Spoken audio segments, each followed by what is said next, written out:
You are right there, because Tony wants to be right here. Oh.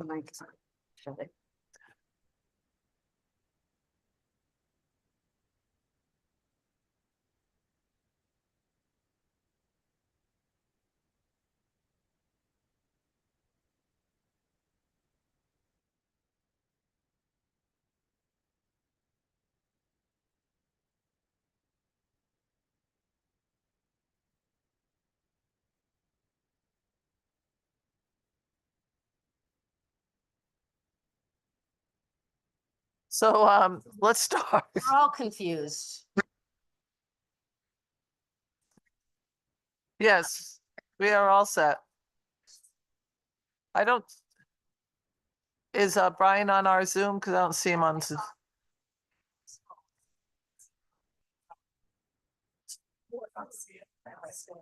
Rebecca, do you see Commissioner Hurlbert on the on Zoom? I don't see him on Zoom.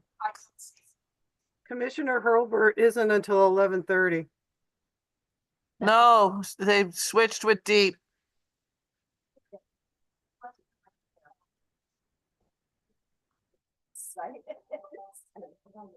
Okay.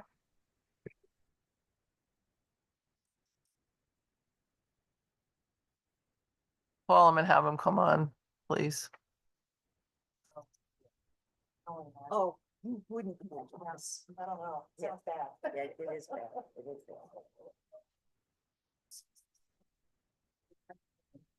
bad. Oh, that's right, Madam Chair. My apologies. I don't know where the commissioner went. I don't know either. I don't know either. He's logging back in. Yes. Here he comes. Okay, great. Here, In a minute, you change it. you can take all of those.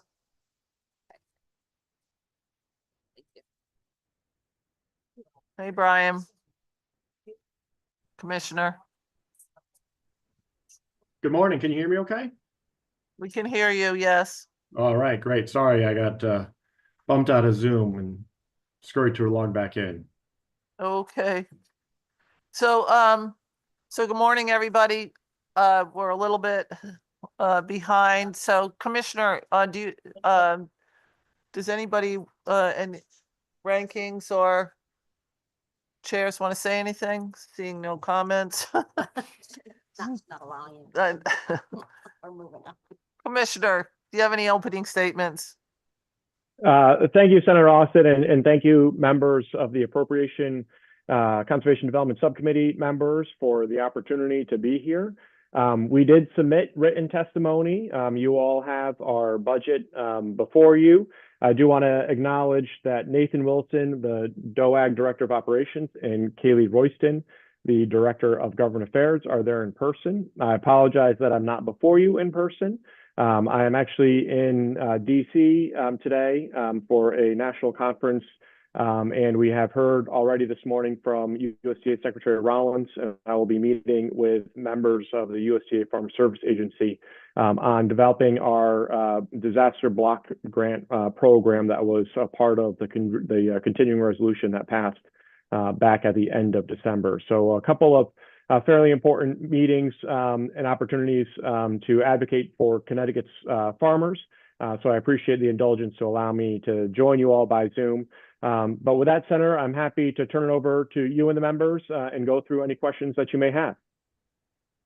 So thank you very much, Commissioner. So I have a couple questions that are budgetary related, obviously. One is a number of years ago, we put a small dollar amount, about $250,000 in to support the MDV, the Medical Diagnostic Lab. I always get the acronym wrong, but do you use the resources of the lab relative to the avian bird flu and any of the testing you're doing for dairy?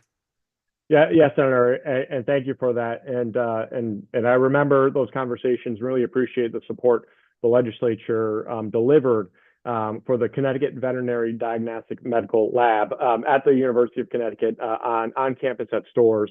It is a level 3 National Animal Health Lab in the USDA system. It is the highest level for any of the New England labs. So it's not only important for Connecticut to maintain that certification, but for the rest of New England states to have access to it. To the question of our high-path avian influenza programming, yes, when we have a suspected bird case on a flock, backyard, or commercial, a sample is delivered, whether by us or DEEP or by the individual or veterinarian, to CVDML for testing. The CVDML lab will then test the sample. The way the system works for HPAI, high-path avian influenza, for those of you who aren't as familiar with our acronyms, the way the sample works is that they run a PCR test on it. If they get a non-negative, which is essentially a presumptive positive, that doesn't allow for confirmation. You can only have a confirmed high-path avian influenza case when it's through the USDA lab out in Ames, Iowa. So if we have a non-negative result, the sample is then sent to Ames overnight for confirmation. So they have been doing a lot of testing for us, not only for our poultry intervention and work, but also we deliver our dairy samples for the potential high-path avian influenza in dairy to them, and they're responsible for packaging it and sending it to Ames, Iowa, for the national program testing. So integral partners in the work that we do as part of our mission to protect animal health and the opportunity for Connecticut's farmers to raise their livestock safely. Thank you for that. And in your opening statement, you talked a little bit about the continuing resolution on the federal side that talked about funding for the grant program for farmers in distress broadly in Connecticut. And you have meetings today. So that money hasn't been released yet, but the meeting that you have today may be helpful in that. Is that what you would say? That is our hope for those again who haven't seen this, and I believe Kaylee has been able to share out some of the resources and the FAQs that we've shared. The continuing resolution, our congressional delegation was instrumental in including a $220 million farm recovery and support program. That was for the 6 New England states, also Hawaii and Alaska. By the way, the eligible states were crafted. The state has to apply for the grant, and then we work as individual states with USDA on the actual award. We do not have, we're now essentially, just over 2 months since that was passed. We do not have an allocation. All of the states except for Alaska have submitted their request. So it's a $220 million pool. USDA informed me late last week that they have $443 million in requests, of which $320 million are from New England. And they were still waiting on Alaska. So we will get some portion of the $85 million that we requested to provide relief for Connecticut's farmers. A number of questions have been asked to us during the course of this process as to who is eligible, what constitutes a farmer. And we are saying that if you have a farmer tax exempt permit in the state of Connecticut, if you have a Schedule F, or if you can prove that you're a new and beginning farmer and might not yet have some of that official documentation, we will work with you on eligibility. And that would extend across all sectors. So aquaculture would be included, vineyards, Christmas trees, your traditional, field crops and fruit and vegetables. Many of you will recall in 2023, the frost freeze events that did significant damage to orchard crops, peaches, apples, pears, that would all be eligible, but the blueberries and strawberries that were lost would be eligible. And then the floods in 2023 all along the Connecticut River Valley. And then the storms and the damage in Western Connecticut. Importantly, the eligibility is not limited to a named disaster or secretarial disaster declaration, which we received for a number of those. It can be for any weather-related loss that the state deems approval of. And so a lot of attention has been given to a significant but small region hailstorm that happened last August. Those damages would be eligible for the program that we are intending to build out. I will say all of this needs approval from the USDA through the contracting process. So that is our intention. But it is up to USDA to agree to and sign the contract on that sort of expanded eligibility. But that's what we're going into those conversations with, recognizing that Connecticut, from the ground to the sound, has some of the most diverse agricultural industries in the nation. And we want to make sure that any and all of those individual farms that were impacted due to weather-related losses are able to receive some sort of compensation and recovery through this grant program. But there will certainly be more to come on it, and it is our goal to continue communications into the industry with updates. Thank you for that. And there were two programs that were cut out of your current budget application for 26 and 27. Both of them I received a number of calls about. They not only support the people, they support the farmers relative to that. And one is the Connecticut Grown for Connecticut Kids, $1 million. And you listed the historical spend on this, and the state supplemental food voucher program. In one point, we're adding more for the cost of the wage agreements, but in another point, we're decreasing the dollar amount, which is actually an impact on those that receive those. So have you found those programs to work well between the farming community and the receivers of the product? Yeah, yes, and thank you for acknowledging those. I think to maintain the governor's commitment to fiscal austerity, every agency was asked to contribute and offer some cuts, and we were trying to find ways to do that didn't impact some of our longer term programs. It is for the Connecticut Grown for Connecticut Kids, it's a relatively new program. I will say we've had a tremendous response with requests for Connecticut Grown applications. It has worked out pretty well. But again, as a newer program, if we're looking to cut animal health programs, as we're dealing with multiple livestock outbreaks or environmental issues, this was one that seemed a little bit easier to justify with regards to some of the other complex programs that we have. With the Farmers Market Nutrition Program, both seniors and WIC participated and had givebacks in those line items. Again, a tough decision to do that. We have in previous years run under budget on that program. It is our goal to always spend down as much as we can. I think we will be able to allocate out and distribute through farmers markets, farm stands, and individual farmers, all of the money that's allocated to that program. But as we all were requested to make cuts to come into line with the governor's budget, these were two that we thought we could absorb while maintaining the other programs that we have to support Connecticut's ag economy and still have significant dollars available for the Farmers Market Nutrition Program in the underlying governor's budget. So I just want to clarify one thing on the FY24 state appropriation in the OFA sheets. It says that there was $2 million in ARPA and 8 projects awarded. Those weren't associated with Connecticut Grown for Connecticut Kids. Were those not the shipping container gardens? Yeah, Senator. Those were the shipping container farms that we distributed. Eight projects, $250,000 awards to individual farmers, nonprofits, school districts.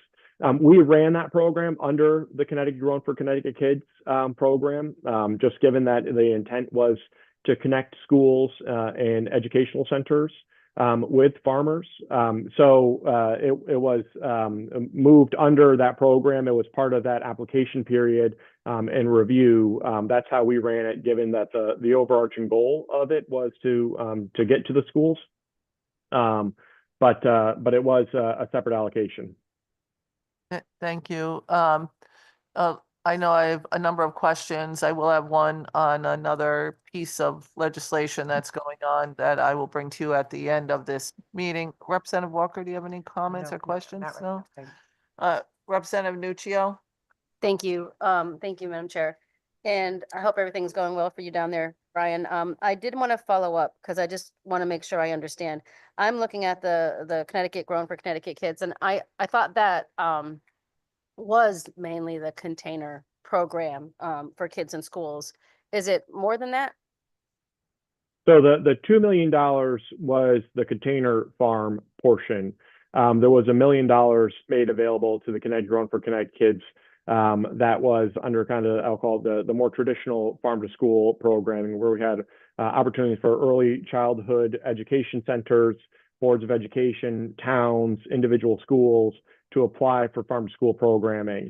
And that would have allowed for the schools to purchase Connecticut grown products for their cafeterias. It would have allowed for them to purchase equipment and infrastructure if they wanted to do hydroponic operations in the school. It would have allowed them to build something like raised garden beds that they could use for their school cafeteria. That's the $1 million. The $2 million was for the storage container farms. I hope Okay. that clarifies that, Representative. That does, thank you. And for 2025, the $1 million that's there, is that also for the school piece, not the container piece? Correct. That would have been for the school piece. Okay. I noticed that these grants were going out to, 45 projects, 34 projects. Is there a way to get a list of the districts that were getting that? And do they overlap? Like, does the people who get it in 24 are the same ones that get it in 25? Or are we trying to get, like, once you get established, we're trying to get this out to different schools and different towns? Yes, and we can certainly get you a list of communities that have benefited from the Connecticut Grown for Connecticut Kids programs. The way we've been operating the department with our grants programs is if you can have 2 awards within a 3-year period. And so you have to take a cooling off period essentially so that you as an individual organization should be, and it's our hope that you're investing in follow-up programming on this. But we recognize that it might take a year or 2 of funding to get the program started and established and demonstrate the value, hopefully to a board of education or your school leadership. And then the school should be taking it on its own. It is not our goal that this is the program only lives with department funding, that this has to transition from a state funded program to a locally supported program. I think that was the intent of the creation of Connecticut Grown for Connecticut Kids, to amplify the opportunity, but it can't be the only funding stream. I don't think that's a great use of how we should run our grant programs at the department. I've shared that with a number of advocates and school leaders. They understand that position, but it's our goal to work towards people being able to procure the appropriate financing on their own. I love that. And if this elimination, does that eliminate the entire program? That would eliminate the program, yes. Okay, and then a couple of other quick questions. The lapse of $300,000, I mean, the PS reduction of $300,000, what your lapse is this year, and do you think there's going to be a problem achieving that 300,000? We have generally had about a $300,000 proposed lapse. We do our best to support a balanced budget. Last year, we had lapses in our personal service, our other expenses, our senior food and WIC farmers market nutrition programs, ranging from just under $7,000 in personal services to a couple $100,000 in senior food. We also had, and I think we should point out that we did do a carryover as the $1 million in the Connecticut Grown for Connecticut Kids was put into our other expenses budget. It was not a line item addition in the state budget. And so we did have a carryover of the significant amount of funds for Connecticut Growing for Connecticut Kids, because we didn't release the application period until into the fiscal year. So that's the rationale and the explanation as to why we carried over about $670,000+ in OE. But it is our goal that the dollars that we have are precious dollars, so we'll do our best to spend them as wisely as possible, and recognize that we don't get more money, so we have to prioritize what we're spending it on for the most impactful programs. And I think that over the past 6 years, we've been able to demonstrate not only an investment in people, but also in technology and updating our programs to be more efficient with the limited dollars that are available to the Department of Agriculture. I appreciate that. And then the last question that I had, I hear you saying, like, especially the senior food voucher, that we've been running under. I know specifically in 2025, we bumped that by a significant number to have more availability for seniors and for WIC, especially in the fresh produce areas and the farmers markets and that. So you're saying you're running under in this, and you're comfortable with that? Because I want to make sure, like, all of the seniors and the WIC and the farm programs and stuff like that are available.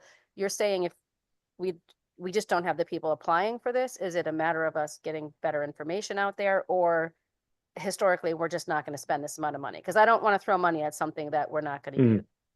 No, fair, and great question. We have been able to spend down. Last year, we spent down all of the allocation. We've done a number of things to reform the program in the department, not only internally, but working with the USDA, who also contributes federal funds to this program.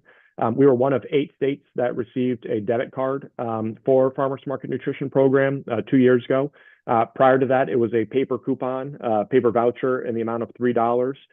Very clunky for the individual consumer to use. As you can imagine, a lot of questions, especially with our senior population.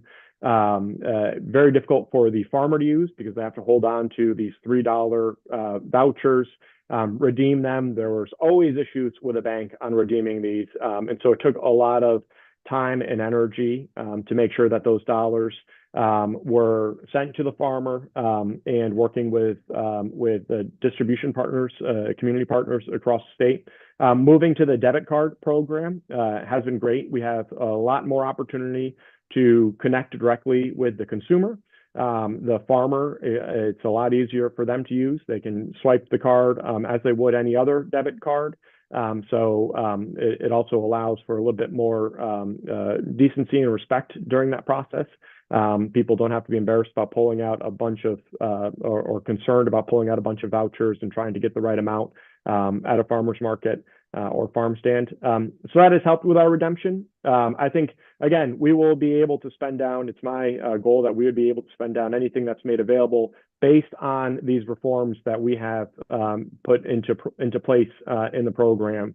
And working with the Department of Public Health as partners in this program, I think we've got a pretty good relationship and availability to communicate with their WIC participants and our senior partner participants on the ground across the state. Okay, so I just want to make sure I'm hearing this correctly then, because I thought I heard something differently before. If we leave this money here, you can spend it. Yes. That is our intent and goal. Yeah. Okay, that's what I needed to hear. Thank you very much. Senator Hartley, followed by Representative Dillon. Thank you, Madam Chair, and thank you, Commissioner and team, for being with us as we start this process in vetting the budget. So actually, Representative Nuccio did ask the question that I was going to ask about OE. So we now know what those differences are there in that number. I want to first of all give a shout out to you, Commissioner, in terms of your work locally in my district with the Brass City Harvest, and also now Urban Fresh Garden. Both are real examples of community coming together, working on issues of, providing food in food deserts. But we continue obviously to, struggle in terms of, keeping those initiatives online. And so I am concerned about federal funding that might be embedded in your budget in PS or the like. Can you speak to that? Yeah, thank you, Senator Hartley. One, for your partnership and collaboration in Waterbury. You mentioned two great partners that we're very proud of the work that they've done and have done it largely on their own. We've been able to support along the way, but you've got some tremendous individuals and community organizations that are doing that. We are very concerned about what's happening at the federal level. As of right now, any payments that we have been owed have been received. We will continue to work with our USDA counterparts and FDA counterparts to make sure that if anything changes, that we're aware of it, we can reflect accordingly. None of our positions are fully funded with federal dollars. We do have partial funding of some of our positions that we would have to modify should dollars go away. And our farmland preservation programs are funded using the reimbursements that we receive when we close on parcels. So we have money in that account that we can use to fund for staff. So I am concerned. We have a number of programs, the Land Capital Market Access Program, LCMA. We were the only state Department of Agriculture in the nation to be awarded this program, $2.5 million. We have been continuing to work with our counterparts at USDA on program delivery. We're hoping that we'll be able to open our application period for down payment assistance program for new and beginning farmers at the end of the summer. That certainly is dependent on whether or not USDA continues the program. The Resilient Food Systems Infrastructure Program, which supports our food system development, we received a $2.7 million award there.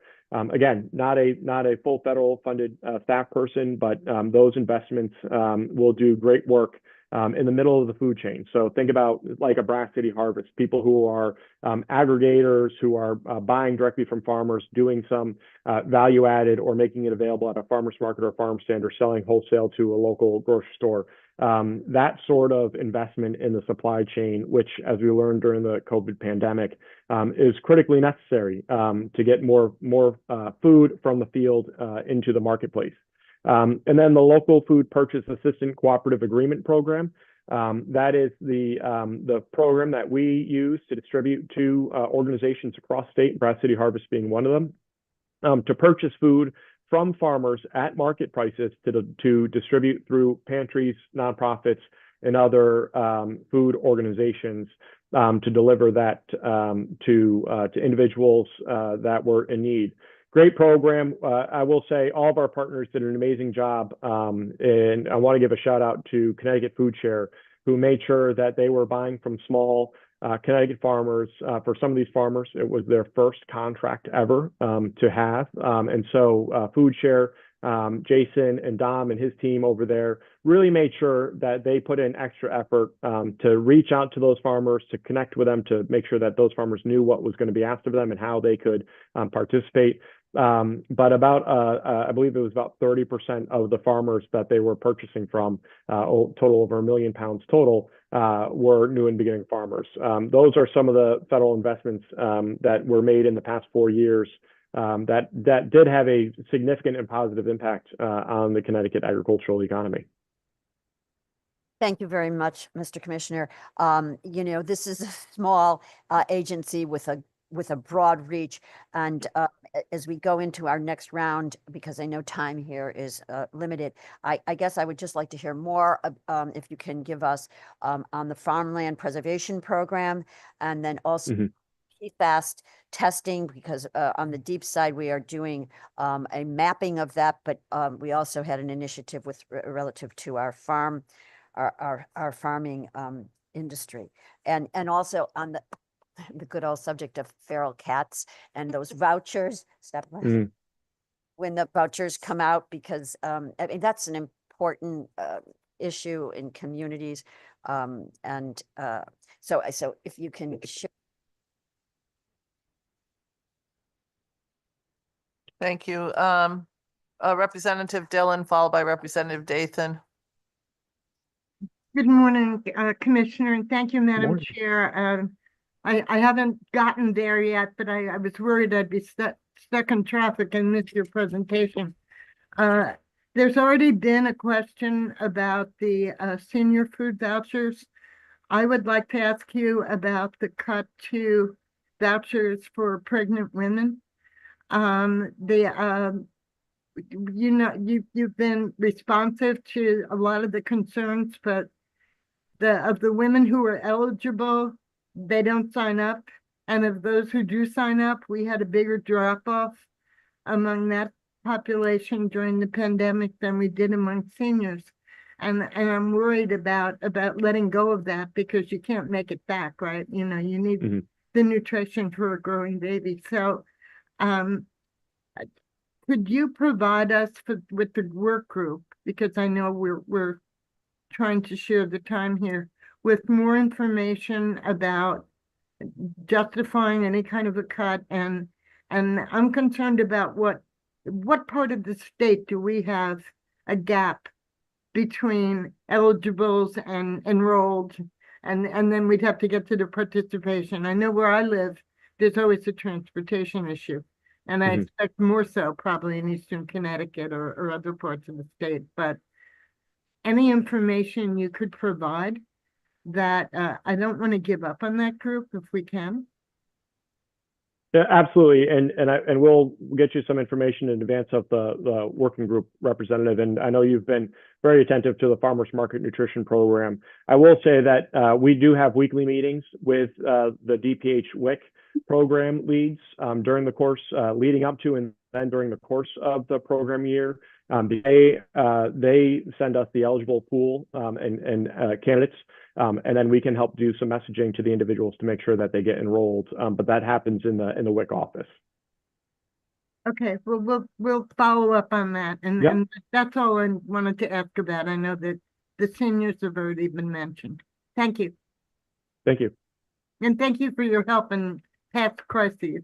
You're welcome. Thank you for that. Representative Dathan.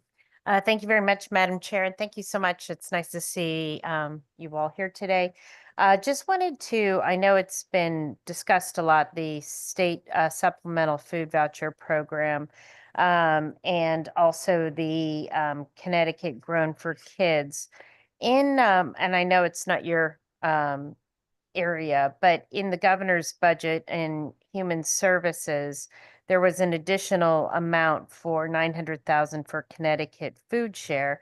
I think we are getting currently getting some federal match on this, and I'm wondering, are we leveraging federal dollars when it comes to Connecticut Grown for Kids as well as the supplemental food vouchering system, any sort of WIC amounts? Because it sounds like to me that you've used the allocation in the past, and I get a little bit concerned that we're making cuts and also leaving federal money on the table.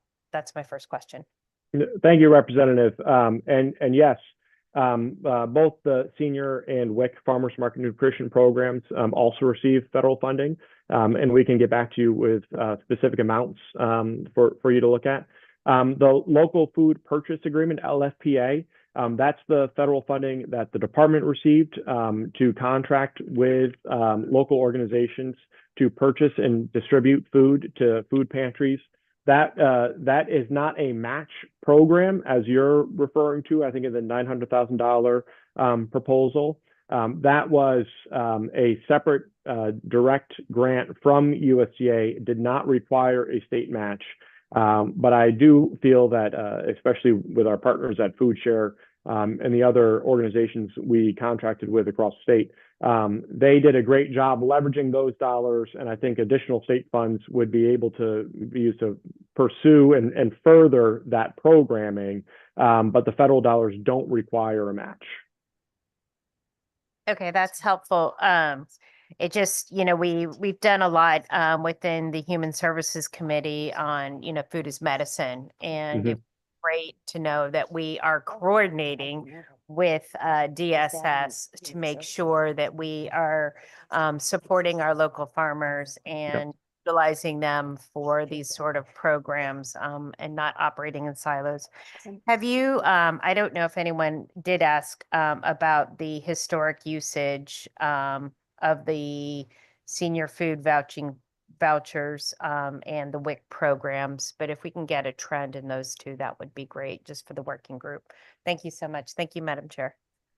Absolutely. And Representative, I'll just add that if we do receive another tranche of LFPA, the Local Food Purchase Assistance Program dollars, it is my hope that USDA would allow us to do a food as health pilot program as part of that. So we would work with a partner organization, a nonprofit and healthcare provider to do medically tailored food boxes. That would be one of my program goals for that. Food is health and food is medicine. It's something that I've been working on for a number of years in various capacities, and see that as a huge opportunity, especially as we at the state level are continually concerned with our Medicaid, Medicare spending, and the amount that has to be invested in that on an annual basis. That's great. Representative Foster and I did a working group on this, and I believe it was in 2023. So really hoping we can continue to support you all in any endeavors that you do, because it is really important. So thank you so much, Madam Chair. Thank you. Are there any other comments or questions for the commissioner? Commissioner, I just want some, I want to talk a little bit about the drone situation. That we passed a bill yesterday, but there is a drone bill that would decrease costs for farmers for both pesticides and, if we can, adding in seeding on cover crops. Does that kind of thing help out in some other ways? In particular, if we're seeing decreases in purchasing from farmers on these issues, would that help them out with some costs related to cover crops and dealing with pesticide applications? I think we've got to be agreeable to new technology as it appears. We have got to be smart about it as well, certainly. But the drone technology seems to be a tremendous opportunity to decrease labor, decrease fuel costs, decrease soil compaction, increase efficiencies with the application, whether it be pesticides or fertilizers, to do spot treatments as opposed to general universal applications of pesticides in particular. By decreasing the amount of energy used through fuel, the amount of time used with your labor, the amount of equipment used, and the soil compaction that has to be addressed at some point during that field, you're driving down the cost of production, which creates obviously more opportunity for profit on a farm operation. I think if we want to be interested in the future of Connecticut farms, it's not only through state programs like the ones we've been able to talk about, but also through viability programs that set farmers up to be a solid business venture. No next generation farmer wants to get into a business that they don't think that they will be able to have a career in. They want the ability to have that stability to raise a family, to have a good, successful business, and anything that can be done to reduce the cost of production would further in that endeavor. And those are the sorts of things that are non-monetary, but very impactful. Thank you. So, Commissioner, we're counting on you down in Washington to free up those dollars for our farmers that face significant distress over the last couple of years. So go fight, win, and we'll see you when you get back. Thank you. Thank you, Senator. Thank you, members of the committee. Appreciate the time today. Thank you. Rebecca, so we moved DOAG up to the front because of this meeting. So what is there a new schedule that we can actually look at? Because I was like trying to figure out who is next. Is the Consumer Council here? Hi, Claire. Please. I would love you to take them. Thank you. I was like, oh my God, what are we doing now? Thank you. Appreciate it. I was like, well, Yeah. Oh, I didn't think they had an hour. Okay. But Claire's here now. Yeah, so we can do Claire and then we can have a pause. Well, unless Deep is here, but we'll see. Claire, you got a couple, do you have a, so we all are calling Claire. Claire, this is Consumer Council, Chair, Head, Claire Coleman. Claire, do you have a couple of opening statements? Sure. Thank you, Chair Austin, and good morning, Chair Walker, Ranking Members Nuccio and Summers, Vice Chair Hartley, and whoever else is on the screen here that I may not be able to see, and members of the committee. Thanks so much for having me here. It's an honor to be called Claire by you, Senator Austin. And, good to be before you all. I did submit written testimony, which details support for the very small increase we are seeking in our operating expense budget. You know, as the head of the Office of Consumer Counsel, I do want to say I'm incredibly proud of the work that my small and mighty team does on behalf of Connecticut ratepayers. Happy to detail any of that work for you here today, but I will open it up for questions in the interest of time. You, I don't, you're a very small agency. Yes, But, fully aware of that. but we count on you to, look at things from a perspective of the consumer of utilities primarily. And that would be broadly, not just we talk a lot about electricity, but is that where do you incorporate AT&T or Frontier or cable or any of those other kinds of necessary components of people's lives? Thank you, Senator Austin. That's a great question. So we do have a component of our office. Well, just broadly speaking, yeah, we primarily participate in the regulation of our investor-owned utilities of water, energy, gas. We also have a really important role we play in the telecommunications space, which isn't rate regulated in the same way that our public service companies are, but there are certain critical consumer protections that we are engaged in enforcing both at the state level and the federal level. And we do conduct oversight of, Frontier, Verizon, all of the telecommunication services. In fact, we played a critical role recently in conducting an investigation around quality of service violations with Frontier that resulted in a settlement for customers of Frontier who were had delayed service and reconnection. So certainly a very critical part of our work. Thank you. And in your budget, there's a section that has a decrease in fringe benefits. And as someone who is funded out of the Consumer Council and Public Utility Control Fund, the fringe benefits are paid for by that mechanism too, which is different than most of the other state agencies. The fringe benefits are paid through the comptroller's office. So you are paid for out of this, and that way you get direct billed for the fringe benefits. This decrease in fringe benefits is related to a lack of staffing, or are you seeing people that are at a different level? So if you're a tier 4 employee, you don't have the fringe benefit costs related to the unfunded liability as high. What is this related to?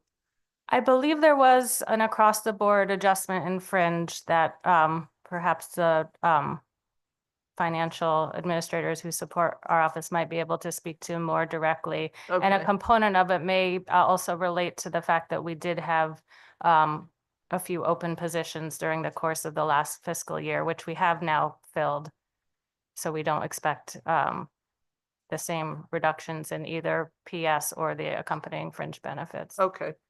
I just wanted to make sure that this is fringe benefits has been sort of something that I've paid a lot of attention to over the last number of years, because I'd like to get that debt, that unfunded liability down, because the closer we get to eliminating the unfunded liability, the better off our budget is. Right. And so that's something that I just wanted to make sure that we were not paying what we needed to for fringe benefits for your agency.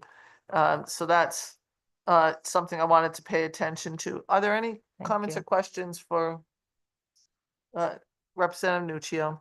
Thank you, Madam Chair. I was wondering if you could, for the work group or whenever, just give us a better breakdown of the other expenses. What's exactly in there that's causing the increase in what you're looking for? Sure, I'd be happy to Oh, review you that have it now? briefly. Yep, and I believe I may not have included the breakdown in the written testimony, but basically it's 100, hold on, let me just go to the page. So 100,000 increase in technical consultants related to the work that we do in the federal and regional space. We represent Connecticut ratepayers at NEPOOL, which is the advisory committee that advises ISO New England. So we do some really important work there that's very technical, related to transmission infrastructure, as well as the wholesale markets that we engage in. So having consultant support to help with those technical aspects is really important, as well as work we've been doing before FERC. We've been engaging more in review and oversight of transmission costs, because we've seen that become a rising cost on customer bills. We've recently coordinated with our fellow New England consumer advocates to engage a formula rate consultant to help us. This is a very technical, weedy process that you really need expertise from someone who's been reviewing these formula rates. So we've sought that, and we've done that on a kind of a small pilot basis, but would like to expand the work we're doing there. So that would enable us to continue and strengthen our role in the federal and regional area. And then we have $8,500 for computer refreshes. Many of my team had pre-COVID old laptops that needed updating, and we'll be on a tri-annual cycle for updates going forward. So that shouldn't be something we need to continually to increase the budget for.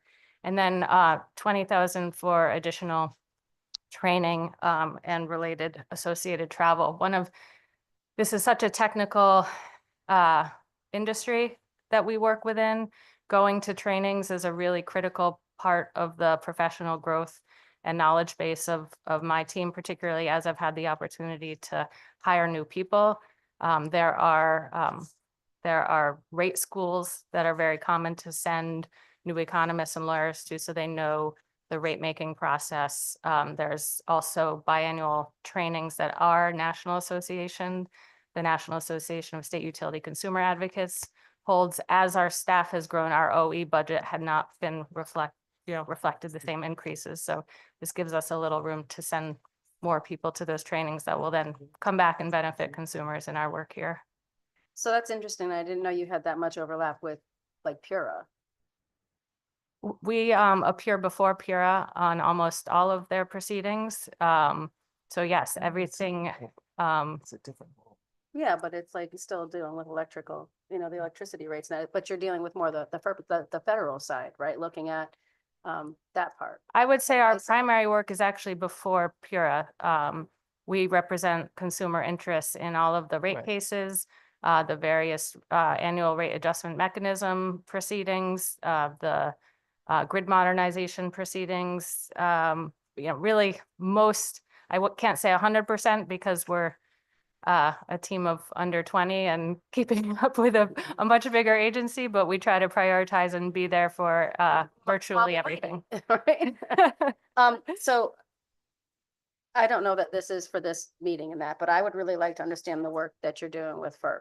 Because like you had mentioned, we're seeing those rates increase, and I know it's handled at a federal level. So again, I don't know that that's necessarily in relation to what we're talking about now, but if you could get me more information on it, I'm really interested in what you're doing on the FERC side and how you're working on what impact we can have with those rates there. Absolutely. I'd be happy to meet at any point after this and answer any of your questions, both Reach state out to federal. my aide. She'll get We you will on my do that. calendar. I appreciate that. Thank you.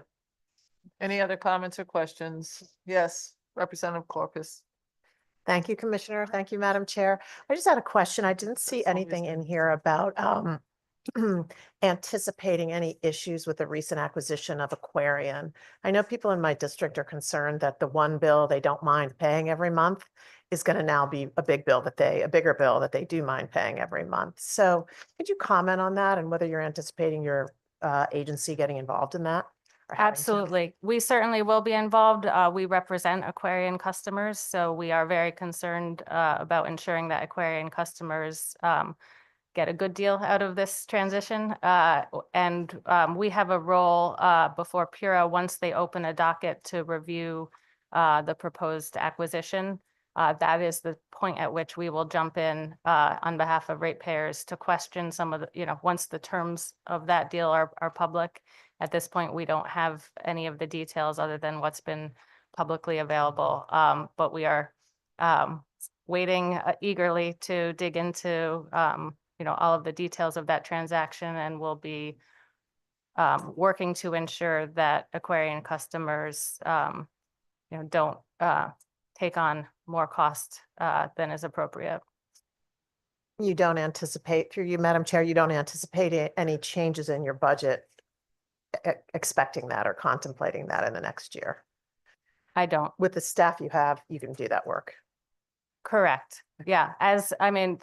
To be honest, Aquarian getting acquired by a regional water authority, which is currently as written in statute, not regulated by Pura, that takes a group of customers we've been working off of our plate. That is the, we do have other regulated water companies and plenty of work to do. So I don't see it impacting our budget. But what we've, if that transaction is finalized, and there are several stages, of review that still needs to go through, that would mean that Aquarian customers are no longer represented by the Office of Consumer Counsel, and they're not regulated by Pura. So it's a big change. Representative DiCaprio. Thank you, Madam Chair, and thank you for being here this morning. Do you have statistics on public contact data as far as, what you received this year and so forth? Can you share a little bit about that? Thank you, Representative, for the question. That's a great question. I don't have that data available, but I'm happy to follow up with you on that. All right, that'd be great if you can share that with the committee. Thank you very much. Thank you, Madam Chair. Are there any other comments or questions? So at some point, I want to have a conversation about CMAQ and the consumer advocate there, because it's kind of like a multiple consumer advocate from a problem that happened over the last few years, probably about maybe 10 years ago now. Right. So I'd like to talk a little bit more about that. I would as well. Thank you. Thank you. Anybody else have any questions? Senator Summers. Yes, concerning that, I was one of the legislators that was really involved in that whole CMAQ and getting that person assigned. I know I've had conversations with CMAQ, so I would like to have that conversation with you also, or be included in that conversation, because I know that there's a push to eliminate that position, but I'm not interested in eliminating that completely and then having to go through the legislative process to get that back on a particular issue. So I would like to talk to you more in detail about how we could possibly move forward with that, but have a caveat so that if we need that in the future, that we have that ability. I share your concerns. I think consumer advocate's really critical in all of the entities that are providing critical utility service that are not regulated by Pura.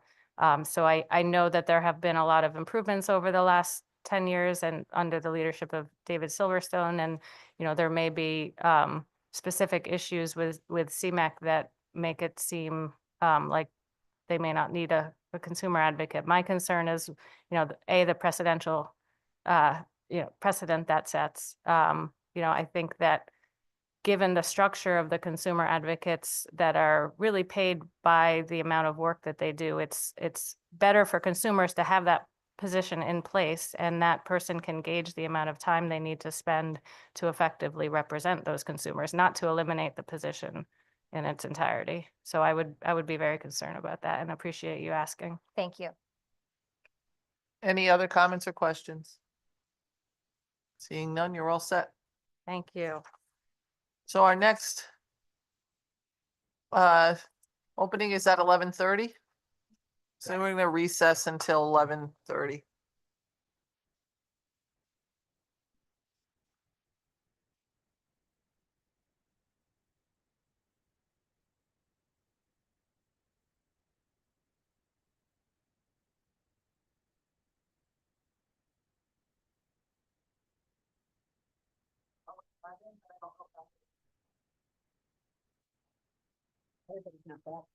Yeah. I think that will do 11:15. Yep. Thank you. Recess till 11:15.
Be surprised, sir.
Commissioner, Do we have a lunch there?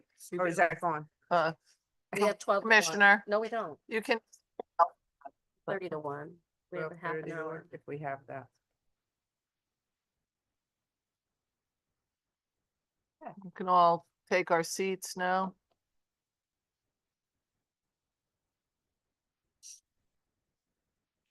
Becca, you are all set. You and Chris are all set. Thank you. All right. So, good morning, still, Commissioner?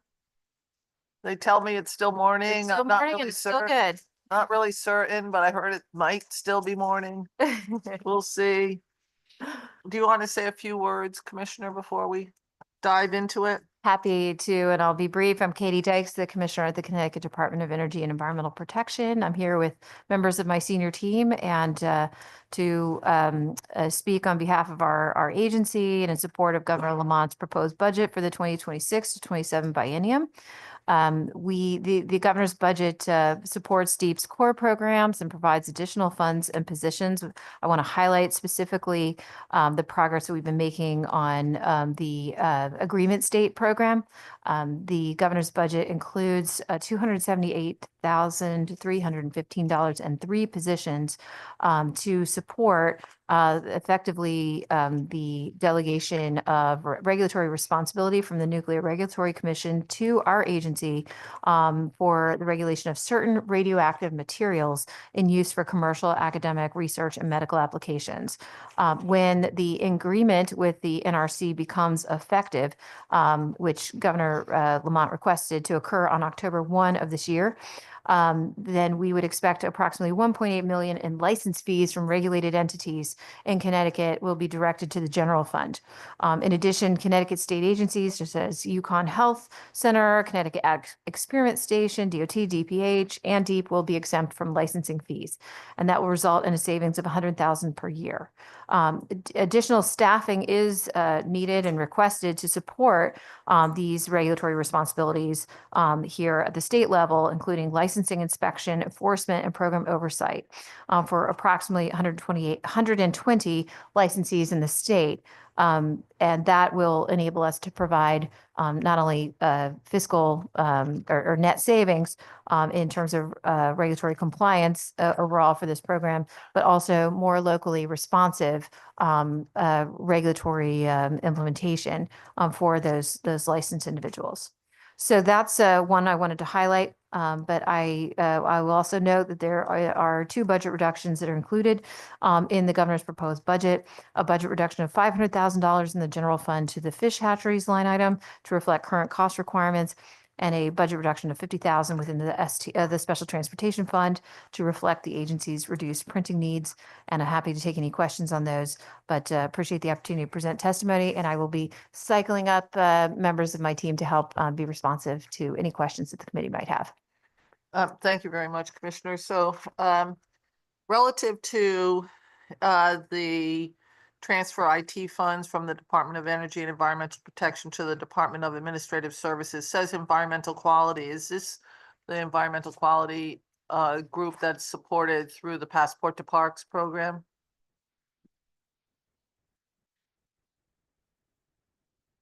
Good morning, Senator. I'm Andrew Hoskins. I'm the Chief of Staff at DEEP. With respect to your question, the environmental quality line item is just a legacy line item within our general fund. It's a carryover from when we had the individual revenues going into the account. It's actually associated with the side of the agency that does more of the kind of permitting for clean air, clean water, and stuff like that. The reason for this transfer is that this is a licensing cost for IBM software that we use, and these kinds of costs are to be covered by DAS as part of the IT optimization. So we're just kind of so it's not related to the Passport to Parks Commission on CEQ, the Commission on Environmental Quality, at all? Totally unrelated to those and will have no impact on any of this. Thank you. And the fish hatcheries, you might as well stay. I'll actually, Who wants to do the fish Yeah. hatcheries? It's gonna be Mason. Mason, okay. So I've always been kind of protective of the fish hatcheries because it took us a long time to get to the correct funding for fish hatcheries. And I know that we have done a lot of work to capital improvements, but I don't know that those capital improvements have decreased the operations of fish hatcheries broadly. And I think that we're going to see a decrease in the what I consider important work that the fish hatcheries do. What impact is this on the fish hatcheries? Good morning, Senator. Mason Trumbull, with Deputy Commissioner at the Department of Energy and Environmental Protection. First of all, thank you for your support for our fish hatcheries. We are grateful for all the opportunities we provide for fishing across the state. As you mentioned, there's a $500,000 reduction. Our total budget for hatcheries is right around 3.5 million. So, and as you mentioned, we have been investing in capital improvement projects in our hatcheries. One of the major projects that we did, or we recently completed last summer, was our lead by example funding, which replaced some of the wells in our Quinnebog hatchery. And so, yes, we do have some of those projects have provided efficiencies that have resulted in cost savings for our hatcheries. But broadly speaking, we do anticipate there will be some impact to our operations, specifically our ability to produce fish in our hatcheries. We're still assessing what that is, but we're going to do our best to minimize the impact to the public in every way possible. And one of the ways to minimize those impacts would be to shift some of the expenditures over to our deep infrastructure capital program. But we'll be happy to report back in terms of any further detail in terms of what where there may be any impacts to service quality or operations in terms of the O&M portion. Thank you. So I'd appreciate you bringing that to the working group. And then you talked a little bit about the implementation of the U.S. Nuclear Regulatory Commission agreement. But I would like to sort of say, a lot of people don't realize how much nuclear activity broadly there is in the state of Connecticut. Can you talk a little bit about that? It's a good moment to remind everyone to get your regularly scheduled mammograms, and I'll invite up Jeff Semanchik. I don't like doctors, so I will He probably really does. never, ever go. That's her, none of us. We like Yeah, that. right.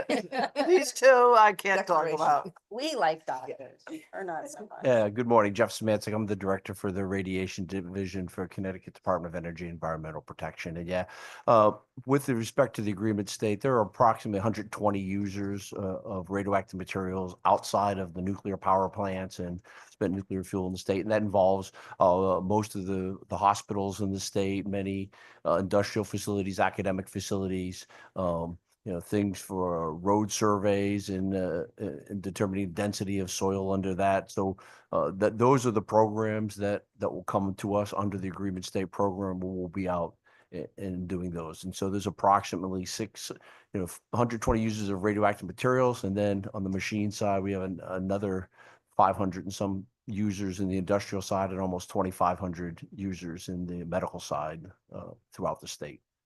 So 500 users in the industrial side, 120 users, and then 2,500. Yeah, 2,500 medical X-ray, therapeutic X-ray users in the state, 120 material licensees, so those actually be licensed, and then about another 500 industrial X-ray users in the state. Thank you. And many of the people that go to school at the Three Rivers Community College take a program well, not many, but a lot take a program that is funded by Dominion Millstone on nuclear energy. Do some of them work in these other areas because they don't all go to Dominion? Yeah, they can work into those other areas. We actually have one member of our staff that's a graduate of the program that's involved in inspections out in the industrial X-ray side. So they are qualified to work in those other areas. Thank you. Representative Walker? Thank you. Thank you. Good morning. Good morning. Thank you for being here. First, what is your authorized employee count for your agency? And what is the number of filled positions?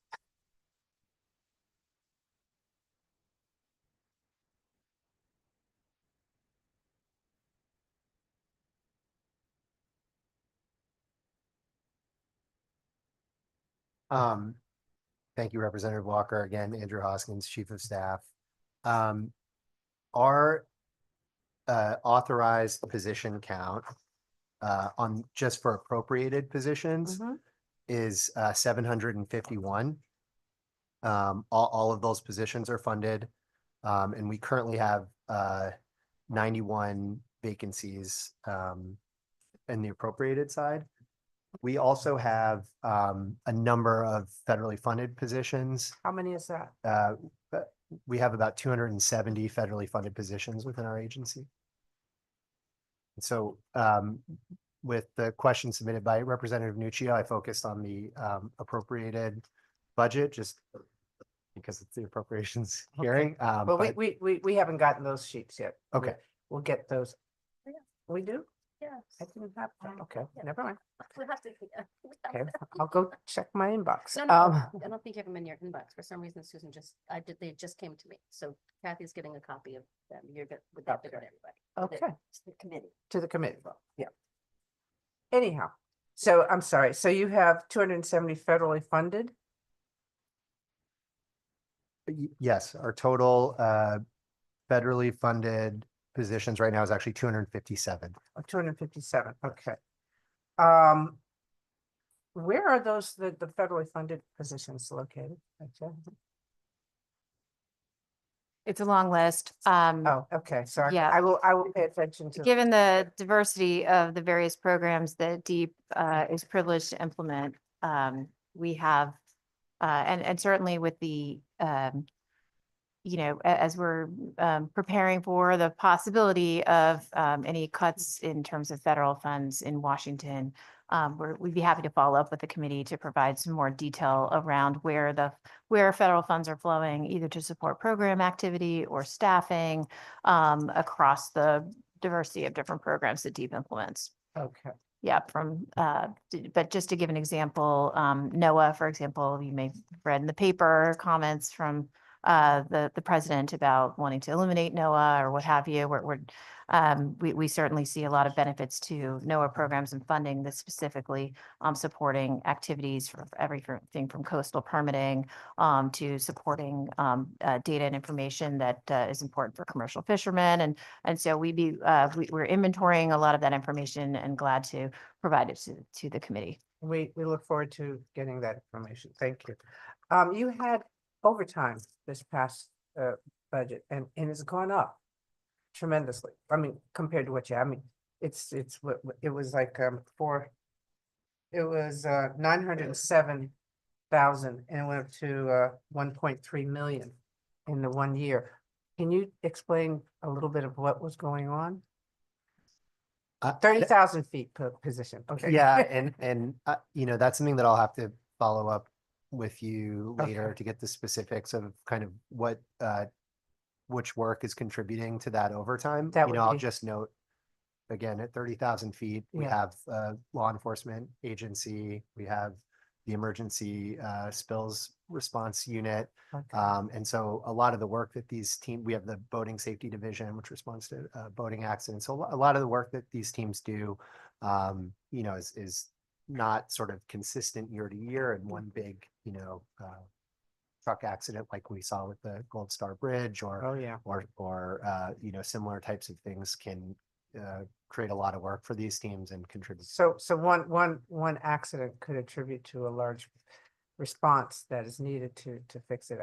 Okay. Yes. Because I didn't expect to see you on the overtime list. And when I looked, I said, huh, that was very interesting. So, okay. And we'll break that down as to kind of, again, what's contributing into that. But I think at a high level, that's, you know, that's where it comes from. And that's why it sort of varies year to year, Okay. sometimes a lot.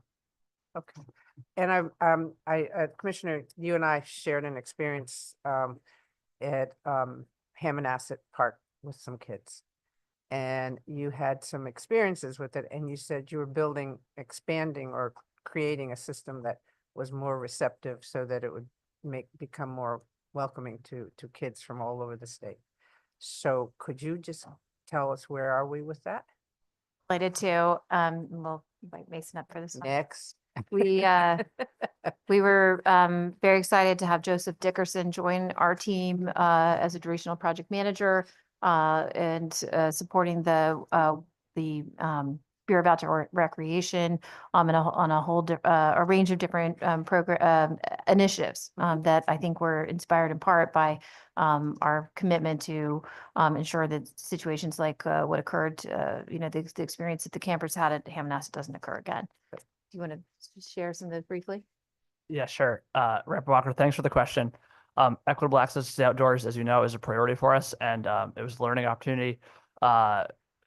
Talking with you about some of your concerns at Hammonasset. So, as the commissioner said, we've hired Joseph Dickerson to help us with this. He's done a fantastic job. We've done a few things, you know, beyond some of like the low hanging fruit, like, you know, additional staff training and those types of things. We have, thanks to some ARPA funds, but from this committee, we've purchased all-terrain wheelchairs and rolled those out in our parks, which has been, we just did that this past fall. That's been a good solid step to increase equitable access to the outdoors.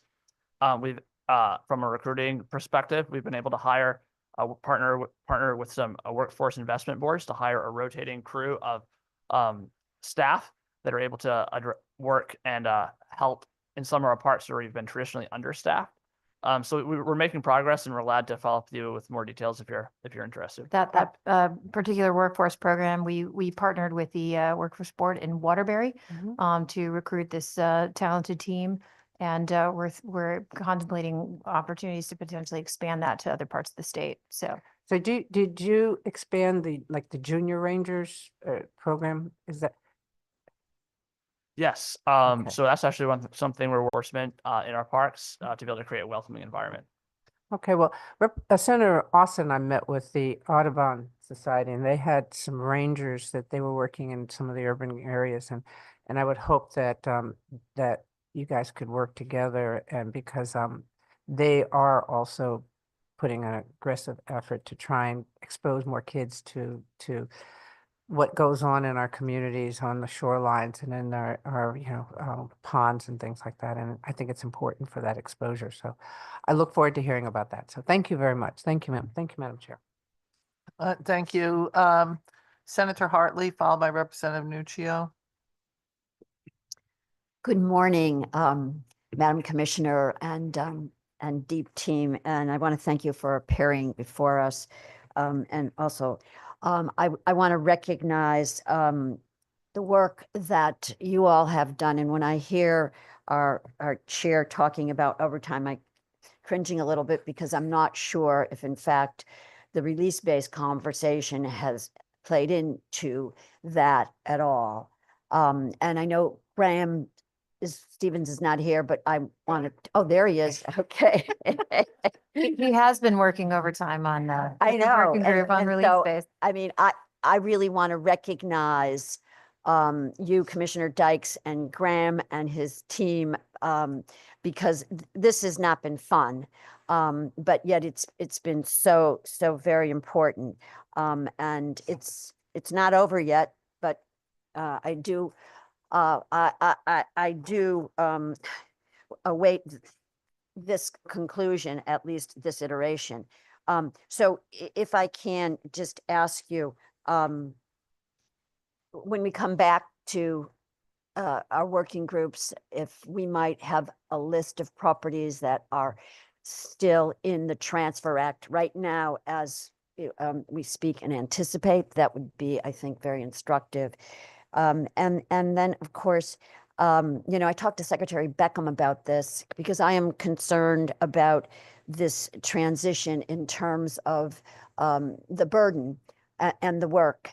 And I am aware that there are new software, you have a new software program involved, and that there will be some transition amongst those who've been working on this, to this next iteration. But can you please speak to the staffing relative to the anticipation of us adopting the release-based model? I'll be happy to, Senator. And for the committee, my name is Graham Stevens. I'm the Chief of Water Protection and Land Reuse. And I just want to say I really appreciate your commitment to this transition to a more equitable and risk-based, not just release-based cleanup program in Connecticut, which will have significant positive economic and environmental outcomes for our citizens and our businesses.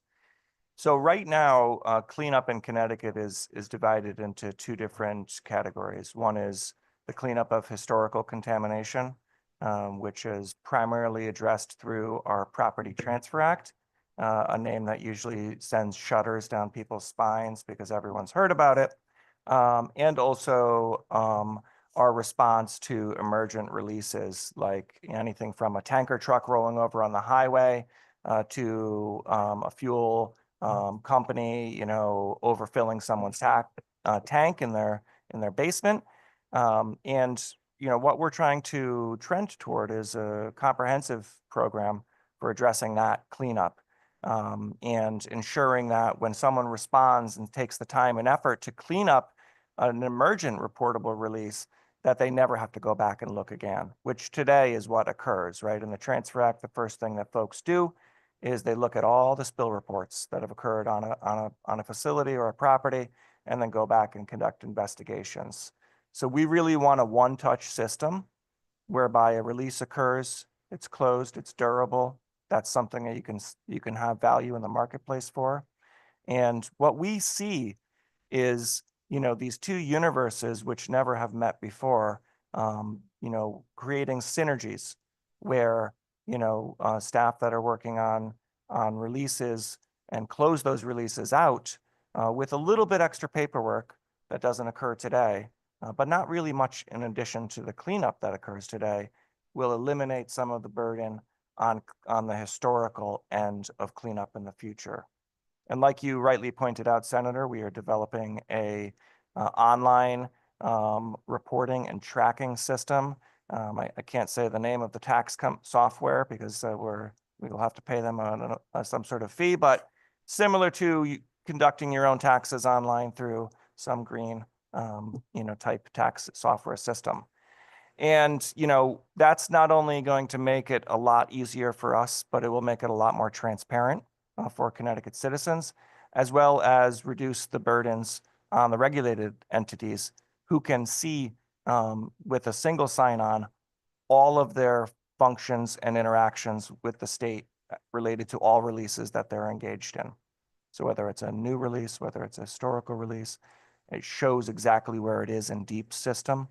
And I think that's going to really help to reduce some of the burden on us, engaging on the conversations that we engage on regularly.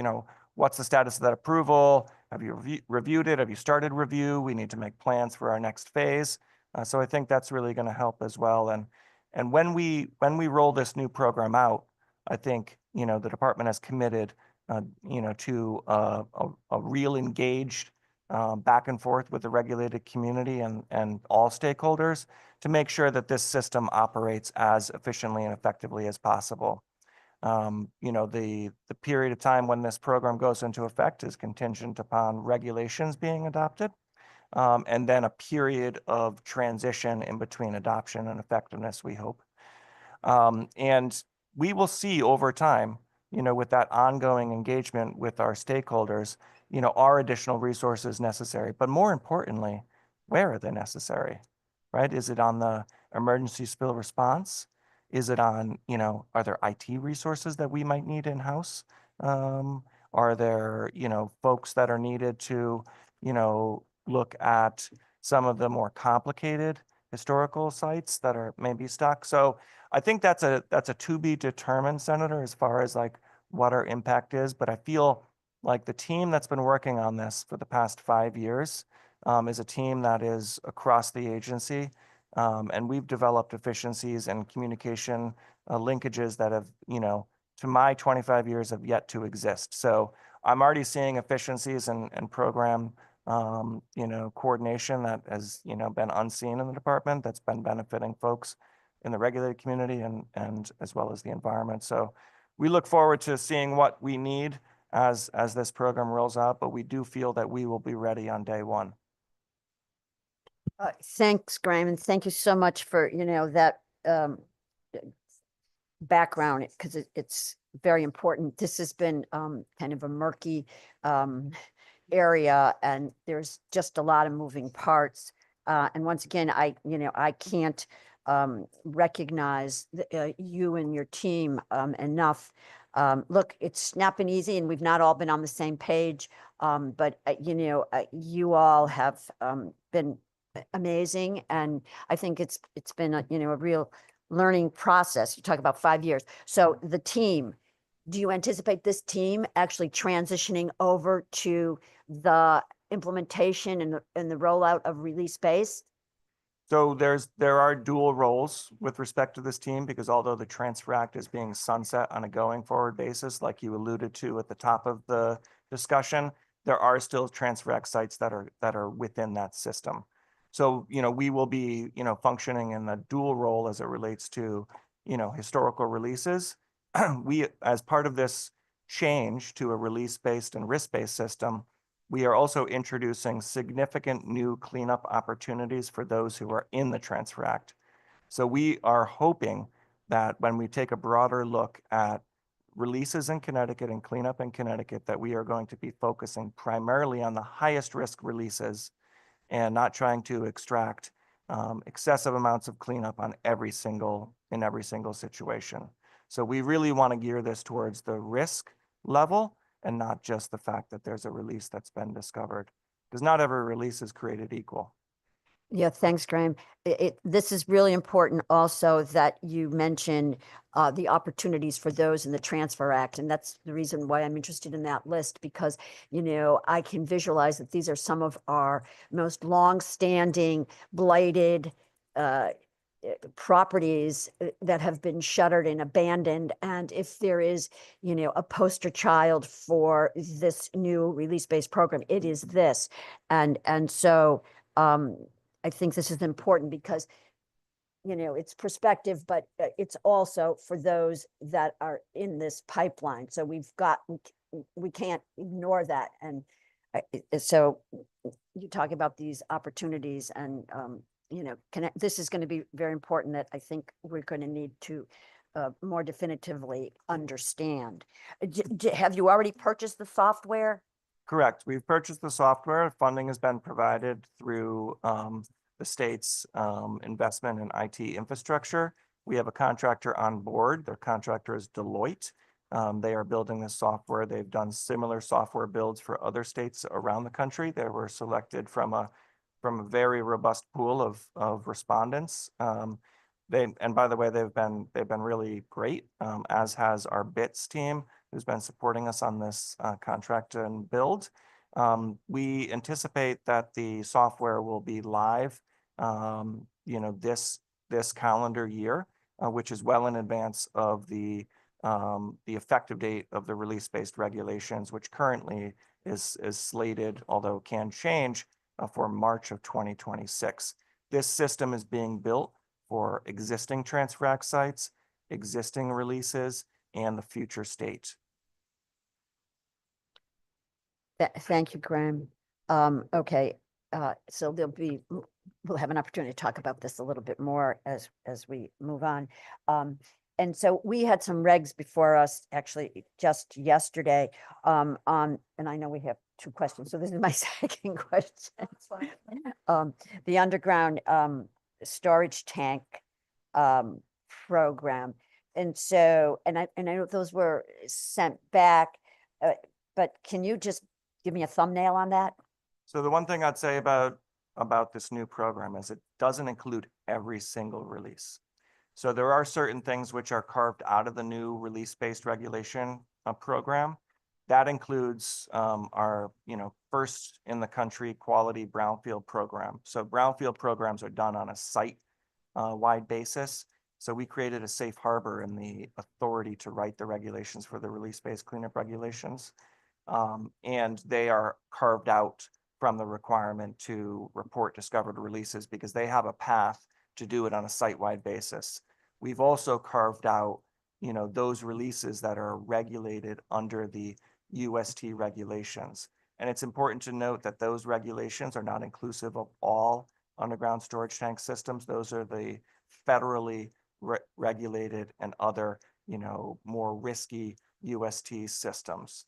And so, you know, we are working with EPA on this regulation package to ensure that it meets their standards. And in the future, longer term, you know, we hope that we can learn from the release-based program and look for opportunities to work with EPA to further integrate other release cleanups into that program. A majority of them are already going to be covered, but there are a few which are separate. So, you know, we will continue to work with the regs review committee to make the requested changes to those regs so that those can be effective as well.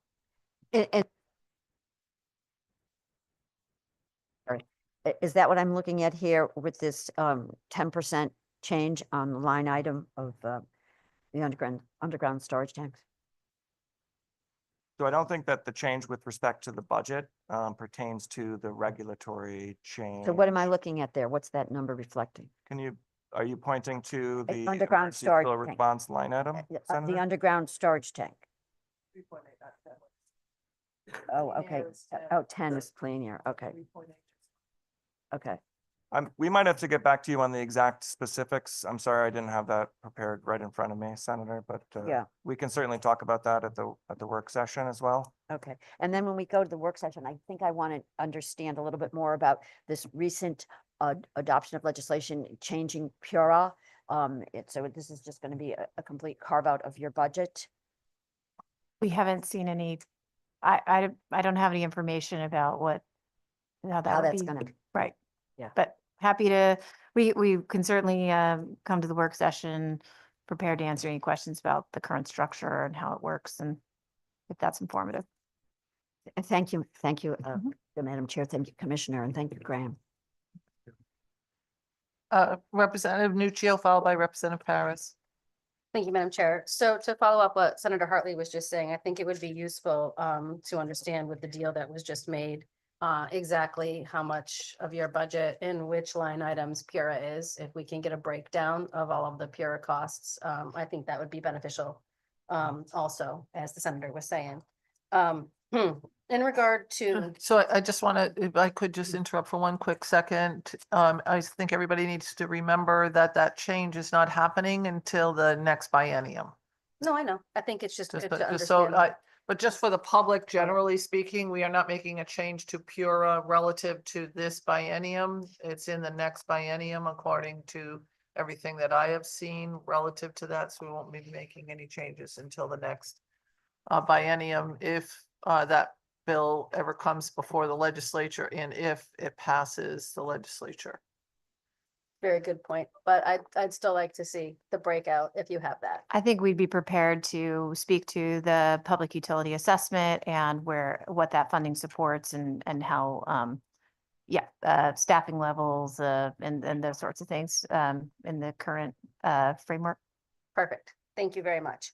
In relation to the fish hatcheries, I was listening and following along. Is this $500,000 cut? You had mentioned shifting the money to something else, and I didn't get to write down exactly what it was. I'm trying to understand how this is going to work because I don't want to damage the hatcheries that we have. And if this cut is going to be detrimental, I'd like to understand that. But if you're saying you have the money someplace else to kind of fund it, I'd like to also understand that. Yeah, it's a great question. I'm glad to provide some clarity there. So when this fund was increased a few years ago, there were a variety of, we heard from a variety of legislators on it, but one of the things that we heard was asking us to do some repairs to our hatcheries. This is right around the 100-year anniversary of our Burlington hatchery. So I think that was part of the impetus that we heard from legislators. And so we, at that point in time, we were coming off of a period of time where we didn't have a lot of bonding for our infrastructure, just generally, which is a large, we use it to cover state parks and hatcheries and anything that relates to basically like getting outdoors in Connecticut. So that could be paving, it could be bathrooms, it could be hatcheries. You get the point. So we've been very grateful. Governor Lamont's supported us. The legislators supported us with our bonding asks over recent years. We have initiative to increase and improve our state parks and our hatcheries. And so we think that, we'll be able to cover some of those costs. I don't think we need to use these appropriated funds for capital repairs. Then we can use our capital budget for capital repairs and continue to invest in our hatcheries while minimizing impact to the public.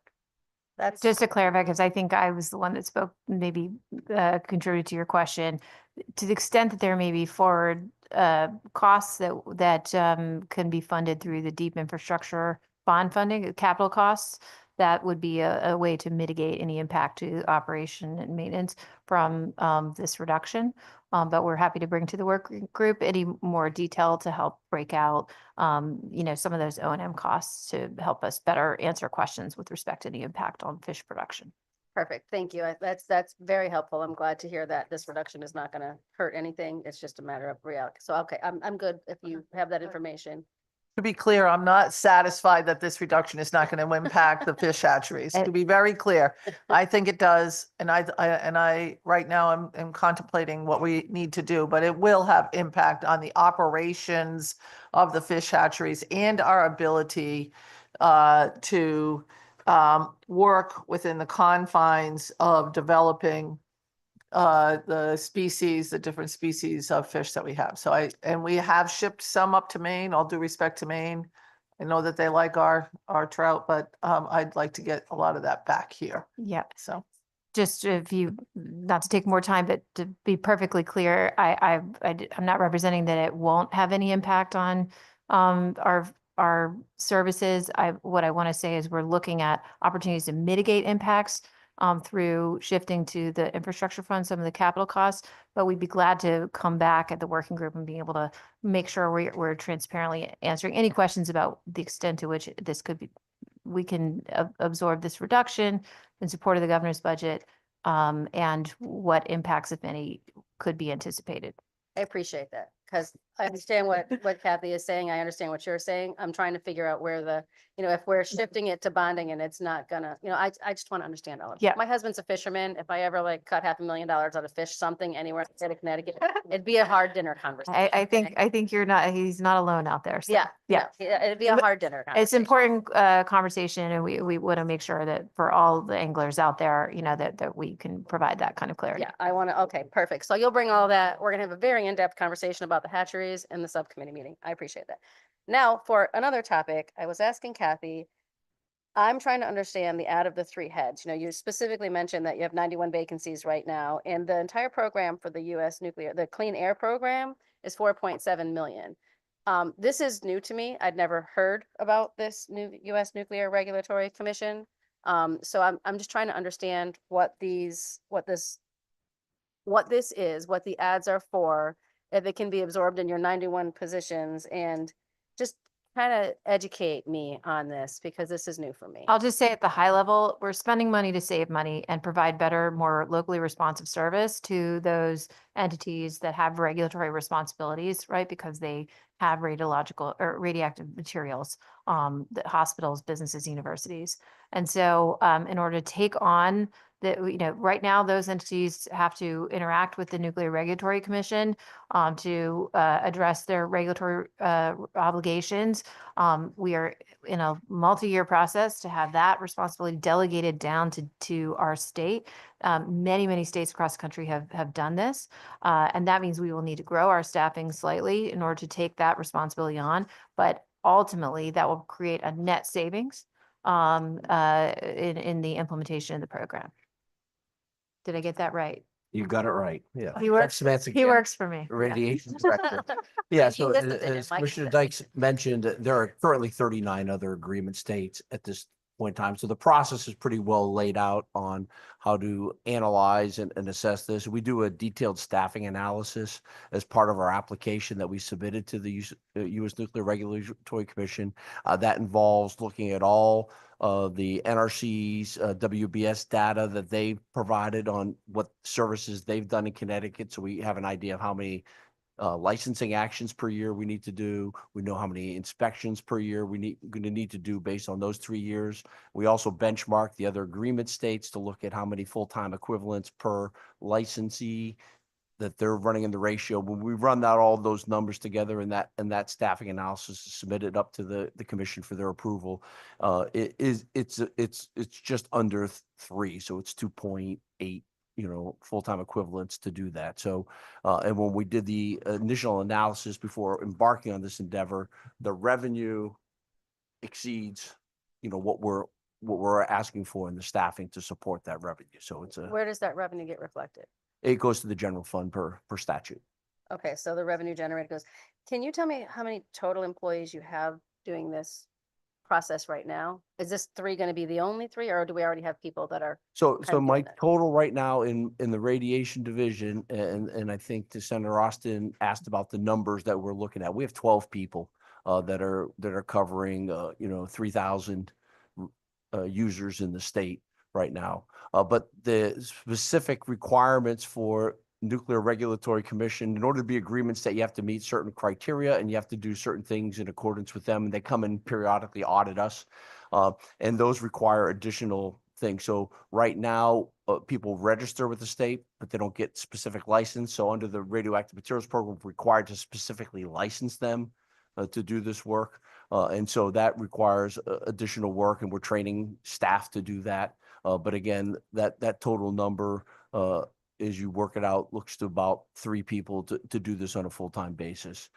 In addition to doing all the mammography inspections in the state, doing emergency response with Millstone, in addition to working with the submarine base and doing all the hospital inspections for radioactive material. So we've got a lot going on right now, but we want to make sure that we can continue to meet the requirements that the NRC is going to come back and periodically audit us to. Well, you said some words that are magic to my ears. So you said basically you have an ROI on this. So if you can bring that information when you come, the cost and the offsetting revenue to look at it, and if that, do you know if that revenue that you're estimating includes fringe? Is it fully loaded or is it just salaries? So the revenue, we get those numbers from the NRC. They tell us how many licensees that are going to transfer to us in the state. We are adopting the same fee schedule by regulation, which has been approved, the NRC. So that's about 1.7 million a year that we'll see in those license fees. And then, the estimated cost for the staffing, the number there was right around 278,000. So it's a net gain of about, 1.4 million. Oh, so that 1.7 is just for those 3 people. The 1.7, it represents all the license fees we're going to get into Oh, the that's all the state. license. Well, that's why I was asking what the Right. total number of employees. I'm looking at your ROI. You're saying your revenue is exceeding cost, right? So Right, so. I'm but- looking at for your 12 employees, like what's Oh, your for the ROI? 12 Like, employees. yeah, I'd All like the to, other, if okay. you're telling I'd me have we're to- making money on this, I want to see the ROI. So in the Venn diagram, the 12 employees are handling more than just this. They're not handling this licensing program currently. We're talking about taking on this licensing program and hiring 3 additional staff in order to cover that. Currently, it's NRC staff that are handling those licenses for those 120 entities that are responsible for doing, that are subject to this regulation here in Connecticut. So our Connecticut regulated entities send their fees to NRC, and NRC manages their licenses. If we are delegated that responsibility for the licensing, that 1.7 million of revenue now comes to Connecticut. And we will need to hire staff in order to take on that delegated responsibility. That's the 3 positions, but all the revenue, any net, right, be after paying for the staffing would be available to the general fund. Okay, We'll bring it to the work group. got it. We'll show you the math. Perfect. Thank you very much. I Mhm. appreciate that. Representative Paris, followed by Representative Ackert. Commissioner, good to see you. Good to see you too. I've learned my lesson to try to go before Representative Nuccio because she always asks my questions. And we touched a bit upon what's going on the federal level with things. I don't think people understand the magnitude of how much your agency alone will stand to lose if we don't necessarily have the adequate funding from the federal government. So just for the purposes of the working group, if you could share with us and paint for us the actual magnitude of loss that DEEP will feel if we have to figure out a plan B in light of and I'll just call it what it is, the chaos. And you can't say this, I can't say it. It's the beauty of me being up here, the chaos and obviously irresponsible behavior of the federal government in terms of us and what we're trying to do here at the state. It'd be really helpful to see that. It'd also be helpful for recommendations from your agency where you think the most critical, important needs would be in terms of what would be cut from the federal government so we can try to understand what is top of mind for us as we move forward. And identifying whatever programs that might be, identifying whatever positions that might be that can protect this state, that would be super helpful for us moving forward. Thank you for your work. And I know that it can't be easy right now, but we do appreciate all that you're doing. Appreciate that question, Representative. And again, I think we're just trying to prudently kind of, monitor and try to forecast for where there may be impacts while recognizing that there are many unknowns at this time, but it's always something that we're glad to speak to, is just to help provide more information about the extent to which we federal funding is enabling us to provide the services that the public, the regulated businesses, residents of the state rely on across our programs. Everything from broadband infrastructure to coastal permitting to our Playgrounds and enforcement of our playscapes in our state. enforcement of our air quality, air pollution standards. There's just an enormous range of different programs. I will say it rolls up to roughly 30% as a kind of good rule of thumb in terms of our staffing and our core program budgets, but it's not evenly distributed, of course, across. And so we'll be glad to share some of the high level analysis that we have. And in addition to that, I should note that we have we were very successful over the last 2 years in securing about $1 billion worth of grant funding under the Bipartisan Infrastructure Law and the Inflation Reduction Act for a host of different programs that are helping or are intended to help residents and businesses in our state lower their energy bills and support everything from urban forestry to connectivity for broadband and so on and so forth. So we're, it's very dynamic space at the moment. nearly 100% of that funding was obligated prior to inauguration. So we're working with our federal, we're working to ensure access to those funds. But that's another important element, a part of funding that we're hoping to deliver.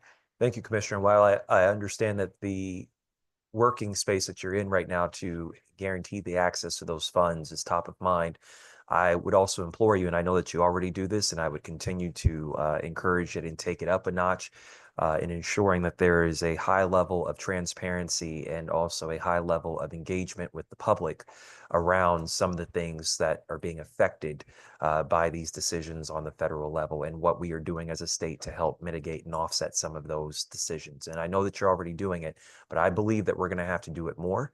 And the level of frequency is going to have to be greater. But certainly I look forward to seeing exactly what this looks like, because I do not believe, and I probably argue that Senator Austin, and I know that the good chair of this subcommittee feels the same way. We don't think that we're out of the woods yet. And if there are things that we have to really focus on, our climate and certainly our environment is top of mind. And I do believe above everything else, September will be D-Day for us. So I just want to appreciate, your efforts again, and I look forward to hearing those details in the working group. Thank you. Thank you, Madam Chair. Representative Ackert, followed by Representative Dathan. Thank you, Madam Chair, and Commissioners, always good to see you. And I Likewise. appreciate all the support that you have behind here too. So going through the budget, and I know your role here is to support the governor's budget. And I understand that and I respect that. I don't support the cuts to the fishing hatcheries as a fisherman. I think that's a low hanging fruit. But you did have and I apologize if Senator Hartley asked this, but in the emergency spill response, the ask by the department was one of the glaring numbers I saw that was different than the proposed budget that we're looking at from the governor. Was there a cause for that or a reason for that ask to begin with?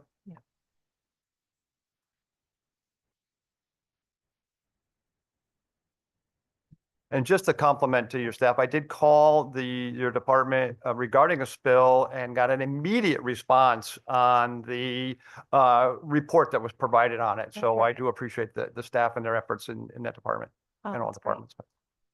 I think this is a good one to bring to the work session as well, but I'll say it reflects some of that volatility with some of those 24-hour emergency service parts of our agency that I mentioned earlier. So in previous years, we've seen, our emergency spill response budgets exceeded. And so that's the reason for our requests in that area. In fact, last year in FY24, I think we actually saw a lapse in that line, which is, I believe, why the governor's team and OPM decided it wasn't needed at this point. So, I think it's up and down, and we can certainly bring more information. That would be helpful. And you contract that out primarily to on-site contract, like a local contractors, right? We have someone who can speak to that, but we have a full team that shows up and kind of manages the scene and then And work with private contractors, bring them on in place rapidly to address the spills, and then we seek recovery from the responsible party after the emergency. Thank you. Oh, covered most of it. All right. Thank you. I'm Jennifer Perry. I am the Bureau Chief for Materials Management and Compliance Assurance at Connecticut Department of Energy and Environmental Protection. And our emergency response unit does report to me. We do have 13 staff that are on call 24/7. We triage all reported spills that are required by statute, and we will send staff out to respond to those. Most often that's to, some type of spill that occurs on a highway that needs immediate response or something that's significant. We do have the capacity in-house to deal with some of the spills ourselves directly, but for those larger spills, we contract out. We have a list of contracted spills responders and also contractors that can come in and take care of those cleanups. As the commissioner mentioned, where we can identify a responsible party, we will either have the responsible party directly contract with a cleanup contractor, or we will, if it's an emergency condition, we will take care of hiring the contractor ourselves to ensure that the spill response is immediate, and then we will follow up with the responsible party through our cost recovery program. Great. I appreciate that input.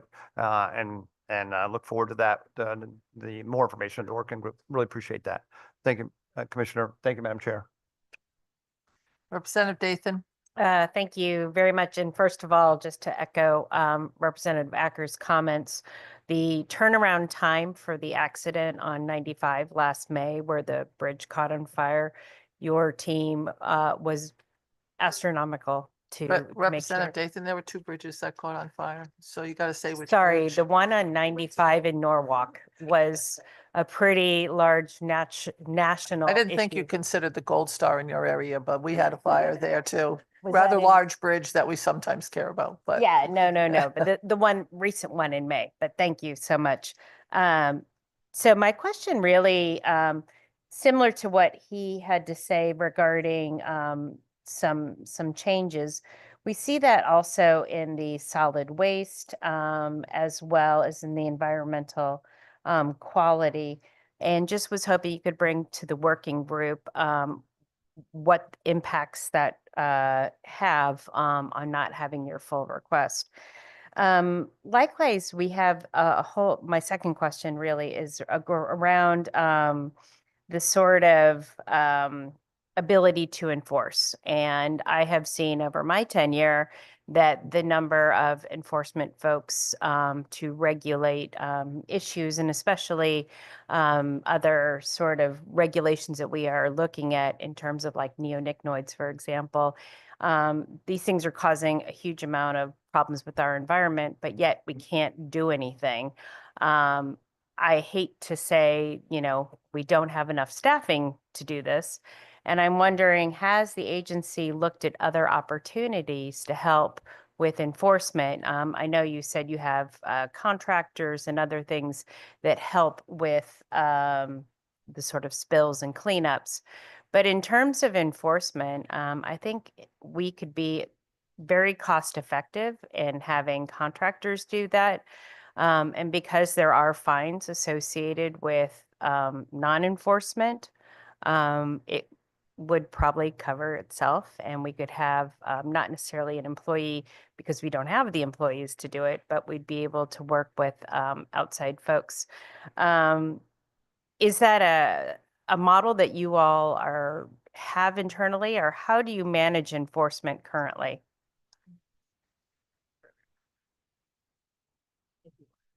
Well, I think I'll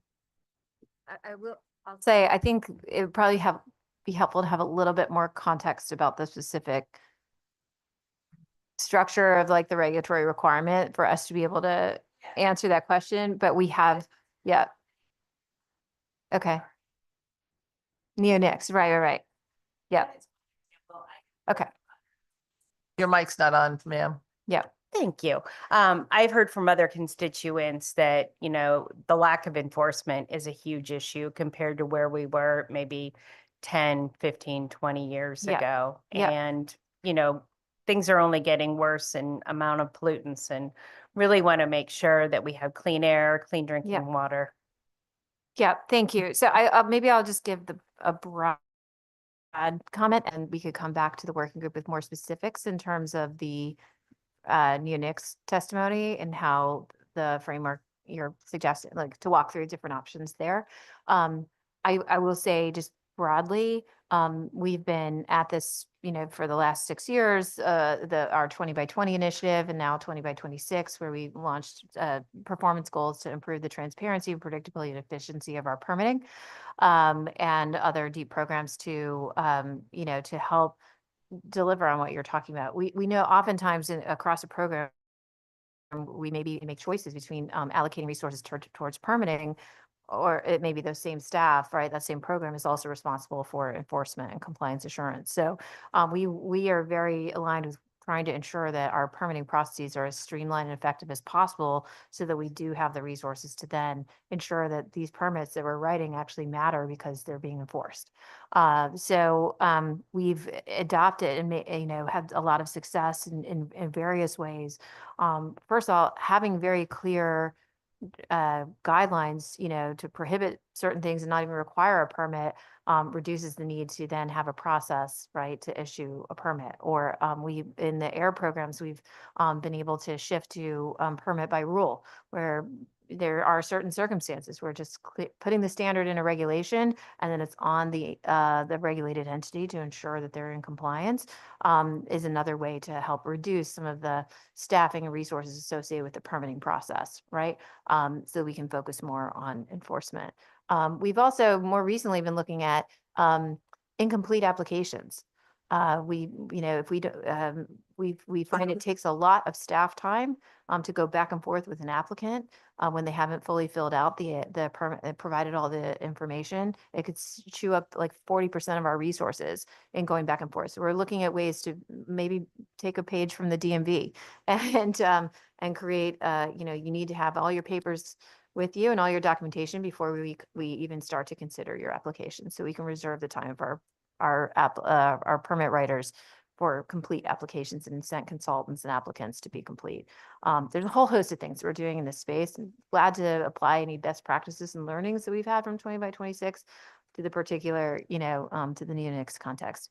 More generally, I would say in terms of comparing the agency's request to what's in the general budget, the governor's budget, we have been in a period of growth over the last few years with the benefit of, federal funding and stability, the budget stability that has been achieved between the legislature and the governor over the last couple of years.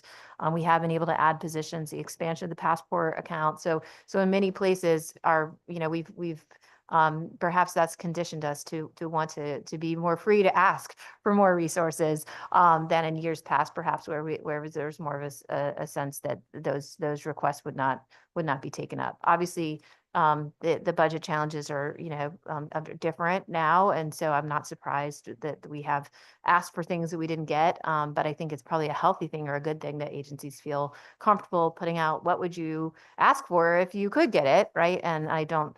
But we also totally appreciate the role of what OPM and the governor are trying to do to balance needs and opportunities across. We view these requests as opportunities, and don't expect all of them to be incorporated into the budget. And so for that reason, I feel very comfortable with how we'll be able to deliver on our core services and programs within the governor's budget. I don't know if that's helpful. And there are some instances, I think, with the emergency spill response, it may relate to Senator Hartley's questions about release-based, where over time, if the regulation is approved and we move to this release-based system, and we're going to use IT optimization and we're going to learn, engage on the implementation space, we may learn that we need more positions to implement. But at this moment, we don't feel that those are ripe or necessary to move forward. It's not a gating item to adopt the regulation, but to the extent that those positions weren't reflected in the governor's budget, I think that what to take from that is that we have had conversation with OPM and the governor's office that these may be needed in the future, but at this moment, across the different competing needs that's being balanced in the governor's budget, it's not ripe for this biennium. So maybe for the working group, if you can bring like an employee analysis for, permitters, and then also folks that do enforcement and maybe how, what they enforce versus so we can see kind of a trend for the last few years. Okay. Just to kind of understand, as I said, it's an issue that I have heard from a variety of constituents who really think that we need to do a better job with enforcement. And I know it's a large ask for the agency to do on its own, and would like to try to think of creative ways that we can solve that problem but not by hiring private consultants that don't have a responsibility to the state of Connecticut. When we actually get on a cost benefit analysis, we get better bang for our buck with our state employees. And so I just want to say that, you've talked about that a little bit here today, but I think we have to be very careful. We've done this before and we've ended up with disastrous results. I would point back to I-84 and in the DOT budget. So let's not try to outsource our jobs ourselves. Let's wait for the federal government to do that. Let's protect what we can with the people that we actually can control. So I would just be a little bit hesitant. I'll just say I would be a lot hesitant for us to decide that we're going to hire private contractors to do the job that our state employees do rather well and hold them accountable. So I think that that's something that we really have to pay attention to. I hear you, Madam Chair. I was just referring because we had talked about you have external consultants that help with the cleanup and address those sort of issues. Right, I for was larger- more for larger spills. for larger things, but Right. just thinking that maybe we can be creative on But how not we for the can- normal spills that happen. Anyway, moving swiftly on. No. Thank you very much. Thank Not you, Madam Chair. outsourcing. Thank you. We are not outsourcing. We are not recommending outsourcing. It's not something that we would do to the people that we have here Yeah. in front of us. So, Commissioner, on the state Superfund site maintenance, how many places are under this Superfund site? Can you just bring a list for us? Sure. Graham, how many, is there a lot on the list? Hi, Senator. So I'm sorry, I missed the beginning of your question. I said, what are the number of sites that are on the state Superfund site maintenance? Yeah, we can absolutely give you the list. That is really reserved for active Superfund sites right now that are either undergoing closure where we have a cost share obligation under the federal Superfund law, Okay. or those that are closed and have a long-term O&M, operation and maintenance requirement, where the state takes on that obligation. We can bring you that.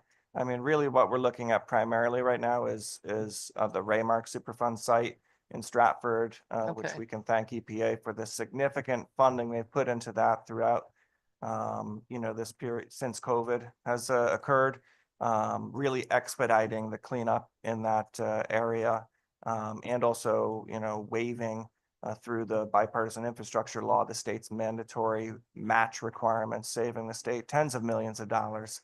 So it's a great story to tell, and we'll bring you the full details at the working group. Yeah, that would be wonderful, because Representative DiCaprio and I are working on a very small remediation in Franklin that has a large impact on a resident, and we foresee the contamination spreading from another property onto the residential site, a commercial property. Jen Perry, my partner in crime, and I were just talking about that site this morning before the meeting kicked off, and we're looking at, utilization of internal resources to help try to untangle that pollution challenge, to try to get to a measure that will provide safety and security for those that are potentially being impacted by that pollution. Thank you. I appreciate that. And dam maintenance, you have done a lot with dam maintenance, with a very small amount of budget. I know a number of years ago, we moved dam maintenance to be handled by the owners of dams, not by the Department of Energy and Environmental Protection. However, there is some dam maintenance that continues ongoing along the Yannick River, primarily. Can you get, I don't know if it's possible to get, can you get the number of dams that have been taken down in the state and returned back to sort of a natural way? And relative to this, have you, Representative Acker, Representative DiCaprio and I were in Lebanon for a meeting on a flooding situation that's happening, and the bridge that was built built undersized by a lot SIP or low SIP grant that happened. And it was built undersized because it was on an old country road. But the old country road has the Yannick River that runs by it in a different section. And it was narrowed, and it narrowed the channel. And we have done that with the Yannick River over and over again in various sites, whether it's in Lebanon or 2 or 3 spots in Norwich. And it creates havoc on the properties that have either built up around there or have been there. And we have much more flow happening with nowhere for the water to go. Do you work with the Department of Transportation on channels on rivers broadly? Well, I can speak specifically to the bridge that you're referring to. So in 1999, it did receive a LOTSIP grant. When that bridge was reconstructed, the department did conduct a flood management analysis. And at that point, based on the modeling that was available, that bridge would not have caused a flooding situation. Now, of course, all of our modeling is based on data that is current or past. And there's a lot that has changed as it relates to runoff. As you well know, the Antic River is prone to rise very quickly. It's called a flashy stream, meaning like rain will quickly increase the flood elevation on that river. And we will continue to work with state agencies that fund or conduct operations over our watercourses to ensure that any potential flooding is mitigated, whether that be upstream or downstream by the activities of the bridge, because narrowing or widening of the span of a bridge can change the flow dynamics in a river. And change of impervious surface, parking, paving, roofs over time can also cause a change in the dynamics, as well as the more recent, more intense climate-induced rain events that really are beyond our ability sometimes to even plan for. I appreciate that because particularly around the Yannick River, we have narrowed the channel. We also built a mall, which created that impervious surface where there was a meadow that existed there and now does not exist there. No place for the water to go. So the water ends up going wherever it happens to go, causing great damage up and down the Yannick River. And I think that this is something that we should be looking at sort of broadly for the Yannick River, because the situation's not going to go away whether we take the dam down or not in Basra, which is impacting this, whether we dredge or don't dredge the ponds that are silting in, causing other problems on impoundment, or whether we build bridges to the level that they should be, or we don't, and then end up with the consequences later. I mean, I'm in favor of taking dams down broadly. There's some that we need to keep up for recreational usage, but I have a dam in Baltic and Versailles section of there that I'd like to see come down on Paper Mill Pond, but I think it's dangerous. Yes. I think it's dangerous that we don't do that, but that's something that I think we should look at. You also take care of the native, your agency is really broad. So you handle a lot of different things, and nobody has, I was hoping somebody would touch on the Native American, the Indian Affairs Council, and a number of other things. I don't know if anybody's here for that. Because I'm wondering where are we on continuing the establishment of the Indian Affairs Council? We provided you with staff to do so. And I know people may or may not care about the Native American communities in this state, but I know most of the people on this committee do. And I think it's really important to do so. And they've been historically disenfranchised, in particular, the ones that are currently only state recognized. They're all state recognized, but the ones that are only state recognized have significant problems that we tend to, as a state, ignore. And I've been working with your agency for a number of years to get this done. So where are we on the Indian Affairs Council? No, you got to turn it back on. They left it on for you. Thank you so much. So Annie Decker, I'm the Chief of Legal Planning and Regulatory Affairs at DEEP. And one of the offices that I oversee is our Office of Environmental Justice and Equity. And as you know, with your support, we hired a tribal affairs liaison last year who's been doing pretty tremendous work in coordinating with our tribes. And one of her focuses is trying to help, take stock of what is happening with the council and help to reestablish it if that's the appropriate next step. So toward that goal, she's been working on recording and understanding the history of the council, conducting active communication and feedback with the tribal nations about potential reestablishment of the council. She's consulted with all the different tribes and sort of started to gauge the different interest in reestablishing the council.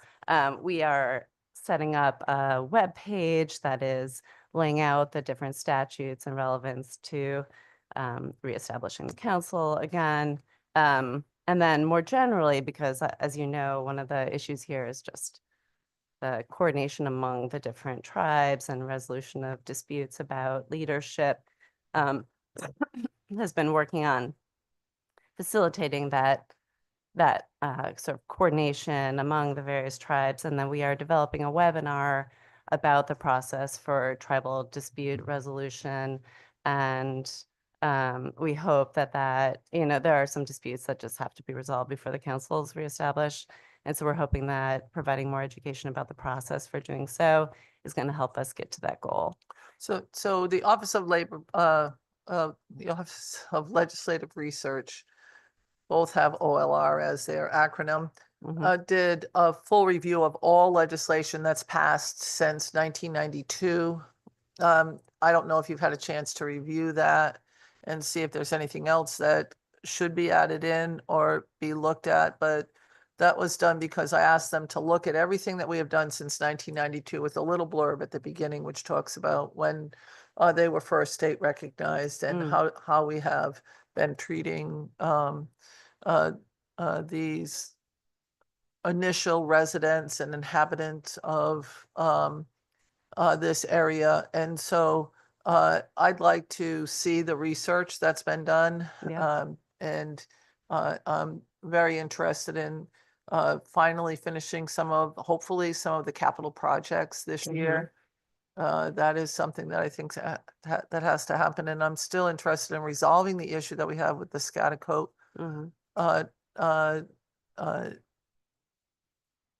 tribal nation and the Scotticoke Indian Nation, so that we can get that $1 million spent on their burial grounds, which are soon, very soon, not going to be able to take anybody else. So I think that it's finally time for us to get that done. You know, I don't want to wait until the two titular heads pass away. I'd like to get it done. So I just keep pushing that along. Okay, thank you. And we'll set up a meeting with you to talk about the research we've done so far. I appreciate that. Thank you very Thank much. you. Are there any other comments or questions? Yeah. Senator Hartley.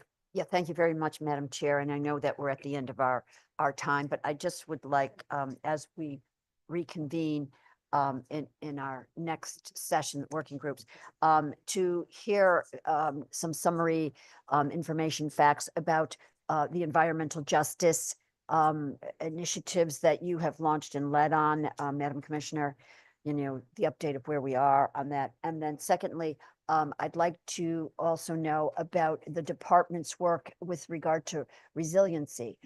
We've been working with a working group on the Mystic Tourism New London area, and we've had some, I think, very important information from your agency. And so I guess if you could kind of frame that for us in our next meeting. Be glad to do that. We appreciate the support from the committee for, you know, we've been able to expand some of our staffing resources for environmental justice. We've also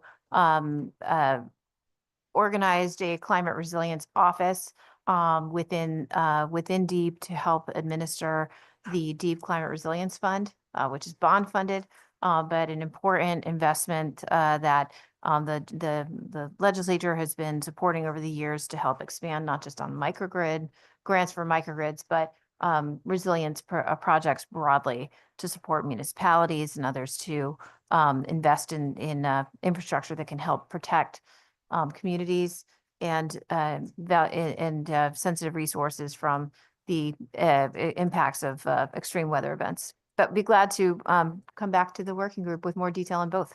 Yeah, much appreciated. Thank you. Thank you. Madam Commissioner. Thank you, Madam Chair. Thank you. I have no other questions, and I don't see anybody else with any other questions for you broadly. So you're all set. We are going to recess for half an hour. We'll be back at 1:01.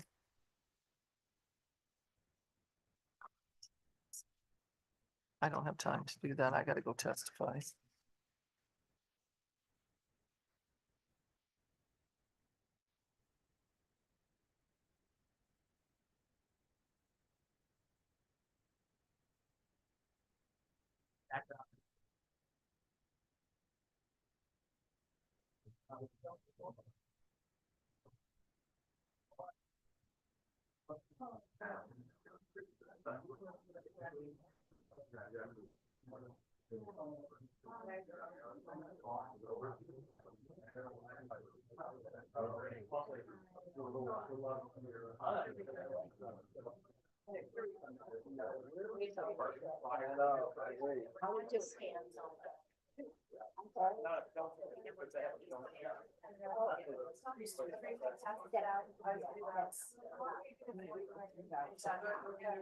It's sort of like, reach out to me,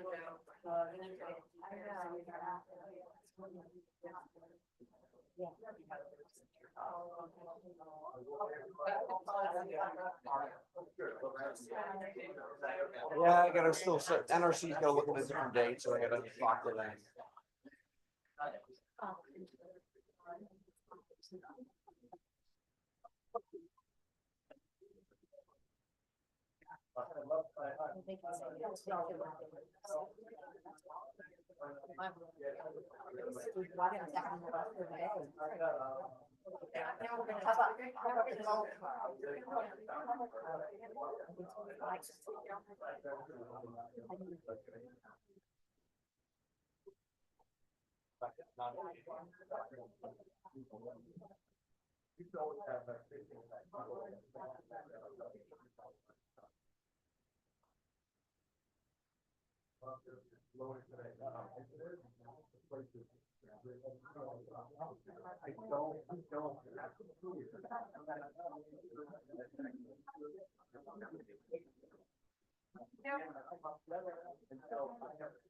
Yeah. When it's done.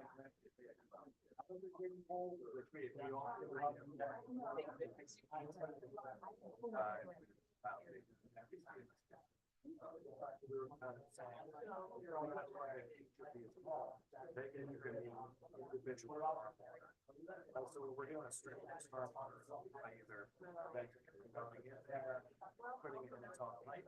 Never really go on the property.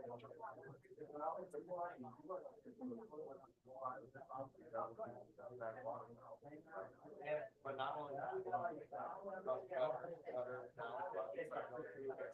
not gonna be cut slash, but also, you know, so that for all the water goes down in the foundation, eventually either cut and splash, but eventually people are gonna stormwater sewer. So it won't be cut and splash next to it. The backwater valve, right? But we're also funding the like actual work, long-term work. Because the backwater valve prevents, primary prevent sewer coming through coming out of the privacy. It doesn't prevent your own stormwater from backing up through your toilet if it gets overwhelmed. So we are looking at a different percentage. So I had Or the home. Really point of order.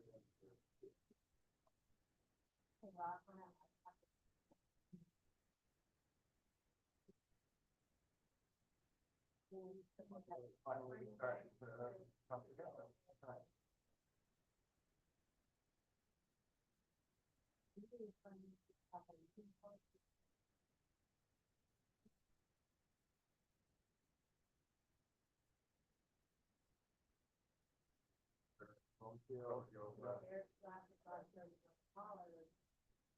But the problem with what our work is, also we have to. Right, a lot of homes in West Hartford have some problems.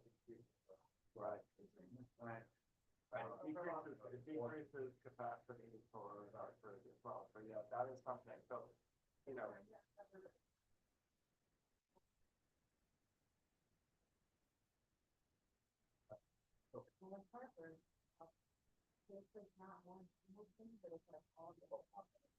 My other question,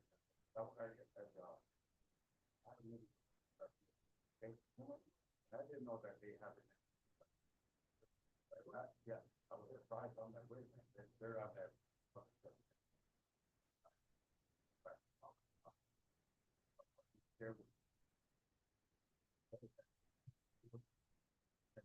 what we're doing is a value loan. Right? So say someone gets a loan to install solar or something at their home, they say, well, hey, we can help you if you have a drinking water well, self-compliant well, we can help you with stopping stormwater from coming into your basement windows, by doing grading or drainage projects. So what they're trying to do is put add-on loans so that people can do more than just. Taking a break for half an hour. I don't want to hold you guys. Oh, we can talk about this all. One.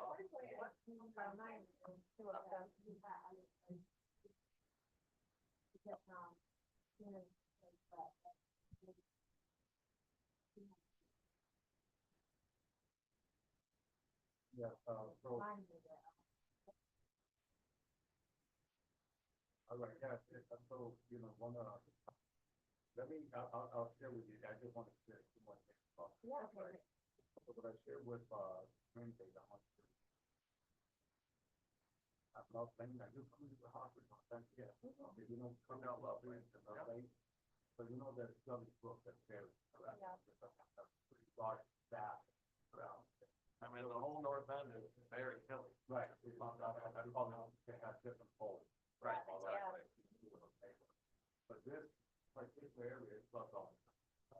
The thing is that I was talking to a certain engineer. People saw that valley. Why can't we take advantage of the valley itself? Have a brook that's very based on opening up that concept. Putting non-max valve skating. Flooding. Turn it into a small pond, right? But like a retention pond. I thought, it's a beautiful way to. Yeah, except this one I want to.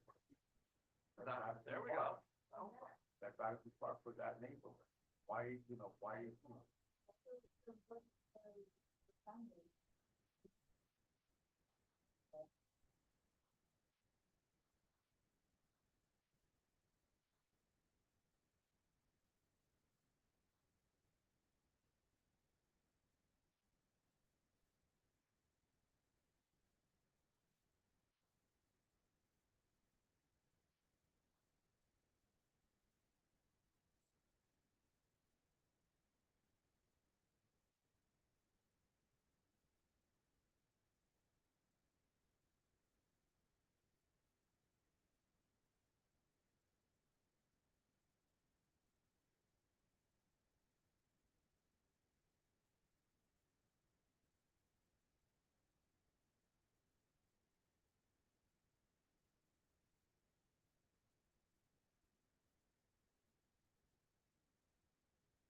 able to get past that and admit that I didn't understand what she was feeling.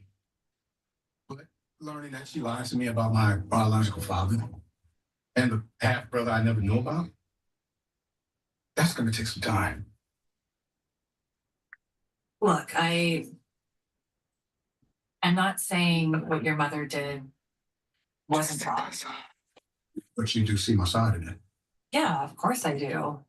I mean, I also have gone through that where I found out who my biological dad.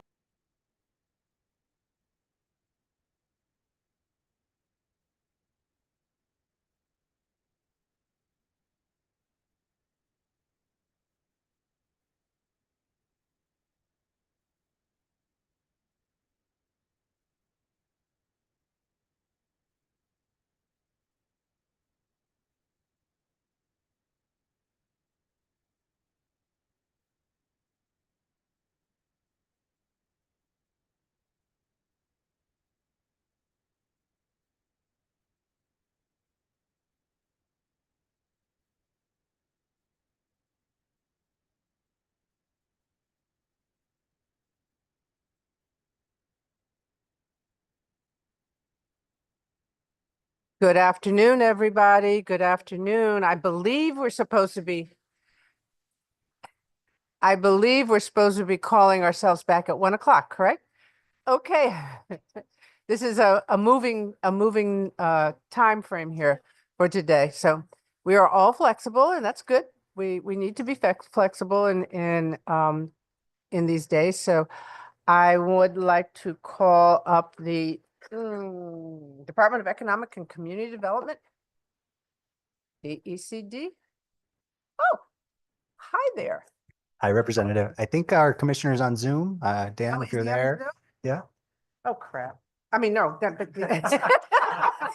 because I don't have, oh, let me see, I don't have I don't have power. So you guys. Give me sign in now and I can. Okay, just let me try and get my my computer up. And Commissioner, I'm sorry, I didn't mean that, but I just, I am at a loss right at the moment. There we go.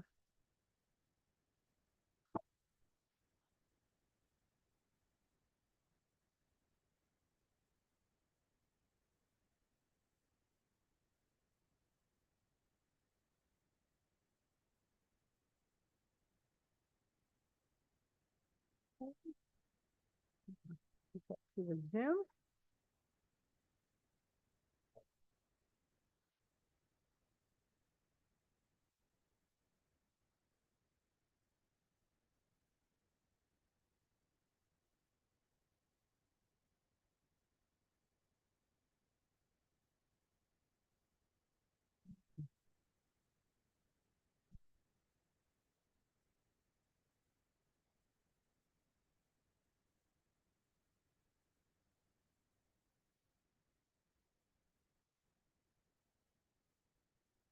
Will you let me in, please?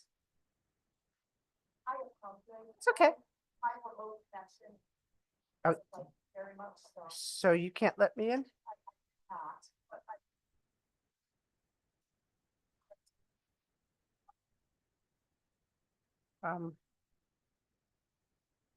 Oh, why is one for the matter administrator? Oh, good. She let me in. She let me in. She heard me. She hears all. Did you hear that, Susan?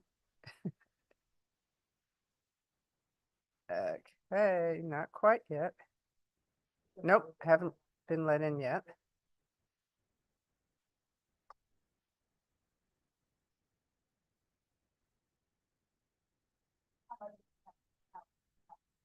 Well.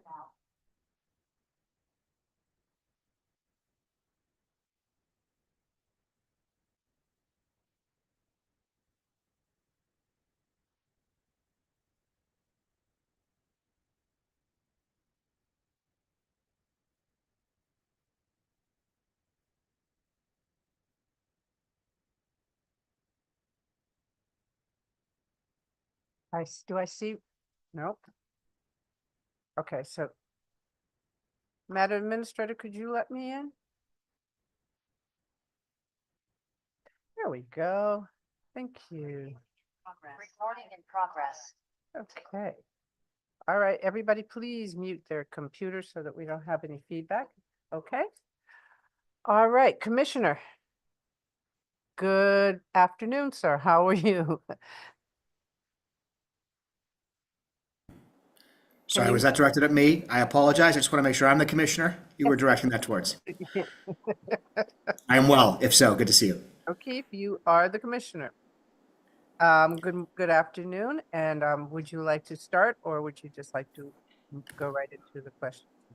I'm just happy to introduce myself and to the committee. I'm Dan O'Keefe. I serve humbly as the commissioner of the DECD. As you can see there, my team is there in person. I am unfortunately about as remote as I can be right now. I'm dialed in from India, but we're looking forward to your questions, and I appreciate you giving us the time. Okay, but I'm sorry, you said you're where? I'm in India. I'm accompanying the governor on a trade mission. Oh, good for you. Okay. Well, it's good to see you, sir, and thank you for joining us. I'm going to start out first with a few questions, and then I'm sure my members will start to come in because we've got a variety of different meetings going on today. And it's like today is a true juggling day for all of us, and that is what we do. So I want to thank you for giving us some time. First off, I'd like to know, sir, how many employees do you have how many employees do you have in DECD, and how many are paid for by are fully funded in your system? And I'm sure Kyle, would you mind taking that?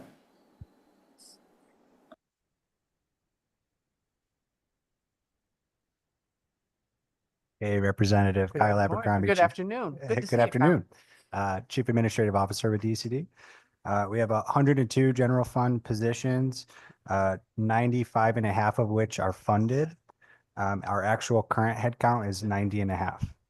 95 and a half. Are funded 95 and a half. And then the actual headcount is 90 and a half. Thank you. Okay. This past session, did you so far this year, do you have a deficiency in your budget right now? No, we don't. Oh, good. Do you have overtime in your budget? We do offer overtime to some of our employees, yes. And we could get you details on those figures as well. Excuse me, I've got a noise group back behind me and I'm trying to, excuse me, move. Yeah, thank you. Changing of the garbage. Yeah, that's okay. We're good. That's all right. We're good there. We get there. I'm let everybody settle for a minute. All right, let me try that again. Do you have a deficiency? No. No deficiency. Okay, and that's amazing. That's really great. I'm glad to hear that. Okay, so there are some things in the budget, and I'm going to go really because this is one that really bothers me more than anything. Can you explain to me what is happening to the arts programs in your budget? Commissioner, do you want me to take that? That would be great. Thanks, Kyle. So in the general fund, there was a various grants line item. Hold on 1 second. You are not whispering. I am so sorry. Go right ahead, sir. So there was a new line item that was added in last year's biennial budget called various grants, which funded various arts and culture organizations. That line item was about $8.7 million. The governor's budget eliminates that line item. And then in the tourism fund, there was also a various grants line item, which was eliminated entirely. And then all other, excuse me, I believe it's 27 of the other tourism fund line items were reduced by 17.5%. Essentially, the governor has a constitutional obligation to present a balanced budget, and the tourism fund was out of balance because of hotel tax revenues did not come in at enough of a rate to meet planned expenditure. So they had to find cuts somewhere to present a balanced budget. And the elimination of the arts, the various accounts, if you want to call them, but the arts and funding that we did for the state of Connecticut, was eliminated totally, which when we put it into the line item, we said, we do not want this to be eliminated last year. And lo and behold, surprise, surprise, it's eliminated. I mean, shock of all shocks. I just want to say that arts programs are critical for our society. We are in turmoil right now because I think we forgot who we are and we forgot what humanitarianism is. We have to maintain these types of programs for the betterment of the state. We know healthcare has to be done, education has to be provided for, workforce has to be supported, but the arts are where our humanity comes from. Knowing that and seeing this eliminated gives me pause because I feel that it's making a choice of what we want Connecticut to look like. I know you didn't do it, so I'm preaching to the choir, I hope. But I do believe that it was almost insulting to see it eliminated. We fought for those lines. We fought for those organizations. They provide addition to families. They make people understand why they live in Connecticut because we provide those. We support those programs to make sure families have access at all economic levels. And to have that put in that way, I was just devastated. So I'd like to comment, Kyle, Sure. if you don't have anything further. Please. So what I would, this is not going to satisfy you, to be clear, but what I would say is this. This was a difficult budget year. This was a tighter cycle. This was a year where hard decisions had to be made. We are in support of the governor's budget, and that needs to be clear. That being said, ours is a cyclical economy. Ours will cycle like all cycles do. I just want to make it very clear that we remain committed to the arts. I've said that publicly many times. I think one of the comparative advantages economically that Connecticut has is the vibrancy of our communities, and the arts is an incredibly important part of that. So I just want to say that when budget cycles become a little bit more accommodating, I want you to know this will continue to be a priority for the DECD. thank you, sir, for that answer. I think I agree with you that this is a tough budget year. I totally agree with you. There's no question about that. But we do have choices. And there are other options that can be done as opposed to eliminating these choices. The history of our state lies in our arts. The history of our community lie in our arts. And to me, this is a very sad circumstance to have happen. So I won't beat it up. And I appreciate your comment. I know that's what you have to say, and I let it go. But I hope people understand that we have other options. We can look at our funding. We can look at the way we are channeling the dollars in the revenue side and how we divvy it out to certain areas. Maybe we don't do a trust fund for a childcare system that's going to go into a savings account for 400 million. Maybe we pay for some of those things that are necessary for our society to survive. We have to look at all of the balance of everything that we have going forward. So thank you with that. I'll come back with my other questions, but I just wanted to say that. So Senator Austin. Thank you very much, Madam Chair, and I couldn't agree more relative to this issue, but Commissioner, I'm curious on the tourism fund and on tourism marketing.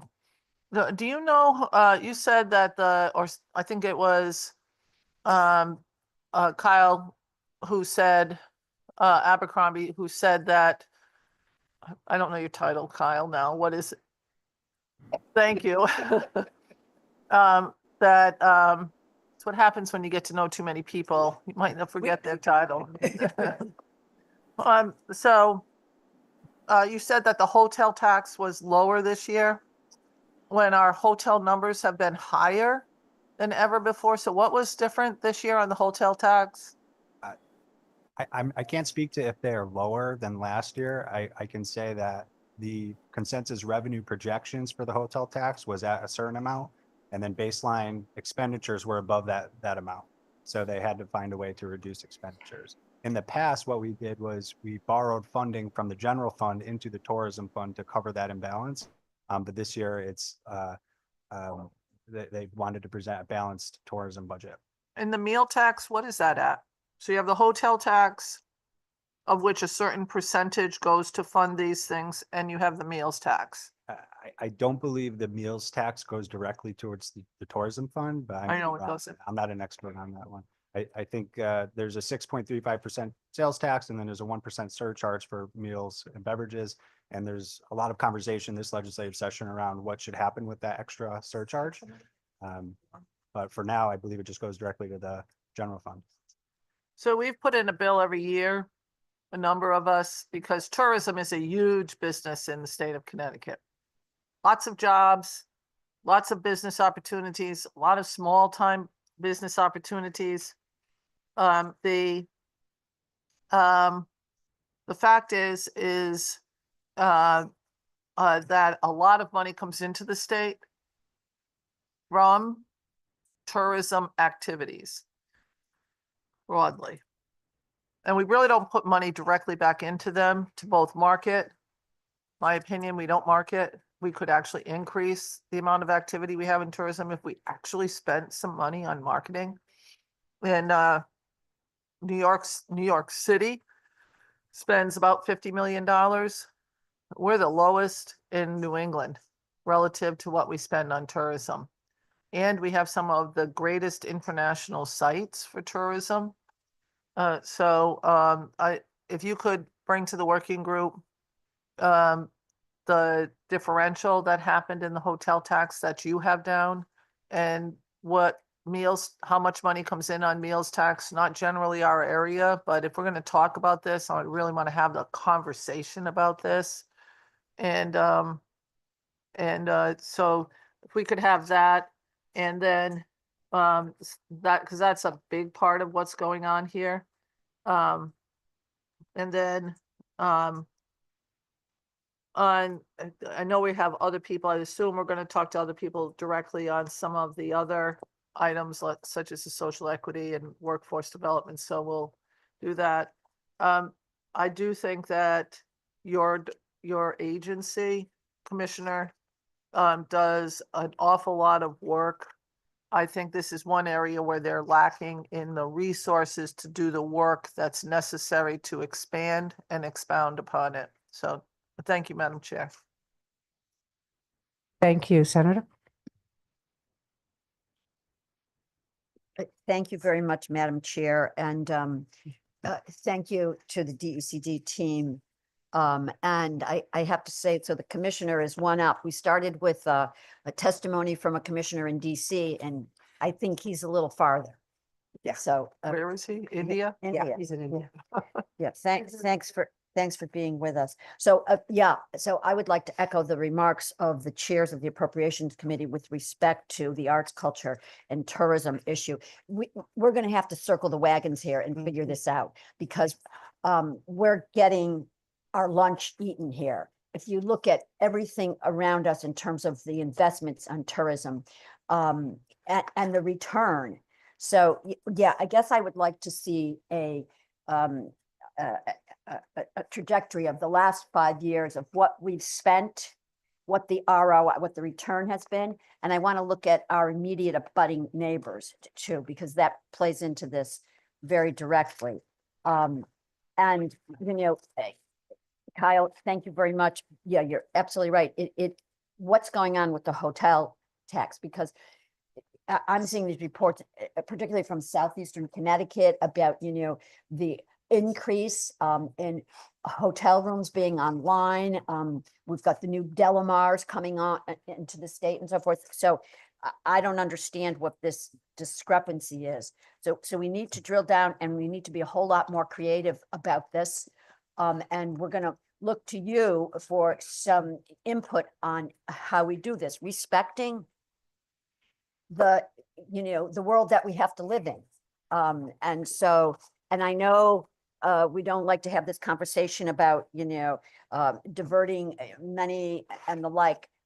But when we started this conversation about, you know, the hotel and the occupancy tax, it was a direct line to these this sector. And now that's not really happening. So we're gonna look to have a solution on this. And yes, Madam Chair, I do want to know a little bit about this change on the cannabis social equity fund, where we're going off budget. So, and welcome to you, Mr. McGee. Thanks for being with us. This is about getting out from underneath the cap. Is that correct? Yes. Yeah. Okay. So then where's the oversight? How do we then get our arms around this and understand this account, what's coming in? I know the mission, I know it well. I live in the 5th largest city of the state, and there needs to be some connection to the General Assembly and some oversight and some working together on these dollars. Can you speak to that, sir? I can. And thank you so much, Senator, Madam Chairs, and to the distinguished. Oh, no, sir. Brandon McGee. I am the Executive Director for the Connecticut Social Equity Council, better known as the Council. And Senator, that is an amazing question, rightfully asked in this world of lack of transparency. When you take a look at the original intent of the legislation that established the Social Equity Council, the goal was not to be, if I could use this language, tying of the hands within the appropriation process to respond to this nuanced world of poverty in many of our communities throughout the state. Better put, we're better positioned if this were to pass through the legislative process to respond through our programs in a more meaningful way. We will still report back to this body that appropriates. We will have direct communications with our council, who will have to approve our budgets on an annual basis in partnership with the legislative body. But on the same token, we're not going to live out in this ether somewhere where we're just going to operate on our own. The idea is to get back to the original intent of the legislation to move from a fund to an account to better support the programs and meet the needs of the social equity entrepreneurs. Okay, so who's going to approve the budget or whatever the plan is that the council comes up with? Sure. The council, better known as the board of directors, that oversee the staffing, the operations, the personnel of the Social Equity Council, of whom I report to currently. So under this blueprint, if you will, you report back. So we see it on the back end after it happens. No, we'll still follow the same procurement process. We are physically within DECD, the Department of Economic and Community Development, for the purposes of administering our fiscal office. So we'll still follow standard procedures in terms of how these dollars are being allocated and administered. So you all will definitely be in the process, but if you can elaborate a little bit more on the back end comment, I'm not sure if back end meaning after we don't see your budget until after it's been allocated, appropriated. Or approved by the council, from my perspective. Right. So we would, like we are currently doing, operating by working with all of our constituents, our stakeholders, namely the legislative body, governor's office, DECD, helping to draft our budget, and it goes through that particular process.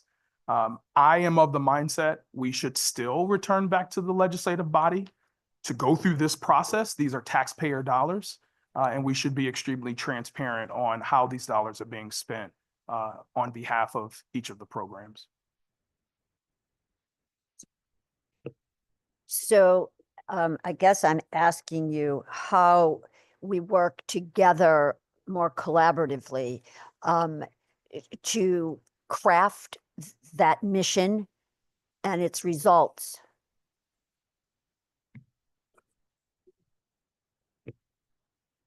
Sorry, Senator, I'm listening.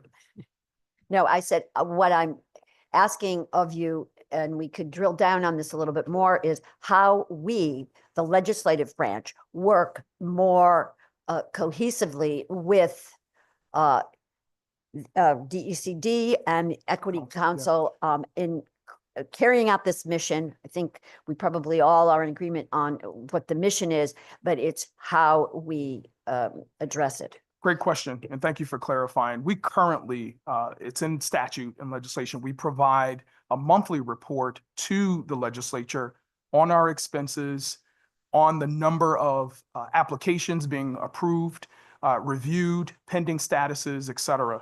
So that is currently in law, in statute, if you would, in terms of how we report out to the legislature. Excuse me, sir, have we gotten that report monthly from you yet? Yes. Yeah. Monthly? Yes, ma'am. I don't think that somehow. Perhaps it's not to the Appropriations Committee, but it is in statute that the Black and Puerto Rican Legislative Caucus receive a copy of these reports. And I know you all are extremely busy with reports, but we'll be sure to have our office hand deliver those. I think that would be a good idea. Yes, Thank you. Thank you. Thank you, Madam Chair. No, I appreciate that. Okay, I know the time is short here because this is a pretty big budget, and there's just a lot of moving parts to it, but I just, if I could, one more. So the Office of Workforce Strategy is another, hi Valerie, enigma to us. And pardon my saying that, but you know me. So once again, if I'm recalling, you had like a $70 million bond authorization, and then there was ARPA money in there. And, you know, I guess I'm wondering where your financial report is, and can we get a look at that? Absolutely. Thank you for the opportunity to answer your questions. Kelly Valerie is the Chief Workforce Officer for the Office of Workforce Strategy. How come you're not in India? Don't answer that. No, that's because our workforce strategy is to bring jobs back from India, not to send them to India. Exactly. I'm happy to answer that question. So the Office of Workforce Strategy received $70 million of ARPA funding and a $40 million allocation of bond dollars. So I can share with you the outcomes. I have a report here. I have been meeting with several of your constituents, including Rep. Walker and Senator Austin, keeping them informed of the outcomes of these programs. I'm happy to share a report that is available to you all. On the outcomes, we have exceeded our goals and expectations of the Career Connect funding. So the original intent of that was to train 6,000 people. We are closer to 7,000 people at this point, and we still have some funding left to go. And the grant has been extended to the end of 26. So we still have some time left to keep that moving. With regards to the allocation of bond dollars, we have been authorized and allocated $5 million, and we have done several projects with that $5 million, including a $2 million investment in adult education. And this investment is to fill a gap in the federal dollars that come in for adult education are only for those who do not have a GED or a high school diploma. These funds were specifically targeted at those that do have a GED or a high school diploma and are currently basic skills deficient. Those funds went to two of our workforce boards, Capital Workforce Partners and the NRWIB, Northwestern Regional Workforce Board. And they are working to implement contextualized learning programs where the math and English are incorporated in with technology and job training skills. That project is on its way and moving forward. We're excited about that. Another project that we did was a transportation study. We're just wrapping that up, and I'll be happy to give you a report out of that. We know that transportation is a major barrier to employment and to work-based learning experiences for our students. And so this is an opportunity to look at what are alternate opportunities to fill that gap. with other opportunities for transportation. Another of the allocation went to the Career Accelerator. This is a fund, pay it forward fund.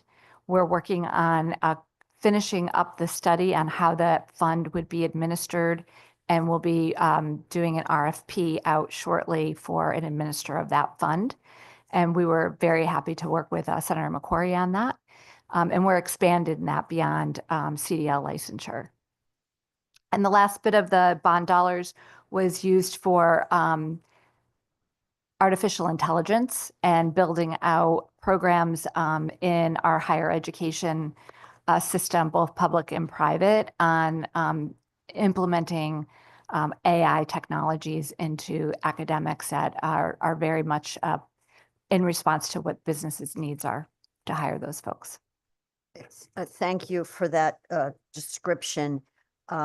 So, you know, you ended on the AI note and your work with higher education institutions. And so right now, you know, when you talk about ground level AI, we're talking about developing a whole cadre of workers, primarily AI prompt engineering. And so I asked the higher education people this, and I didn't get much of an answer.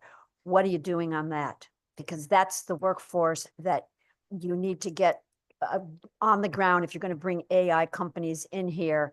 And there's a lot of competition out there. But by the way, it's an amazing track for you know, any individual, but certainly our higher education population, where it could span, you know, all sectors and create a lot of strong economic careers for people. We're very excited about the 2.7 million investment into AI. This is our Tech Talent Accelerator 3.0. And that's exactly the purpose of those funds, is to have work happen between higher education and the business community to identify what the specific skills, knowledge, and abilities will be for people working in AI, and then building those programs and curriculum within the higher ed programming so that we're preparing those students specifically for what is needed in AI. Okay, so are you And doing? Senator, just to add one other element, Oh, hi. Sorry, just to add one more element, which is I just want to remind all that we have announced our Innovation Clusters program, which is a $100 million program investing in the application of AI into our industries. We haven't announced final allocations yet, but we did announce finalists, which were 3 initiatives, one centered around the AI's application in financial services, one in its application in drug discovery and biotech, and one in its application in advanced manufacturing and insurance services. So we agree that there is a very large economic opportunity in front of us. And earlier tonight, or I guess earlier this morning, your time, I did testify around making sure we have the appropriate balance between, you know, guidelines and frameworks for regulatory burden and the economic opportunity. I want to make sure we get that balance right. Thank you, Mr. Commissioner. And you also have a request for 2 new positions here on In the Office of Innovation. Yeah, just as a reminder, there was an initiative called CT Next, which was funded through bonding. As you know, this administration views that kind of expense, meaning personnel or programming, to be more appropriate for an appropriation. So we did unfortunately close that down. And I say unfortunately because some people lost their jobs, but we are rebuilding that within the DECD, and those 2 positions are meant to be towards that end. Yeah, you know, when you come back to us and the work groups, I would like to have the benefit of the complete description of this transition on the CT Next. And you say it's bonding dollars being moved over to appropriation. Is that what I understood you to say? I don't know if I mean, that's, I guess, mechanistically what happened, but I just want to be clear. It was overhead that was funded historically through bonding dollars. That was stopped. Again, this administration does not view that as the appropriate application of bonding dollars. And now we are seeking to rebuild that work and that function within the DECD, which would be through an appropriation. So yeah, I'd like a complete breakdown of this proposal and also the CT Next function that is being shut down and how it translates exactly into this. It was $20 million, wasn't it? And CT Next? It was a lot more than that. It was? It was 60 million and then 67 million. I think the 20 million might be what was remaining. I believe it was 67, and then last year the legislature reduced it to 20, the outstanding authorization that's available. Oh, that was, yeah. All right, so then if we could just have, an update on that. I thank you, Madam Chair. Thank you. I just want to clarify. So CT Next was off budget, and now it is going under DECD. It's going on budget in your budget, correct? Is that what I'm hearing? And when you say it was off budget, yes. It was covered. The expenses were covered through a bond, Bonding. but That's now right. we're going on budget, correct? Yeah, I mean, it was work that this administration and I, including me, viewed as good work. We were supporting the innovation ecosystem. These are accelerators and incubators, et cetera. So the work we would like to sustain, but it was funded through bonding. That hadn't received bonding, and Kyle remind me, I think it was something, or Dave remind me, I think it was 3 years. And so that had been defunded effectively, and now we're seeking to rebuild it within the DECD. Within the budget, Yeah, that's why I don't like to call it off budget. It was just funded through a different mechanism, but I know what you mean. Yes, we are now asking that it be funded through an it was the appropriation. same thing with the Office of Workforce Competitiveness. That was off budget, right, in the sense that it was bonded, and now it's being moved into DECD's budget, correct? No? What was that? Exactly. So CT Next was a quasi-public. that Okay. Was funded through bond funds. Right. Whereas the Office of Workforce Strategy it went from its own state agency to within the governor's office, and now it's under DECD for administrative purposes only. So Okay, we're going to have all this in the work group, Yeah. because there's a lot of dotted lines that we need to understand, because some of these things that are being put on budget are crowding out the things that we should keep on budget. So we'll have that discussion in there. Representative Paris? Thank you, Madam Chair. Commissioner, just as we're on the subject of CT Next, I believe the last time that you were here, I actually had asked you questions about CT Next. And I believe that it was my understanding, sir, that you were going to provide a report to the working group around what was going to happen with the overall outlook and work of CT Next, how that was going to be transitioning within your agency. And in addition to that, we were also going to have an explanation, sir, of what was happening with the positions and the employees of CT Next that were going to be let go.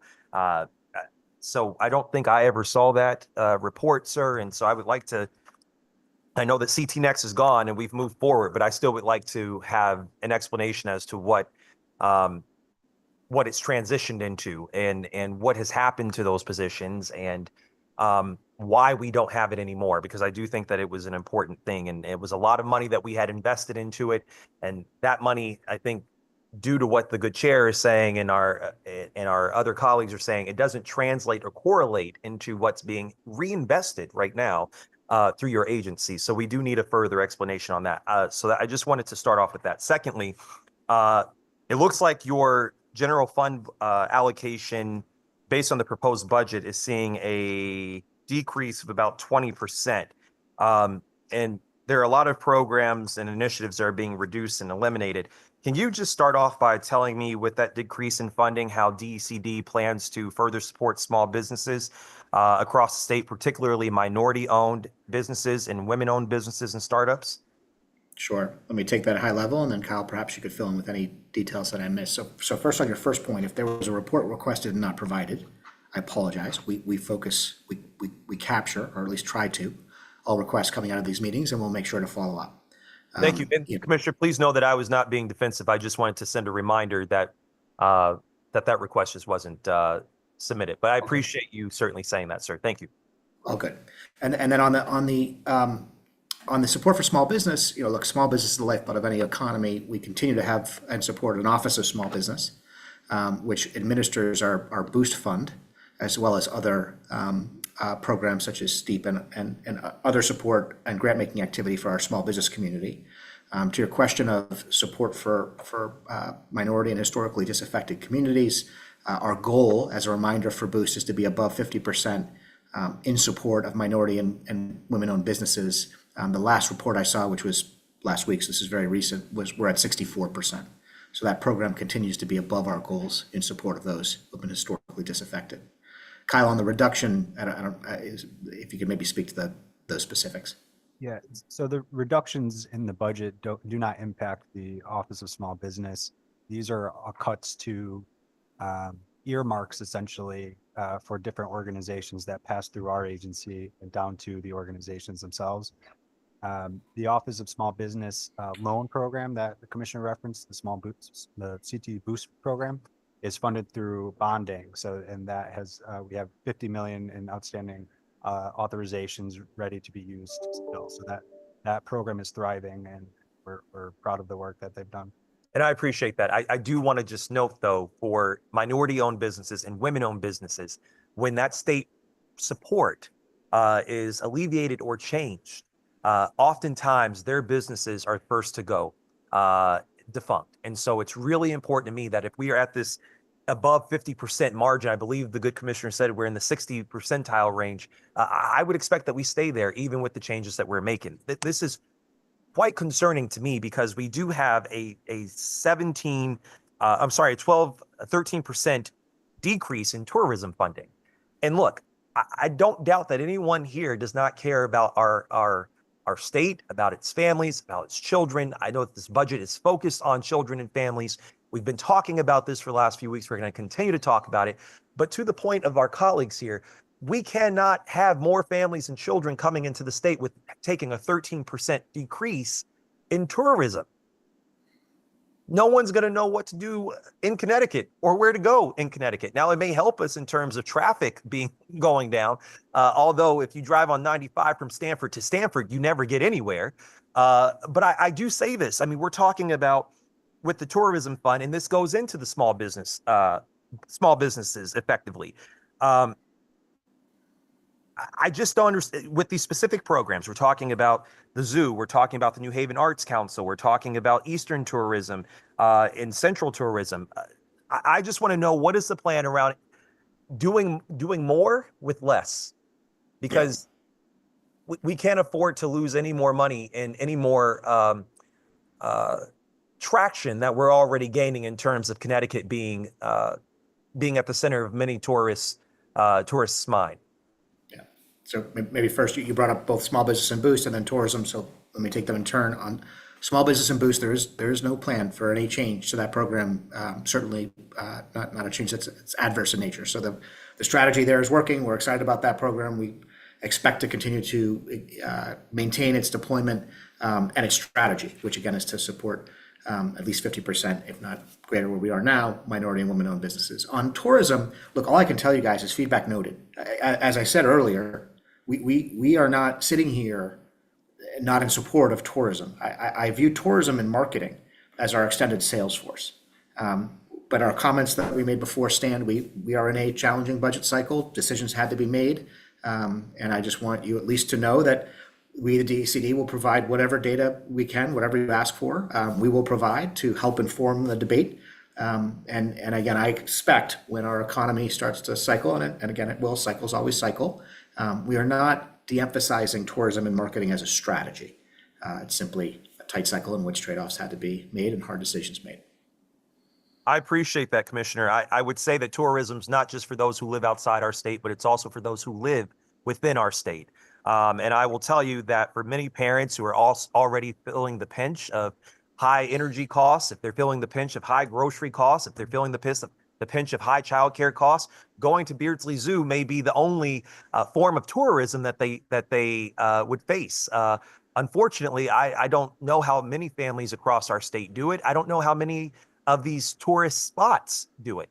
And so unless families are going to start role-playing the Lion King to, supplement the cost, and they already have an increase in costs on having to travel to places, I think that's problematic. So if we could get more work done and more explanation around what that plan is to increase or maintain what we're doing in terms of tourism. In the working group, I think that would be helpful. I don't want people to just drive by and know that we are the pizza capital of the world or the basketball capital of the world. I want them to be able to go have a pizza and to go to the zoo and to go to other places with their families and consider not only just moving here, but keep staying here as part of that. I do have. Senator, I do have to push back. I do have to push back on one element, and I do so incredibly respectfully. But you just asked for more work in support of increasing that number. I need to say we are here in support of the governor's budget. We will provide whatever data we can to help inform the debate. But I don't want you to expect us to come back with work around supporting an increase in a line item that is part of the governor's budget. We are here in support of that budget.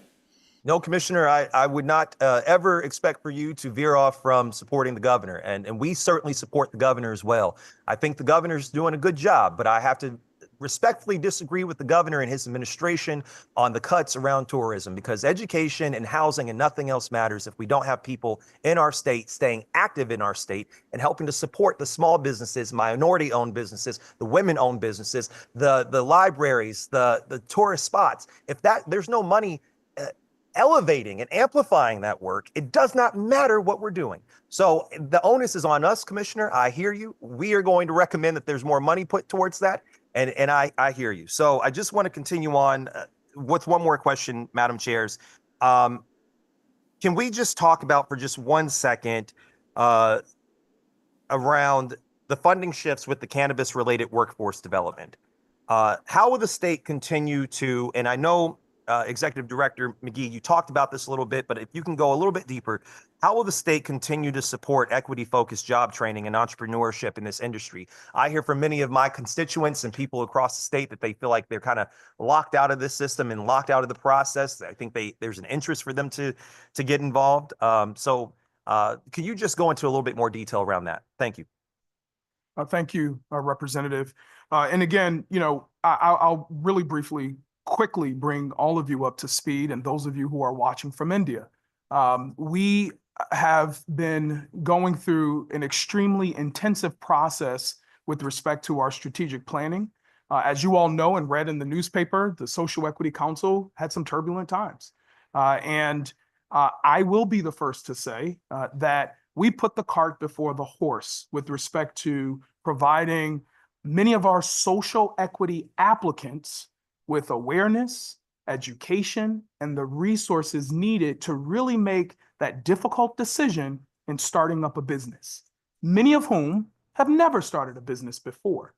But it should not create this really dark hole of, I don't know where I'm going and I don't know how to access capital or resources to stand up my business. Now, having said all of that, here I am, month 8 on the job, and we've been able to stabilize not only the board or the council of folks who govern us, we've been able to stabilize and deepen relationships with this first cohort of licensees to better understand, what are your pain points? We know what they are, but tell us a little bit more.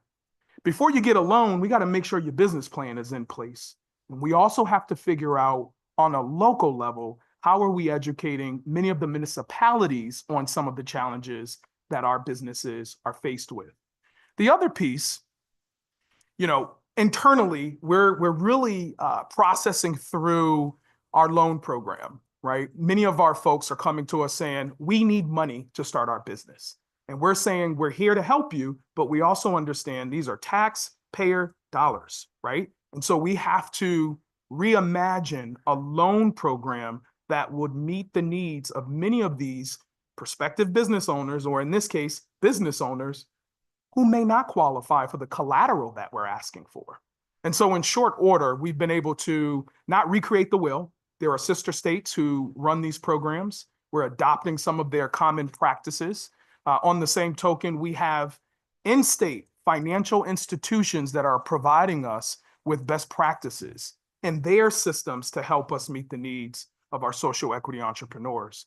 And we're also reimagining the workforce development program. Again, there's no secret here. There were funds spent on an attempt to create a workforce development program that didn't yield the anticipated success. And that's unfortunate. Here we are today. We have homegrown Connecticut college system trying to stand up a program.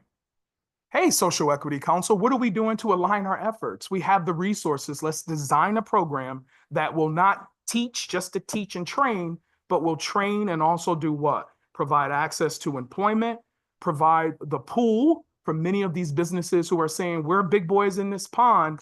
We want to hire folks from disproportionately impacted areas. Help us out. Yeah. And then on the same token, and lastly, and I'll end here, sorry, I'm going on my little preaching box here. We're still in put this in a discovery report. phase. When you talk about the entrepreneurial experience when they interface with the Social Equity Council. So there's a lot of learning real fast, but there's also a lot of work that we have to respond to in the moment. I appreciate that. And Thank you. Madam Chair, thank you. Representative Acker. Thank you, Madam Chair. And I know we're approaching the end of our time here. Commissioner, first and foremost, appreciate your information on AI this morning. I do agree with your stance on that. Well done in that testimony. Bring back some good fortune from India, please. And then, as we're going through this conversation, I had a small dollar amount, and then my head has started spinning when I heard about $70 million in ARPA money, and then $40 million in bonding, and $67 million another dollar. And I'm talking about $500,000. So I'll stay with my same question. And that is on the MRDA dollars. Your department asked for a certain amount, and the governor increased that. What was the reasoning for that increase? Do you know? Is David Corse there to respond? If not, perhaps Matt Puglisi.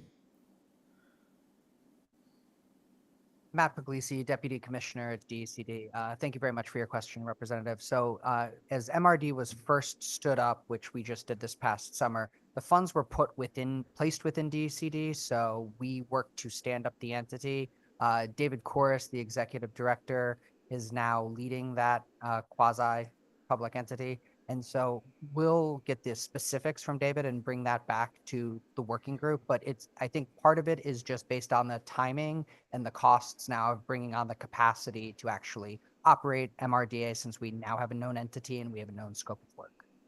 Thank you for that. We appreciate that information, because most items are, not all items are cut. Most of them are maybe held harmless, sort of say, even, and then I saw a bump on that case. But it seemed like such a minuscule question after all the tens of millions of dollars that we're discussing here today. And then, Commissioner, the reasoning for taking the Cannabis Social Equity and Innovation Fund and pulling that off a budget, please. What's the reasoning in that? Oh, or I'm here. It's okay. We'll give the commissioner a break. Again, I'll repeat what's been shared in the testimony. We're definitely in support of the governor's proposal on this, and I can't thank him enough alongside so many other stakeholders.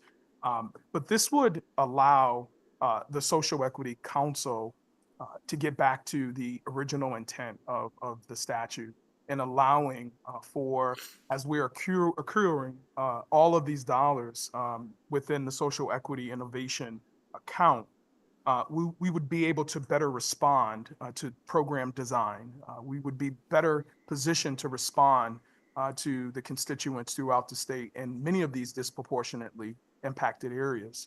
And then when you talk about the appropriations process, of which I appreciate a great deal, it doesn't lend itself to the ultimate disbursement of many of these funds in a way that we're able to really have greater impact because of the nuanced process. I will say it will not take away from the engagement of this committee and the appropriations process. We still would have to follow procurement. We still would have to go through everything that we're currently going through, but it would allow us, again, to be better positioned to support the programs within the Social Equity Council. And thank you, Mr. McGee. I know that you get a lot of kudos from the folks that have that are in your circle that appreciate the work that you're doing. Mine was, why was not to you more why was this line item, the one pulled off budget?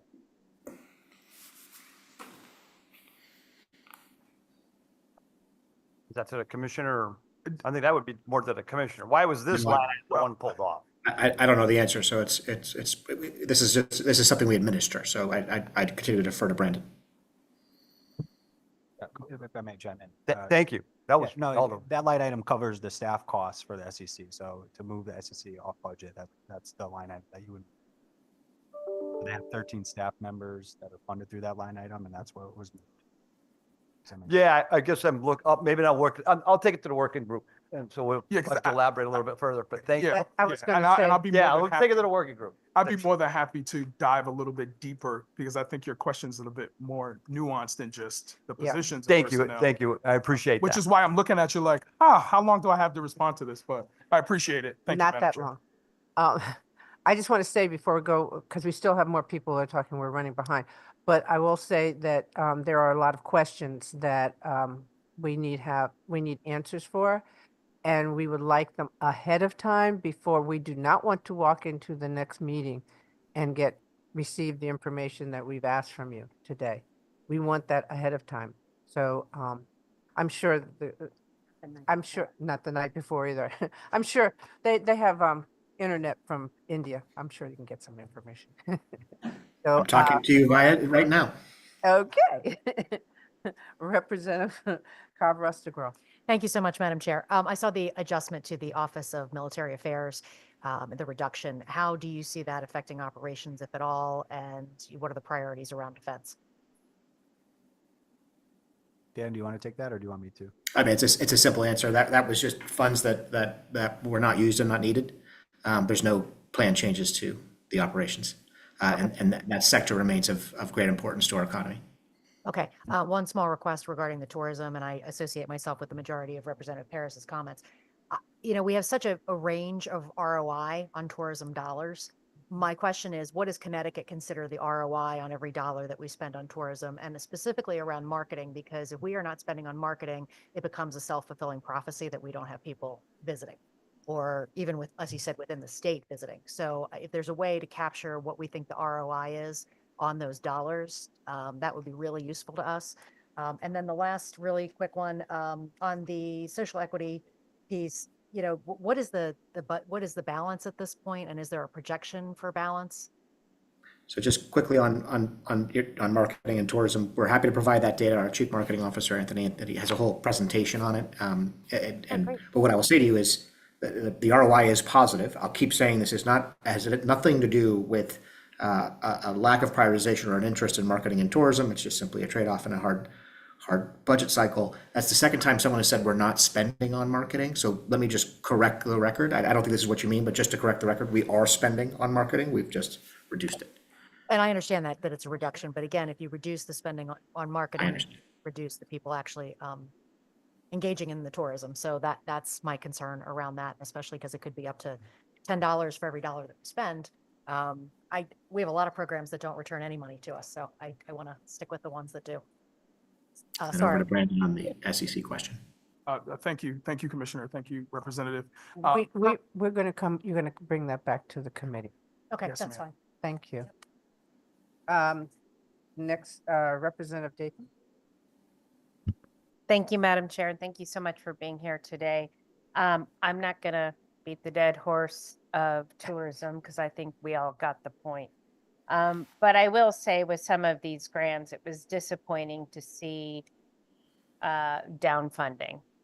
I know from the agencies in my area that are getting money, like Maritime Aquarium, for example, and Stepping Stones, that when we give them money, they can increase their programming, which increases people that want to go do that. And not only are they spending money to buy tickets, but they're also spending local money. And to that, I'd like to understand if you're usually in your annual report, you do something on the attendance and admissions and things like that for each of these grantee recipients. And I want to make sure that we could send to the working group that sort of information if we have some sort of trend analysis on that, because I do think that that would be useful to kind of justify why these and a great team. I've been working with Billy and then some of the IDD work, and we talked about that last year in appropriations, and really was hoping for the working group that we can talk about what sort of initiatives you're looking at doing this year, how we're able to do this, how we're working as I was going to say Rep McGee, but Mr. McGee, how we are investing in our workforce strategies in connection with our community colleges, because I'd like to kind of get and understand how we're all working together to show an ROI on those dollars that we're putting into our higher ed organizations. And you don't need to respond today, but those are the sort of key things from your area. And thank you so much. We're happy to provide that for you. Thank you, Madam Chair. Thank you. Senator Austin. So quickly, there's a mission for MRDA. Are they taking are they working alongside Capital Region Development Authority too? Yes, Senator. Yes. Go ahead, Matt. Sorry, Dan. No, please go ahead.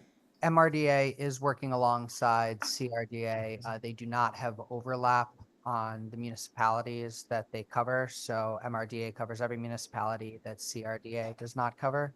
And I think right now, David and Mike at their respective agencies are both still trying to figure out how, as MRDA continues to become more operational, how that'll continue to evolve. So I'd like to see the mission because I'm not really certain what they're doing. And before I go any farther, I want to thank you for all the work that you've done relative to CIF and the Brownfields grants and the excellent work that has been conducted relative to making sure that those that apply have the understanding of the information you're looking for. And I've also worked with Katie, who's, I think, in OPM now, but she's here today. And I think that she's here to, I don't know, but I really missed her moving out of DECD over to OPM. But you took in Bree Wolf from us, and they have done excellent work relative to answering questions and working with people, and I find them to be extremely helpful. But I want to also understand, how many quasi-publics are we funding for individual pieces of information? So MRDA is a quasi-public, and my understanding is a quasi-public is meant to stand on itself. And we just removed the additional funding for the quasi-public of the Connecticut Port Authority, which I'm happy of because I think they should stand on their own. And as we continue, and I'm still not certain what's going on with CT Next. So when we go, CT Next is gone. It's gone. I think we have to also make it gone via statute. I'm not positive, but and then I really think that the roadmap that we had put in a bill relative to tourism needs to be looked at really strongly, being funded with a percentage, a small percentage of the meals tax would fund these and provide the oversight that we have never had relative to all these. We could take all of these and have them be funded relative to having humanities oversee them. They did an excellent job with the ARPA funds that Representative Walker and I were able to give to the Connecticut Humanities on broadly getting RFP, understanding all the different organizations, making sure they were spending it on the things that we needed to spend it on, and getting reporting back. So that to me is one of the most important things that we could do. And so that's something that I will be looking at. And Commissioner, just so you're really aware of my opinion on statewide marketing, I believe that the state of Connecticut should be spending $20 million on statewide marketing. I've felt that way all along. I don't know if Anthony's going to stay with us or not, based on the fact that, in my opinion, we don't give him enough resources to do the excellent job that he's quite capable of doing. We can declare ourselves whatever we want to declare ourselves, but I really think that to look at this broadly, we should be marketing Connecticut in Pennsylvania, in New York, in Vermont, in Maine, in Canada. And we're not spending anywhere near what we are spending on marketing. And I don't think it's the commissioner, any commissioner of DECD. I've said this since I've been in the legislature. It's a huge industry. Representative Walker gets tired of me talking about statewide marketing, but it's really important, very important, and I think that it needs to be. It's an important industry. And if you want, I can have Fred Karstistan call you the next time he calls me on statewide marketing. He'll go through it all. Thank you very much, Madam Chair. Thank you. So there is a list of things that we need. Just to let you know, your next meeting with us is March 12th. So that means that we would like the material by March 7th so that we can have time to go through it because it's going to be a lot of material. And one of my colleagues said that they would like a little bit more fixed information on the terms of CRDA and MRDA because a lot of towns are getting confused where they go and who they with because the CRDA seems to be mostly Hartford and East Hartford, and they're trying to figure out where do they belong in the funding perspective. As far as all of the accounts that have been merged into DECD that had funds elsewhere, such as workforce strategy, as social equity, and there was one other one. We'd like to know where that money ended up. And so maybe it would be good to have an accounting of the money that they had before they got moved into. You're moving out, so that doesn't matter. But it's the ones that are moving in, it does matter because they were funded originally with bonding money, et cetera. And we'd like to have an accounting of that also. Did I cover everything, ladies and gentlemen? Yeah, this is to add, not a question, to add, okay. No, I got No it. more questions. No, thanks. I don't mean to follow on after Madam Chair, but yeah, I would also think it would be instructive for us to hear about the Convention and Sports Bureau, the funding and what their results are. Okay. And then advanced CT, I think we need to have a look into that. Is it a quasi-public? What is its designation? You have a line item here for that. Yeah, I have a whole bunch of others. And the other one would be the WIOA dollars. I understand that you all are getting part of the WIOA dollars in workforce strategy. Plus, I saw a line item in the budget for you for Office of Workforce Strategy has a $1.4 million allocation in there. I'd like to know how that blends in with everything else. Okay, and if there are any more questions, we'll send them through our Madam Administrator, but when you get your answers, please send them to Madam Administrator. Yeah, Bree and Katie know where to go. Okay, so they got your back. They'll make sure that we get all the details. So thank you very much and enjoy India, sir. Have a good time. Give the governor our regards. Everybody have. Thank you. Thank you very much. Thanks, everyone. Next, we have Department of Labor. Yes, I know. That's what Tony, Tony,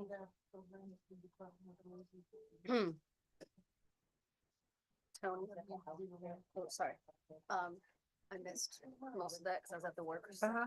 Are we getting a breakdown from the social equity? Yes. that they're gonna Yeah, give us? and they're not the same thing as the DPRC money. So just point that out. No, I was thinking like, does that No. help to move it into that? There are more Black people and other things than just one. Listen, I know that, but like the whole point of that money was like the The BPRC money was because of the violence in the communities. It's a different thing. That is economic development. Different thing. Okay. I'm just trying to figure out if we're looking for money, does it make sense for it to go there? Because it's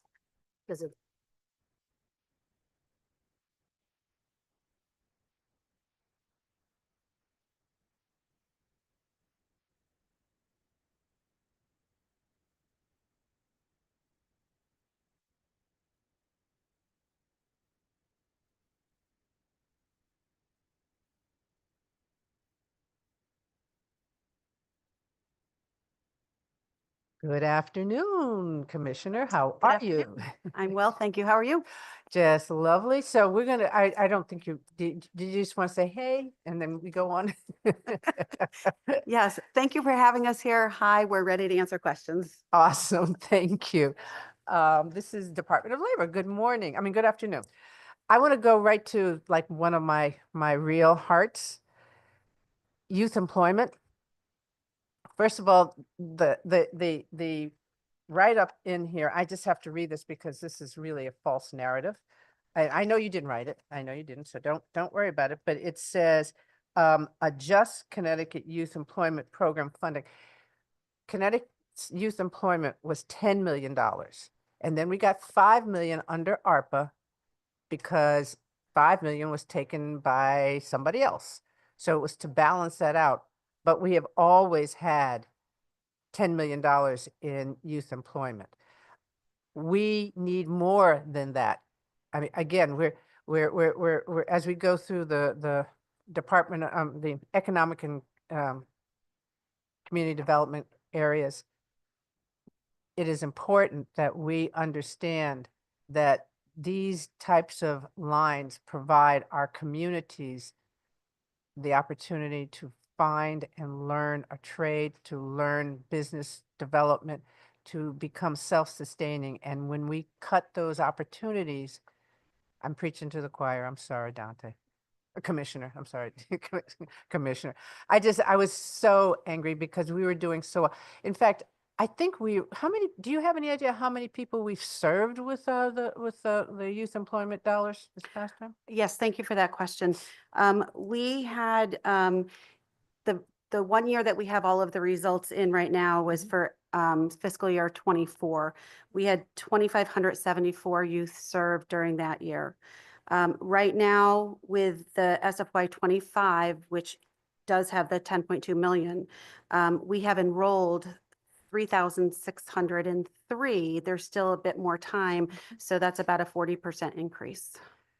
It's amazing. I mean, I've gone through to a couple of the workforce sites and everything. And when you see what happens after the kids actually have an opportunity to not be belittled or not be condemned or chastised and just educated out in the world of work, it's amazing to see them blossom and they become different individuals totally when they go through this.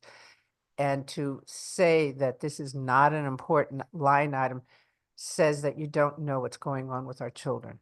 You are totally disconnected. And that's very disappointing. And just DECD closing out all those programs for communities and families, that again is a continuation of a disconnect with our children and our families, not realizing what is necessary. Don't get me started about higher ed, so I'll leave that alone.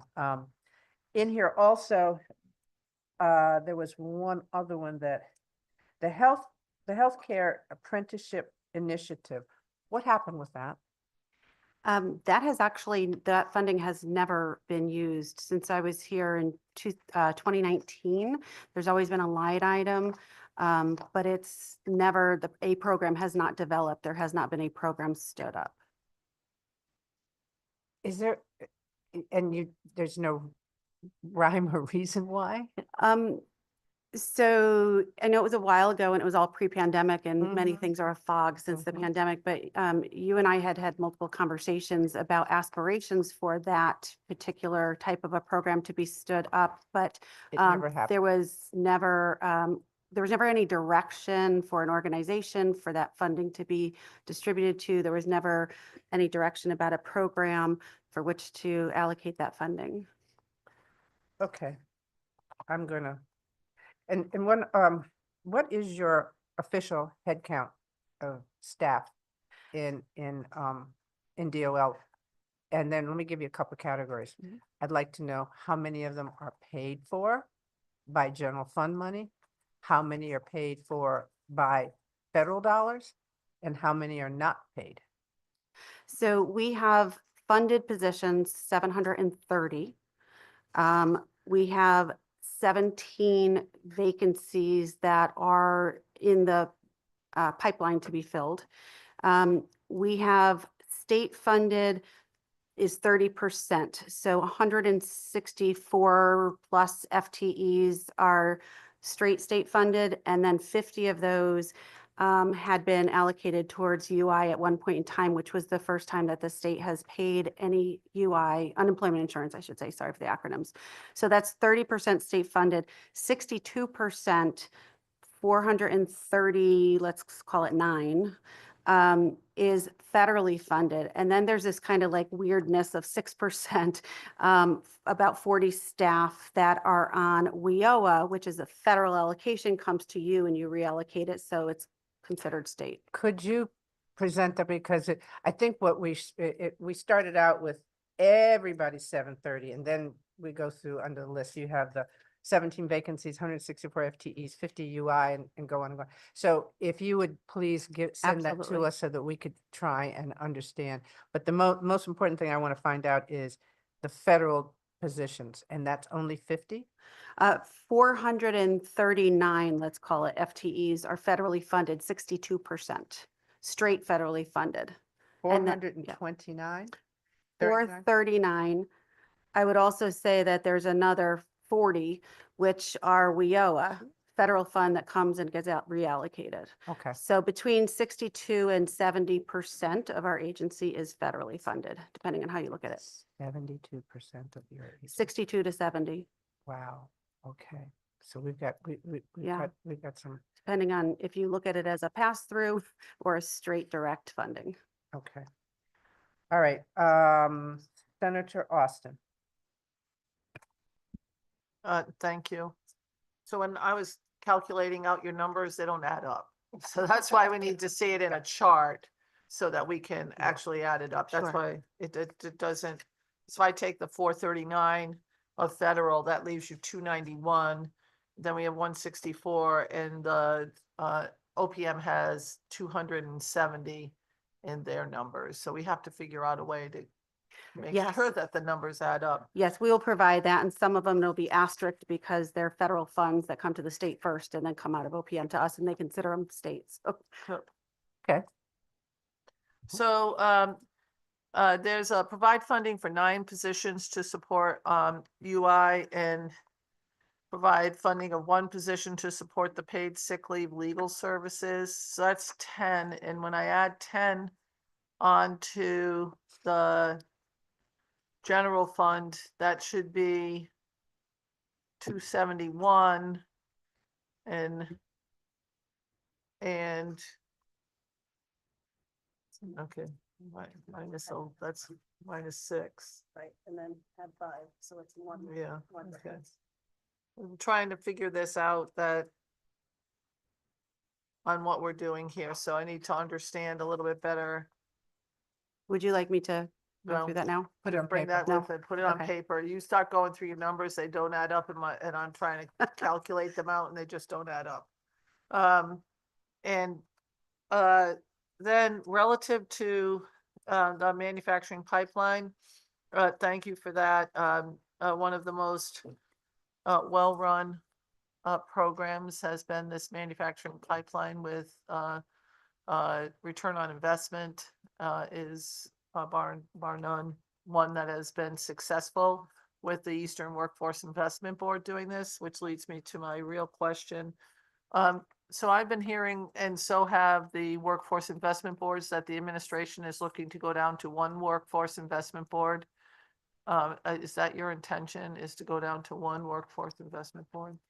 That is by no means my intention, but I have not heard that, and other than rumor that I wasn't able to substantiate. So I am under the impression that that's not a desire of the administration, and if it is, I have not been aware of that. Okay, because I think that would be a huge mistake, because each workforce investment board is doing something different.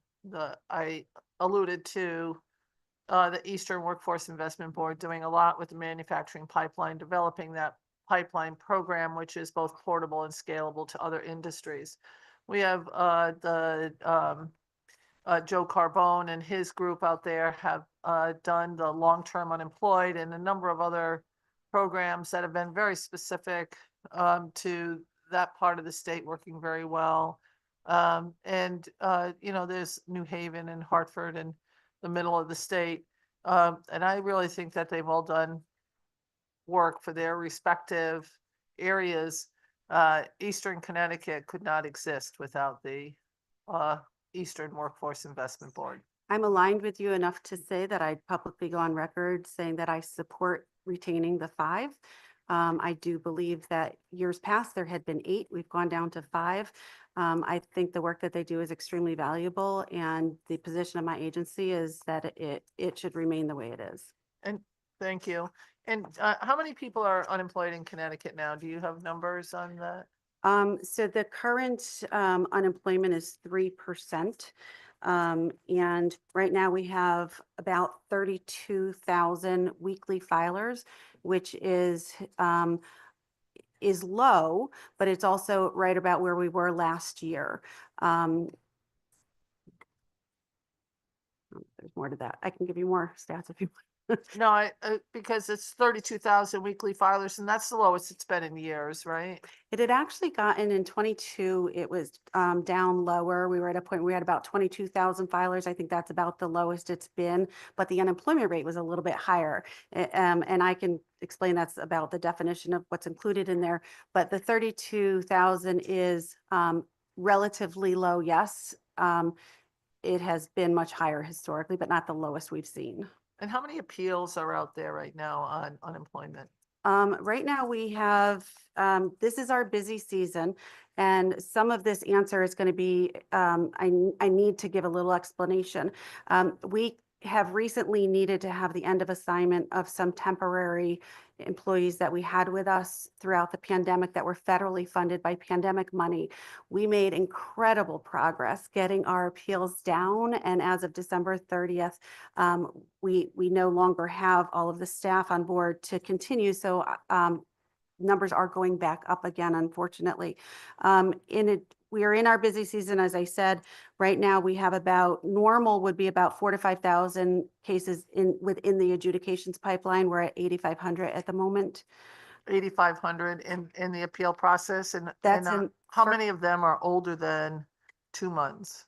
Actually, I have to clarify, there's 3 levels of appeals. Adjudications is level 1. Level 2 is what's called the lower level. It's now the quasi judicial entity outside of my agency. There's another 30, almost 3,900 in there, that lower level. That should, normal is about under 2,000. And then the Board of Review is the highest level prior to any court action. Currently that has about just over 3,000, much higher than we would like it to be.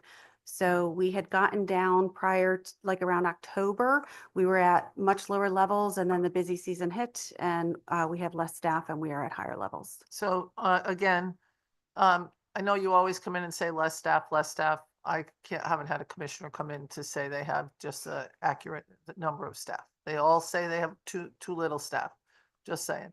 So again, I want to go back to my question, which was relative to how old are these cases? So I can tell you in appeals, some of them are as old as 8 months or longer. There's, averages here. Is anything older than 8 months? Yes. So what are those That would numbers? be, lower level is about 12 months. I don't know what you mean by lower level is about 12 months. So of the 3 levels, there's the adjudications, lower level appeals, and upper level appeals. The lower level appeals is at about 12 months. How many are at 12 months? They're not all 8,500 is not at 12 months, right? No. that's what- if you Those could are bring to about the- 3,400. Can you bring to the work group in writing all of the levels that we have and how old those cases are? I will, and they build upon each other.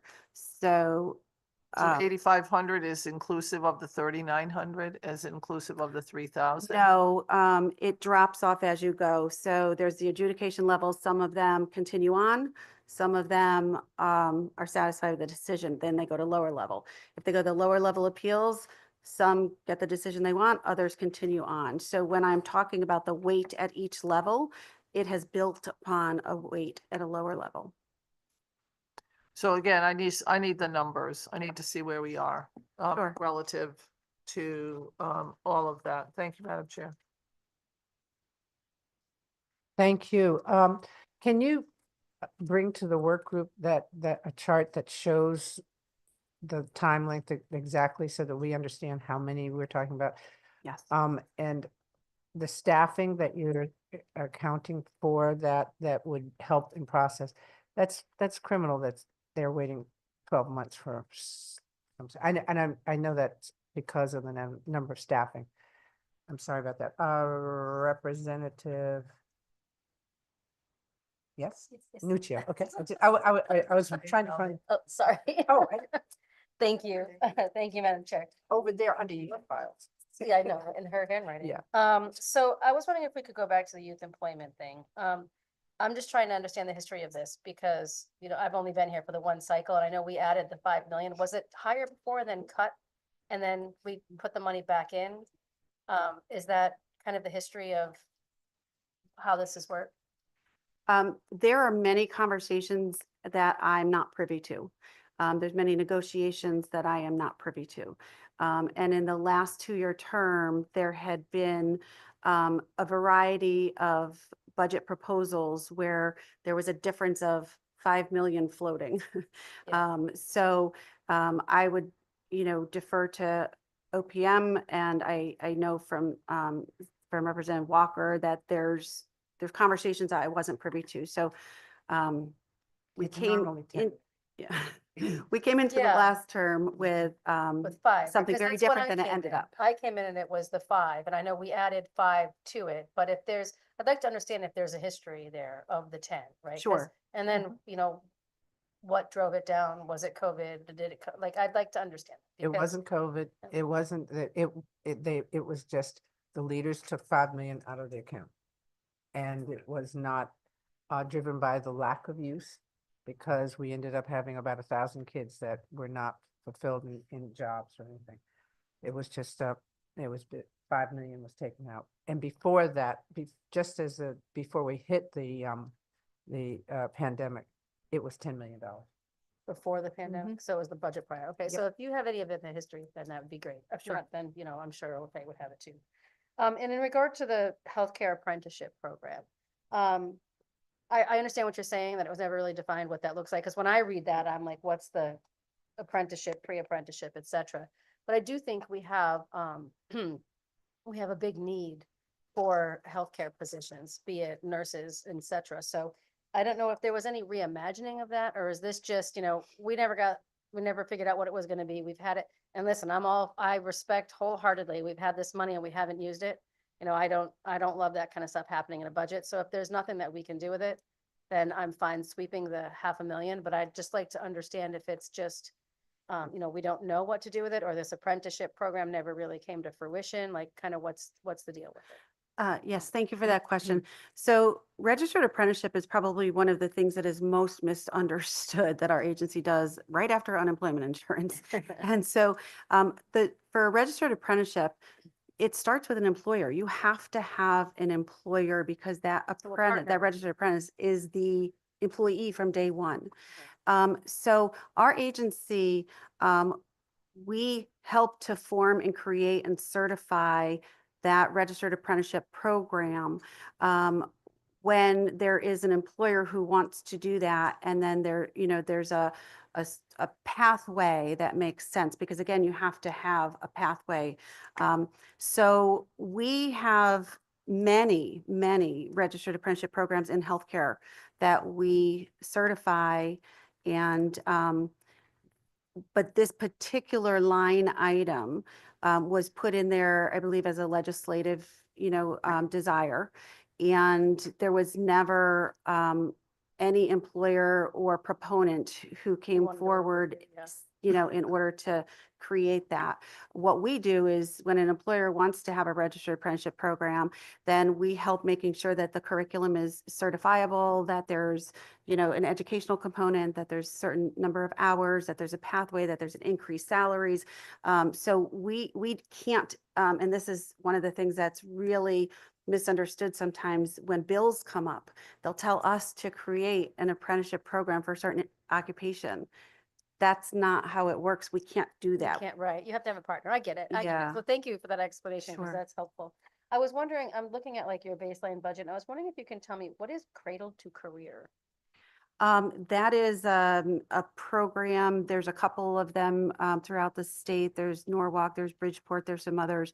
And they are basically a nonprofit organization that has had the pleasure of having funding routinely from the legislature. Do we know what it's for, though? Like, what do they do with, what is? Yeah, what so is- I'm going to have Deputy Commissioner Mark Pizzella speak to that. He oversees those Okay, programs. thank you. Hi, good afternoon. Mark Palzella, Deputy Commissioner, Department of Labor. Those programs essentially are grassroots, community-based organization programs, and they assist individuals in the community, typically folks who are from priority populations, underserved populations, folks who have been involved in the justice system, maybe dealing with some homelessness or other issues. It's a little bit more of an intensive approach to providing them with assistance and getting back to work and into training opportunities. Okay. It's case management? Okay. Let me just write that down. Okay, and then, I don't know. Oh, I just wanted to confirm also, because this is a rather large cut and everything that I've heard that this is absolutely justified, is the Workforce Innovation Opportunity Act. Those are 100% federal funds that just kind of come in and we farm them back out. So in this case, this cut does not damage anything. It's just, it's just reflecting what we're getting in the federal funding and then sending that back out. Can you please, is that correct? Did I assume that right? Yes, so in order to understand WIOA, which was formerly in here as WIOA, Is that this WIOA? it's WIOA, yes, Workforce Innovation Opportunity. What you should know is that because it's a federal allocation, by the time when you all are doing your session, we don't know what the allocation is going to be for the year. So there's always an estimate, and it's not until after session that we find out. So the estimate now that you have in here for the SFY 26 and 27 is actually based on what we receive for 25, but we have been receiving less, $2.5 million less. When we then have the funding, we're able to use that funding for 3 years. The boards are able to use that funding because we dispatch that out in formula funds for 2 years. So there's typically like a carry forward. So when you see the 49.8, that includes some SFY 24 carry forward of about 14.4 and the 25 state appropriation of 35.3. And a salary adjustment of 103,000. So that's why it's larger that 1 year, and then the next year's it's small. It seems to be smaller. I'm sorry, where are you reading from? You're reading from the budget? You just, It's on Workforce Investment Act, I think. Yeah. Workforce. Yeah, so if you look at, and it could be the OFA one or of the governor's, the FY 25 estimated is at 49.8. It says Workforce Investment Act. It's not, 35.3. okay, so that was The 35. Department of Labor was 35.3. Okay, so that must be OFAs. They're a little bit different. Okay, I really don't know why OFA and OPM don't have the same numbers. That's just something that I'm gonna throw Um, out there as an accountant, 2 sets of books. So it is a says scary thing. 35.3 what you're looking at. Yeah. So that would Yes. be a 1 year allocation. We have it with the money that gets carried forward. And that would be in the, if you looked at the governor's proposed budget. isn't it also because of the fact that it is federal dollars, those dollars are on a different cycle than we are? in the state, Absolutely, And yes. so therefore there's a lag time. September from the I was gonna say October. they're September, we're July. Yeah, Yeah. right? yeah. So the overall allocation from the previous year to the current years has dropped about, it was 2.5 million less at one point and then 2 million the next. So it continues to drop by, a couple million each year. And, that's not anything that, We did. that we can really, it's not anything that we did. It's just what the feds are doing. And that unfortunately is the case with all of our funding. There's been less in the workforce area for WIOA. There's been less for UI. They just, Unemployment. yeah, unemployment. I'm sorry. Thank you. so many acronyms. So yes, it does, it ultimately, I know respectfully, there was a comment about our staffing and stuff, but we continue to have less funding to provide the same or more programming. And so there is a really big challenge. Okay, I think that answers all of my questions. Thank you. Thank you. Senator Hartley. Thank you, Madam Chair. Thanks, Madam Commissioner and team for being here with us and for always being available to answer questions. So I want to kind of go back in time and talk about this wage reporting provision that now is showing up on our budget reports. So we had legislation that happened in an implementer, then the following year, if I'm recalling, I guess, turned the clock back to what it was originally in terms of the data points that were having to be reported. But this description talks about, we added data reporting. So refresh my memory on this, and then yet, if you could please talk about what this line item is here. Yes. So there had been a bill passed that would have required employers to add an additional 15 elements that they report to us. That was permissive because we verified with USDOL that you cannot require more than the program requires. So it was permissive for another 15 elements. Yes, Representative Hartley, in your committee, there was some changes that were made, and it was brought down from 15 additional elements to 3 additional elements, but it was retained on the books. But those weren't those elements we already had? That was basic information. Name. It wasn't information that's required for the unemployment insurance program as the federal government portrays it. So it was a state permiss. It was basically a request because you couldn't mandate it because the federal program doesn't mandate that. And employers, as well as we, would have to change our systems to report and receive that information. So while it stayed on the books, there was employers expressed discontent, and your committee was responsive and eliminated 12 of the elements down to 3. It's still in law. The governor's proposed budget shows what the cost would be, the fiscal impact to the agency in order to implement that program. But then you'll also see that then there is something in the budget later on in order to repeal that program.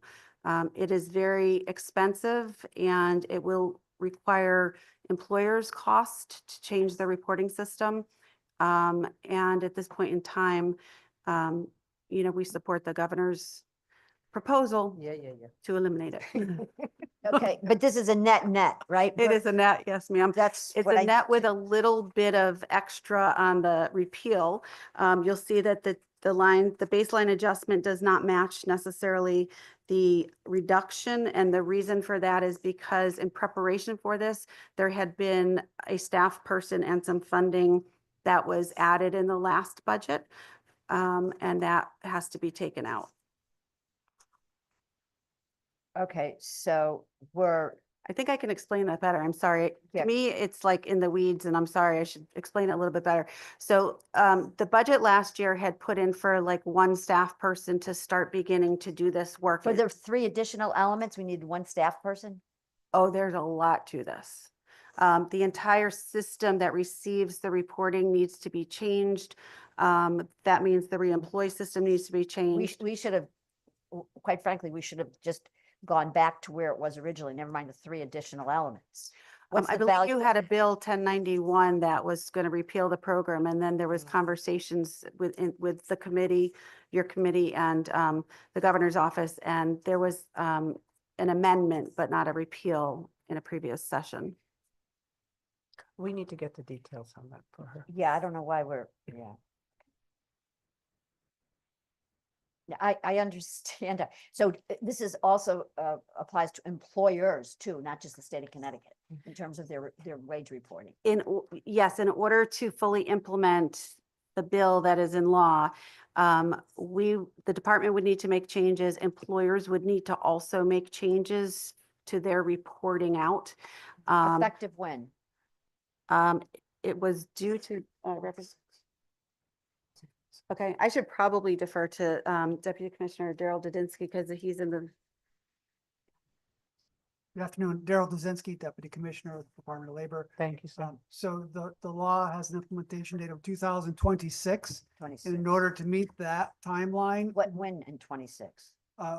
January. I believe it's the summer of 2026. So it's like 6/26? Third quarter. Okay. So we were targeting for the summer. So in order to do that, 2026 summer, we would have to begin right around this particular time, February, March of this year, because not just changing the technology, but as the commissioner reported, we have to hire a staff member and other staff members to handle this additional work and the changes. But it's also a marketing to all the employers that report payroll to the state of Connecticut. They have to change their system, and some of them have third-party administrators. So this is almost like an assessment to businesses. So what happens if we don't have these new 3 data points? If there is a repeal in law, it will not cost this amount of money. And we will go back to the way we currently are today, and there will be no impact and no cost. What's it going to do to you? And obviously I get the money, but what was the intent? It was to have more information to begin to target and so on. What's it going to do to you not having this information? Not talking about the money. Well, there are many folks who believe that it would be beneficial for, data-informed decision-making, for the ability to have data that comes from our education system right through our workforce system and on. And so there are researchers and others, economists, who felt that this is very helpful information, but it is not required information to do the unemployment insurance program. How many other states have this? These additional 3 data points. I understand the baseline of what we're required to do. We were one of the first. Do you know how many have retained? There are, And I think it's going to change. I'm going to estimate that there's about 6 states that have additional data elements on a voluntary basis.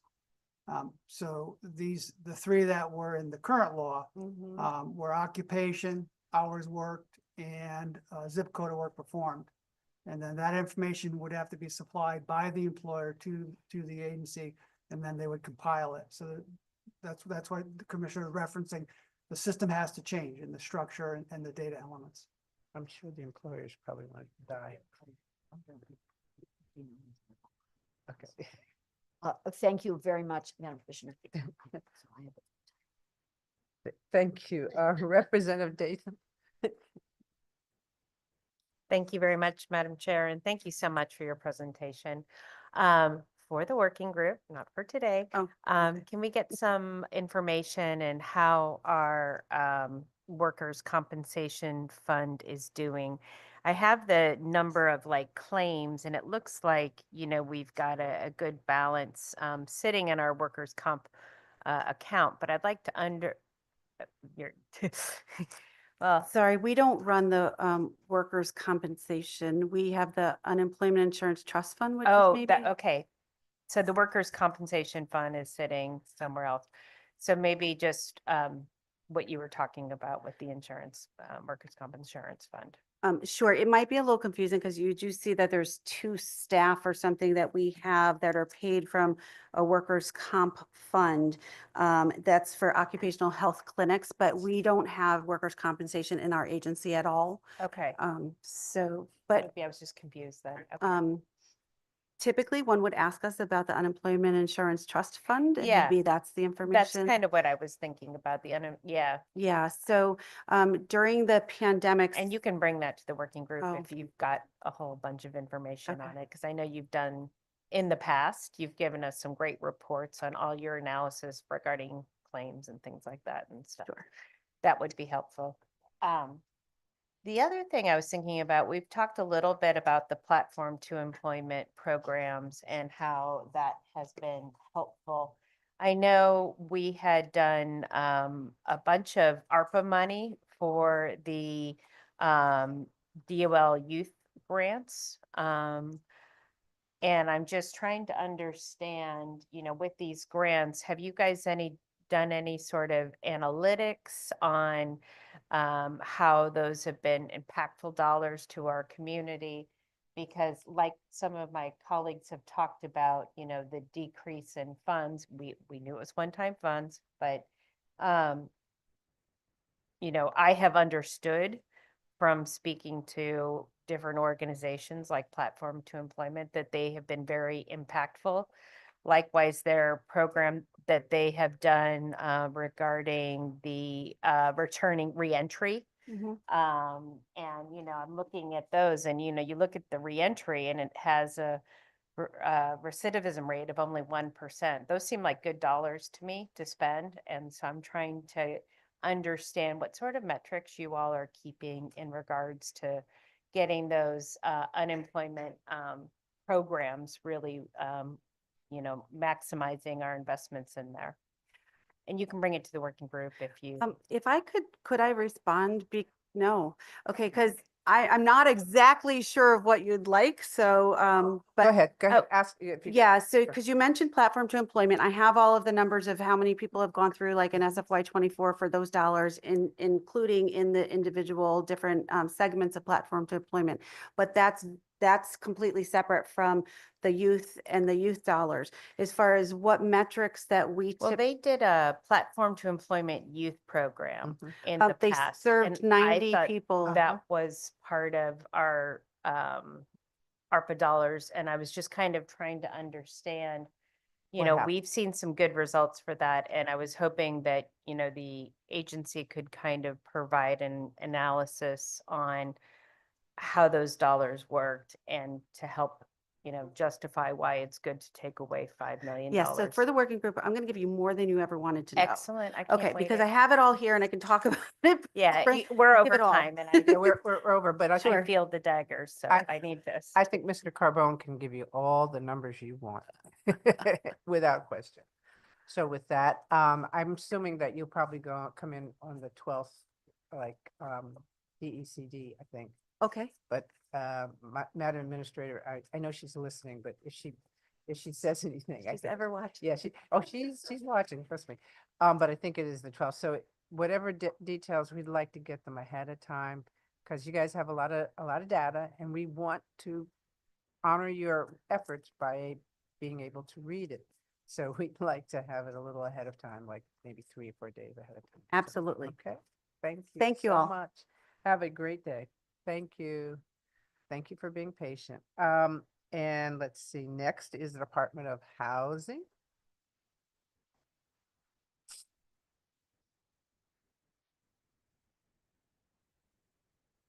Huh? No. No. You can talk to them on the side if you want. Huh? Yeah, they can talk on the side. Otherwise, are you going to stay here till 3 o'clock this morning? No, you aren't. So just be honest. Exactly. No, you're not. We will be here. You won't.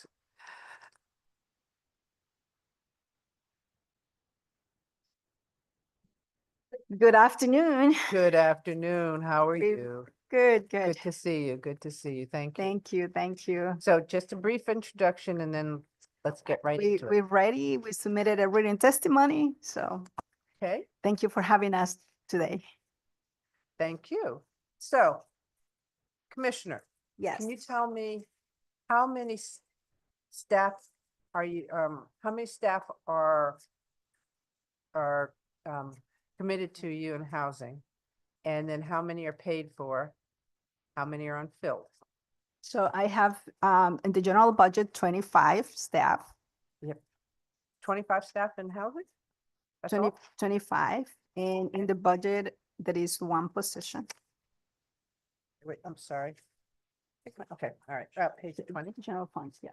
All right, so you have 25, On the general fund okay, and 1 in this budget proposal. and 1 in this one. And all of your positions are filled? Yes. Okay, all right, that's interesting. Okay, did you have, you did have deficiency Yes. this year? What was that because of? Can I ask? What was the question? What, can you tell us what was the deficiency from? We have a couple of deficiencies on congregate and also on the rental assistance since the rents has been going up, Mhm. and it was about $10 million. Okay, you said congregate housing? Yes, we And run. when you say you have a deficiency in congregate housing, you were allocated a certain amount of money and you went over that amount, correct? Yes, And you also went over, and what was the other item? the RAPs, the rental assistance The program. wraps. Yeah. So can you explain the rental assistance? Just a brief overview. I get a wrap certificate. Mhm. That wrap certificate is mine until I get myself into another funding source. Is that correct? Until it's needed, we do recertification every year. If your income goes up and you don't need that rental assistance, Right. then we'll take that one back. Okay, but if I don't, it's mine until, yes, until until, my, my economic status changes. Yes. Okay. And you have a long list of people who are on these applications who are waiting for wrap certificates. Is that true? Steve? Yes, that is true. Wait, who are you? I'm sorry. I am Steve Law, the director of the individual. I've seen before, except for you, young man, I haven't seen you, but anyhow, the rest of you have all been here before, so you know who are you? Sure. I am Steve Law, the director of the Individual and Family Support Program Unit at Department of Housing. And my unit oversees the state's response to homelessness as well as the rental subsidy programs, both Section 8, which is federally funded, and the RAP, which is state funded. Okay. And yes, we do have a lengthy wait list for both our Section 8 and RAP programs. Okay, now do you purge those annually? We do not purge them annually. It's more of every 2 to 3 years. We go out and we ask, we send out flyers for them to make sure that they keep us updated on where they are. For the most part, people are very interested in maintaining on the wait list, so it's actually the other way. They tend to call us more often than not to check what their spot is on the waiting list. So we do maintain contact with them for sure. Okay. How many are on your waiting list for rental and how many for Section 8? So we were actually able to kind of merge the lists due to HUD allowed us to actually put people on from the RAP wait list onto the Section 8 wait list because the RAP list was moving much slower and we did not want to,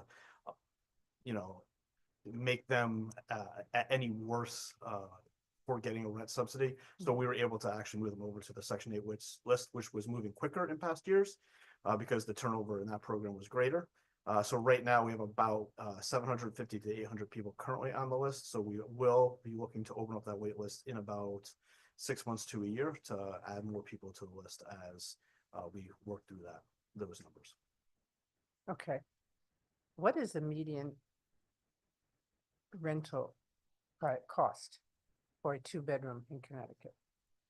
So that one's a little more difficult to answer because each region of the state is different. So we work. Do we have different rates for different wraps too? We have yes. So it depends on your area. So what in Section 8 is called the fair market rent. For the RAP program, it's called the maximum allowable rent. And what we do is we look at average rents within those communities. So for example, Lower Fairfield County is going to have a higher MAR on RAP than say Willimantic because it's just more expensive down there. So we do create different rates based on the areas.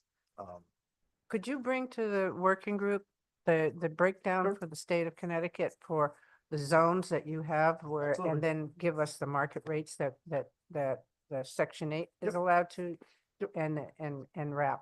We certainly can do that. We and also then- have that on our webpage if anybody's interested and doesn't want to wait. We do have it posted. And then give us the waiting list numbers for absolutely. both categories. Okay. It's getting late. Okay, Senator Austin.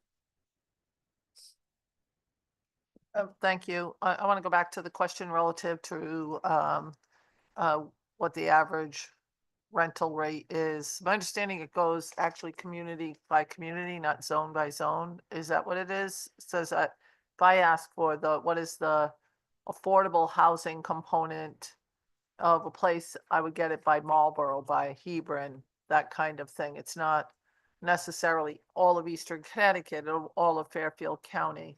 How does it work? Yeah, so we do break it down by like regional differences. It's not each individual town has its own. It is more like regional. So for example, like Greenwich, Stamford, Norwalk will be in the same region. For example, in Hartford, East Hartford will have their same number, but like the suburbs of like Avon, Farmington, Simsbury would have the same number. They wouldn't be different for each of those three communities. So we base it on the average rents that we're seeing in those communities, and you can kind of draw that picture. Based So on we're not actually moving the demographic around at all.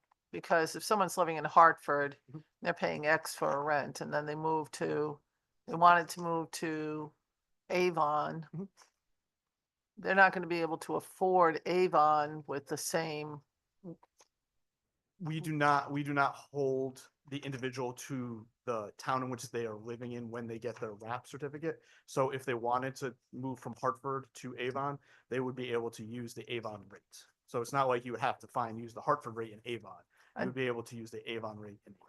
And then would you give them some resources for public transportation, which doesn't exist in Avon? Department of Housing would not. We'd obviously work with our colleagues at Department of Transportation to see. Well, yeah, they don't do that. Yeah.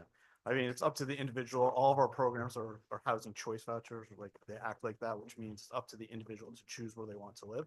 So clearly transportation would be an impact on that. I'm sorry. So part of my understanding of part of this was to change the demographic.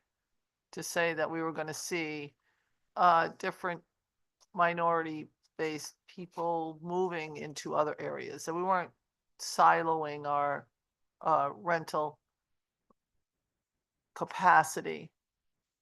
So there's a program, I know that there are some advocacy out there. It's called mobility counseling, which is to provide individuals with vouchers that live in urban centers the opportunity to gain information and counseling to move to a higher opportunity area. So we do fund that program with state dollars from the Hartford region, and we did apply for a federal grant from HUD that allows that in Bridgeport, New Haven, and Meriden, Middletown area. That really provides that counseling, that provides information on such things as transportation costs, access to schools, access to jobs. So we do provide that to allow those folks who are interested in moving to have the information to choose to move if they so choose. So how many, have we had a philosophy or a program or a mission to, because I hear all the time, certain parts of the state are different than other parts of the state. We keep minorities tend to be in the urban areas and not in the suburbs. If we're ever going to change that, we have to change the philosophy of how we parse out RAP certificates and the ability for people to live in other areas. So what would be the Department of Housing's plan to look at this issue? So currently, like I said, everything is based on choice. So anybody who comes up on the wait list, anybody who applies, they're able to live anywhere in the state of Connecticut that they so choose. So it really is up to individual choice. We are not saying that anybody has to live in an urban center or in a suburban or in a rural area. It is up to tenant choice. They can pick the community in which they want to live. They can pick the choice within the confines of their means. Because someone doesn't have choice if they have no public transportation. They need a vehicle to get around. They can't get around in areas that are barred from getting public transportation. There are many parts of the state, probably fully 2/3 of the state doesn't have any public transportation at all. The Department of Housing does not have any funding in any of its sources for transportation. What we are provided is to provide that housing subsidy. Clearly, we would love to work with our sister state agencies in terms of gaining access to transportation. But in order for us to be able to do that, it would obviously come at a cost. Well, I think we have to look at it differently than what we look at it. All you're doing is keeping the same people in the same areas around the state. You're not really changing the demographics. Part of the funding on housing was to change the demographics. That's one of the things we hear all the time. We're changing the demographics. But I don't see us changing the demographics. So Senator Hartley, Oh, I'm okay for the moment. Representative Cavros DeGraw.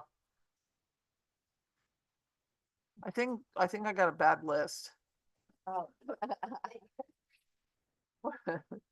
Representative Dathan, Thank you very much, you were Madam. supposed to say you were okay. Sorry. Hello, thank you for coming today. Um, I understand a little bit about the wait list and understand it's only been open twice in the last 17 years. And I know a lot of families have moved around a lot in the last 17 years. So I am keen to hear the process of getting that list opened up. But including some of the information that Representative Walker asked for regarding the wait list. In terms of the Section 8 and the RAP, are there a lot of vouchers that expire? Because I know you have a very short-term period to use them. And anecdotally, I have heard that because of the lack of housing, people are not able to always use their vouchers, and this is really causing an issue. Sure. Department of Housing realized that due to COVID, the length of time it took to search for an apartment greatly increased. So that is why we at Department of Housing went immediately to allow households who have one of our vouchers up to 1 year to search. Other housing authorities around the state have their own rules and regulations. We do not have oversight over those other housing authorities because those are federal programs. But here at DOH, we do allow individuals to look up to 1 year for a unit. And even still, if they show us that they are, trying really hard to find a unit and for some reasons it's just not working, we will entertain extensions as well to that. Thank you. My second question really is around sort of the IT and keeping track of all the lists and everything like that, because if you've only opened the list once or twice in the last 17 years, technology's kind of changed a little bit in that time frame. And how are we ensuring that all of our, lists are currently up to date? And do we coordinate with other agencies like maybe DSS to understand wraparound services for folks who are getting housing vouchers? Thank you for that question. There are a couple of things going on. We have had the program with a contractor for several years, and we just put it out, and we're trying to restructure the program where we can, the state is going to have a little more hands-on the financial capability and also on the data, which is one of the things that we have been lacking.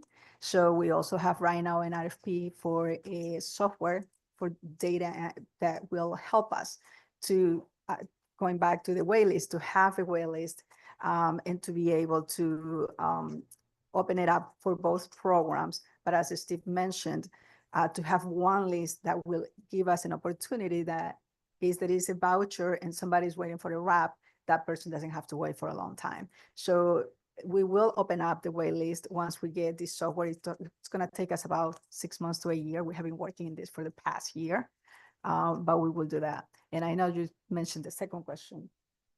Sure. I believe it was how we coordinate with our sister state agencies for wraparound services.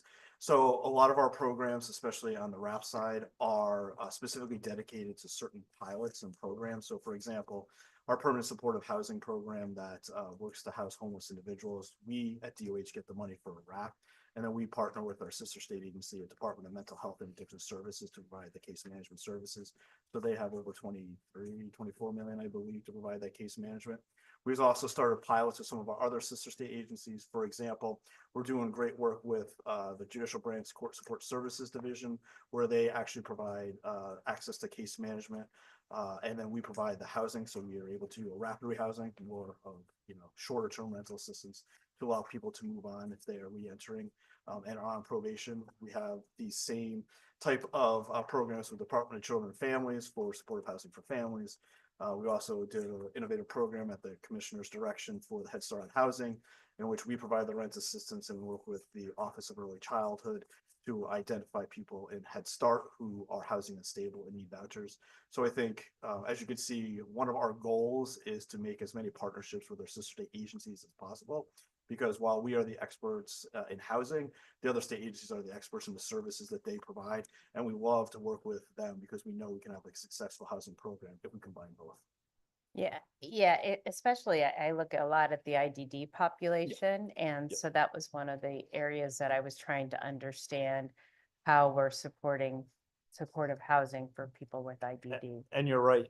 We do, as one of our newer partnerships is with the Department of Developmental Services. We were able to do an innovative program in which we provided the capital dollars, and DDS was able to provide the service dollars. So we're able to move people out of group homes into more independent living. And we have a few of those around the state, and DDS has really become a big proponent of supportive housing, and they really want to expand that option. And we totally agree with them because we do believe that people should live in the most independent level as possible.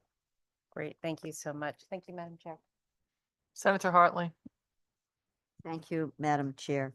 And welcome, Commissioner and team. Thanks for being with us and also for your boots on the ground agency operations.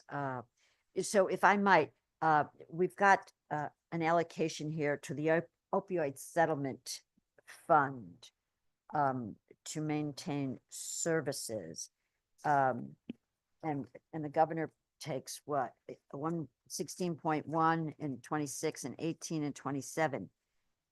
I thought the construct there was that the allocations would be decided by the opioid settlement committee. And the committee was approved, the committee approved for us, I'm going to talk about the Department of Housing, 500 vouchers through the settlement.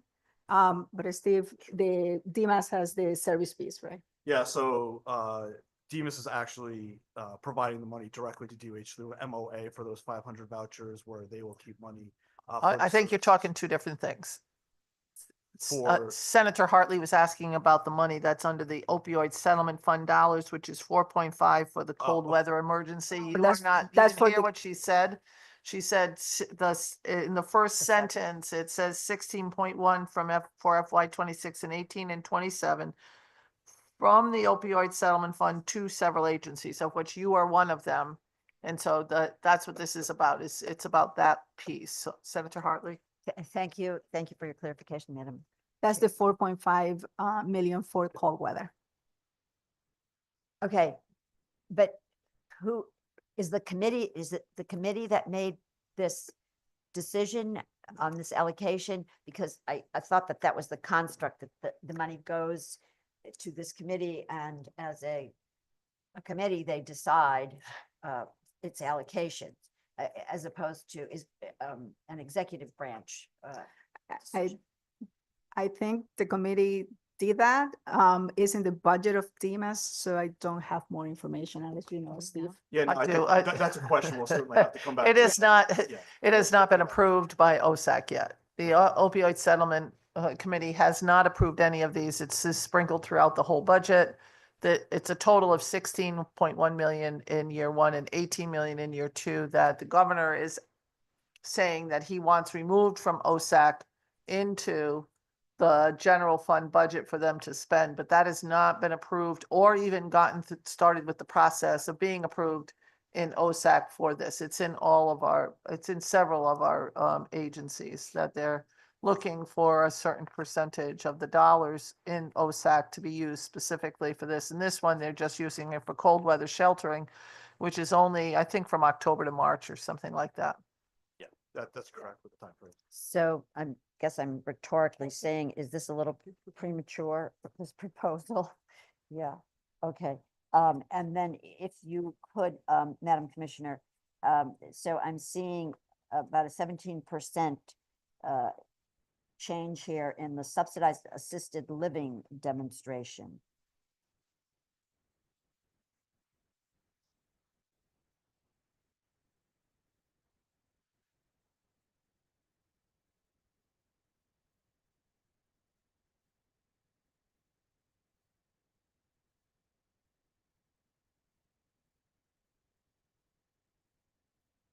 Yes, Senator. So the question is, well, yeah, could you tell me about that increase? Yes, so that's actually, we had a deficit in the account, And Michael can give us a little more information about that. Thank you, Mike Santoro. I'm the Director of Policy Research at the Department of Housing. The Assisted Living Demonstration Program was a joint initiative between OPM, DOH, CHFA, and the Department of Social Services about 20 years ago. We provide rental subsidies to CHFA on to the individual properties through CHFA, the Connecticut Housing Finance Authority. We have a contractual arrangement between those four entities, and the requirement is CHFA raises enough capital to pay off the original bonds that capitalized the development of those projects. So they are required to ask us for what they need to make the debt service payments on those bonds. That number fluctuates year to year, depending on what tenant revenue comes in at the various properties there are four under the Assisted Living Demonstration Program. What obviously happened to a lot of properties during COVID was rental costs went up, operational costs went up, which means the availability of funds for debt service decreased. This number is simply the differential between what the projects raise in revenue and what is needed to retire or make the debt service payments on those bonds. All right, well, that's helpful. And then if you go down to the congregate facilities operation cost, you've got a 10% increase there. Thank you again, Senator Hartley. Basically, as everyone has experienced under COVID, uncontrollable expenses were just that, uncontrollable. Between property taxes, property insurance, utilities, food costs, et cetera, our 27 congregate facilities across the state have experienced, as it says, uncontrollable costs. Those projects are all owned and operated by not-for-profits or local housing authorities. They all run at zero on an annual basis. That is, we balance income and expenses. And in order to cover those expenses, we provide congregate operating subsidy dollars. Again, as a result of COVID, costs went sky high. We do detailed budget analysis on each of these 27 projects every year. We negotiate with them heavily to make sure that their budgets are in fact running at or as close to zero as possible.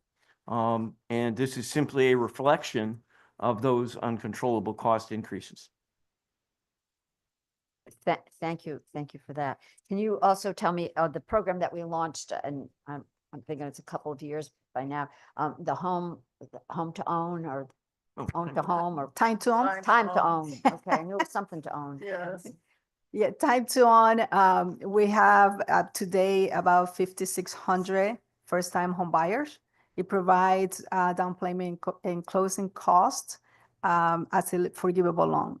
The homeowner can stay in their home for about 10 years, and then the loan is forgivable. Okay, and so this is in conjunction with CHFA?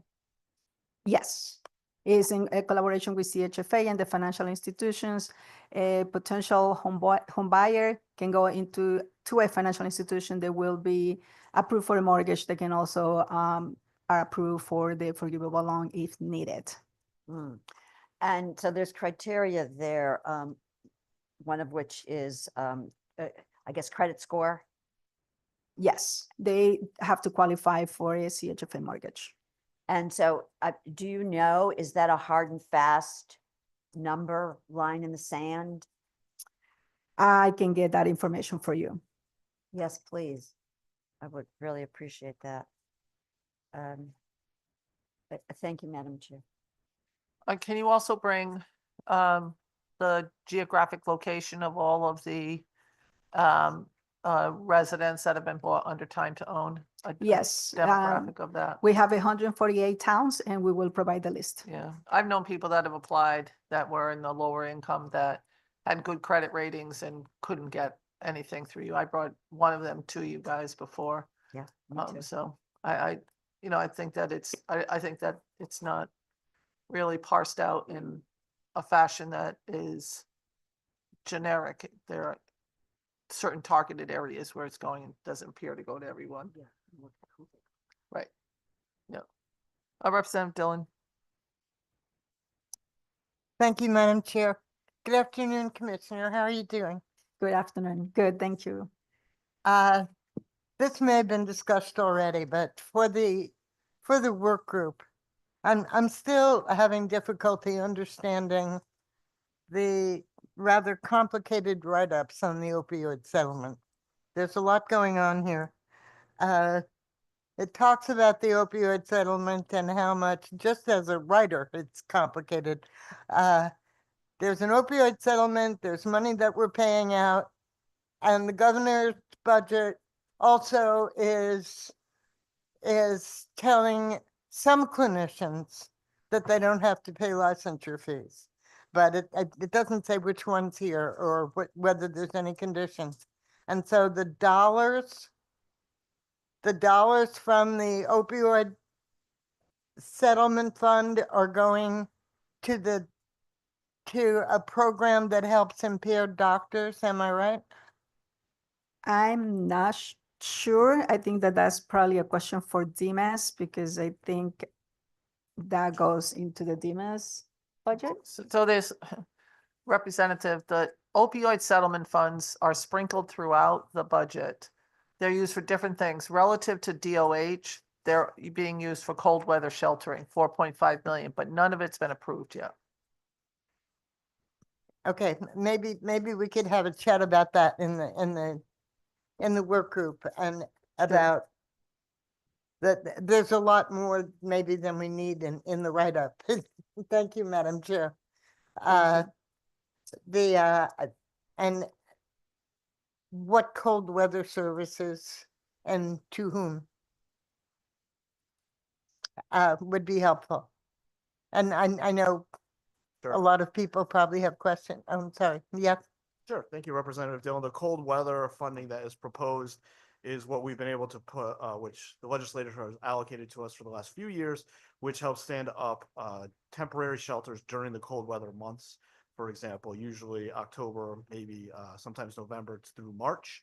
That allows for additional shelter space to manage those individuals who do not have a place to go when it's cold. So it's not permanent, it's just a seasonal shelter, and that's where that funding goes. Most of it is just for the operations, obviously, to rent out the space, as well as for the staffing to be able to ensure that the safety of the individuals and access those cold weather spots during. You have a more detailed write-up on this, and I'm sure that I'm just forgetting, but Sure, it we would can- be we can provide helpful to know if it's, and now is it let's say the Keith Community Center in Hamden, it's very, very responsive when there's a problem. There are certain folks in Hamden that will have warming centers. Is that the sort of thing that you have in mind here? So ours are for overnight facilities, and what we do is we work with our homeless service providers in each of the regions, and we provide the funding to them, and then they work locally to identify the sites and the agencies that would staff those sites. So we can certainly work on getting a list of exactly which sites in each community. I do know that towns do open up their own warming centers as well, so we can give you a list of the ones that we fund through cold weather though. No, that's helpful. I mean, I'm sure it's a worthy use of dollars. I don't know the nexus with opioid, but it would just be helpful if you don't mind. Thank you. And thank you, Madam Chair. Thank you. Representative Cavros DeGraw. Staying on the same theme, it's great to see the cold weather services in there, though certainly, as you know, I would like those to be a line item that's permanent because we know winter comes every year. My question is, in some of the other homelessness services, are warm weather shelters contemplated at all in any of those dollars? To this point, we have not contemplated the warm weather. We have focused mostly on the cold weather due to nighttime temperatures getting really severely cold that can really impact individuals' lives. Okay. We've seen more poor outcomes in the cold weather. I agree, and also I would say with climate change, it's something we need to be contemplating because the heat will kill you faster. So, Understood. thank you. Representative DiCaprio. Thank you, Madam Chair, and thank you, Commissioner and team. I just had a question about the wrap. I had a brother that took advantage of that. He was bedridden and for a number of years but I'm curious on, is there a range? I know there's different areas involved and different pricing schedule and all that. But is there a range of money an applicant could receive for that? Do you have like a rough rough numbers or? Sure, the eligibility for the program is anything at or below 50% of area median income. So any individual that is at or below that number for their median area would be eligible for the program. So if you had zero income, you would be eligible, and then you can go up to whatever 50% of the area median income is.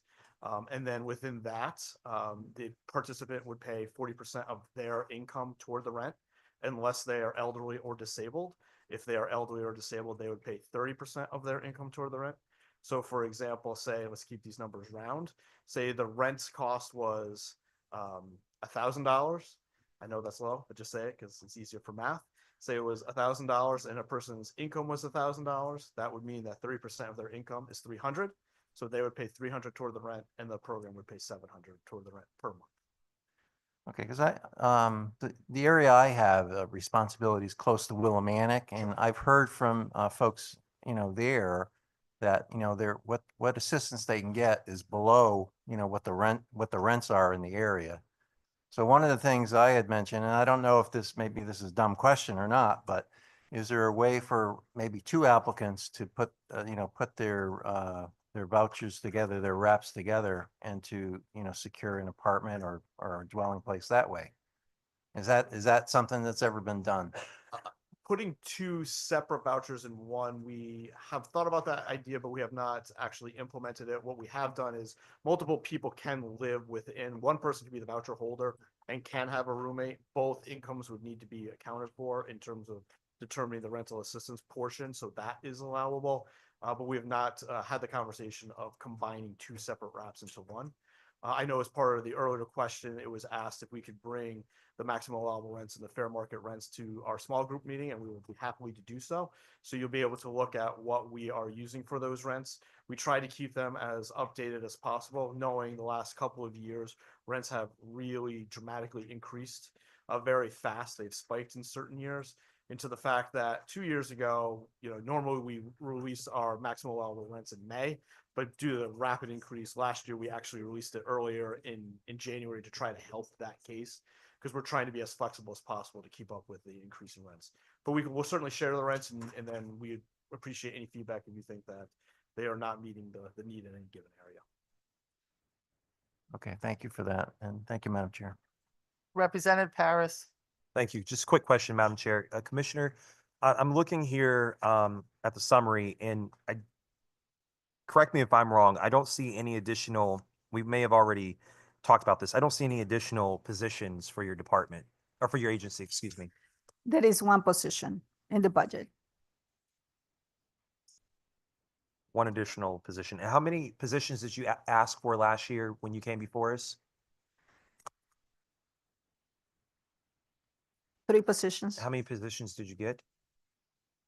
The one out of the 3 that were requested.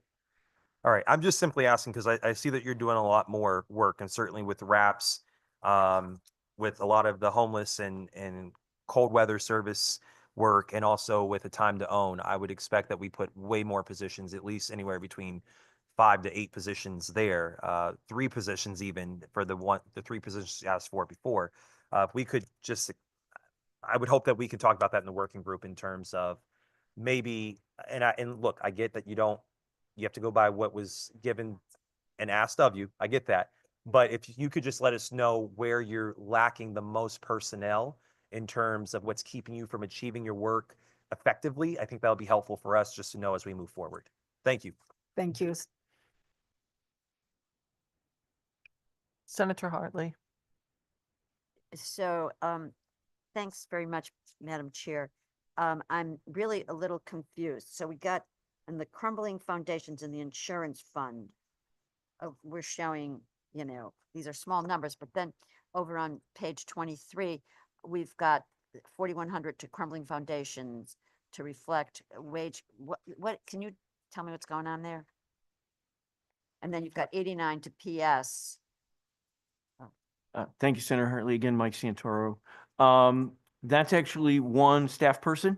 And the adjustment is literally just a change in fringe benefit cost. Okay, wait, it's one staff person for crumbling foundations? Yes, Senator. And why do we need one staff person? We are currently administering 3 different initiatives under the Crumbling Foundations issue. That staff person provides direct customer support to homeowners with questions, to local town officials, local assessors. It's a statutory position. So we have the crumbling, we have CIFSIC, I sit on the board. And we Yes, do all that Senator. work. Is this just a redundant position? That position, in part, processes the funding that goes through to CIFSIC, both from bond dollar allocation as well as funds which come through the Healthy Homes Fund. That's the $12 surcharge on the homeowner insurance. So all they do is deposit the money over there, right? No, Senator. The staff person, they're on the phone evenings until 8, 9 o'clock on weekends, talking to existing homeowners, potential buyers, again, municipal officials about the Crumbling Foundation Can you- issue, answering questions. Can you bring that information? Because that's what CIFSIC is doing too. CIFSIC is managing their insurance claims. Correct. And talking to Yes, people Senator. all the time. Yes, Senator, they are. Exactly. So we'll have that. We really got to go, guys. We're over by a half an hour now. Madam, I Representative just Dillon. wanted to clarify that none of the crumbling foundations that you're handling are in New Haven. Are we No, correct? because there was only, there was a That's concrete correct. facility that was in I know, Eastern but Connecticut. unfortunately, the people who write to me believe that it is. Thank you very much. Yeah, it isn't. It's been tested. We lost hundreds of thousands of homes. That's it, guys. You're all set. Up next, we have the Connecticut Agricultural Experiment Station, Lindsay Triplett. You don't. You should, then I'll give you the report. Representative Dillon. Representative Dillon, there's a whole report that's written on this whole thing and how many homes that have had to be replaced. I just wanted it on the record, ma'am. Yes, but it's not true. But there's not Crumbling Foundation down in New Haven, and part of the money that we helped raise was in the Healthy Homes Fund, which went to the flooding down there.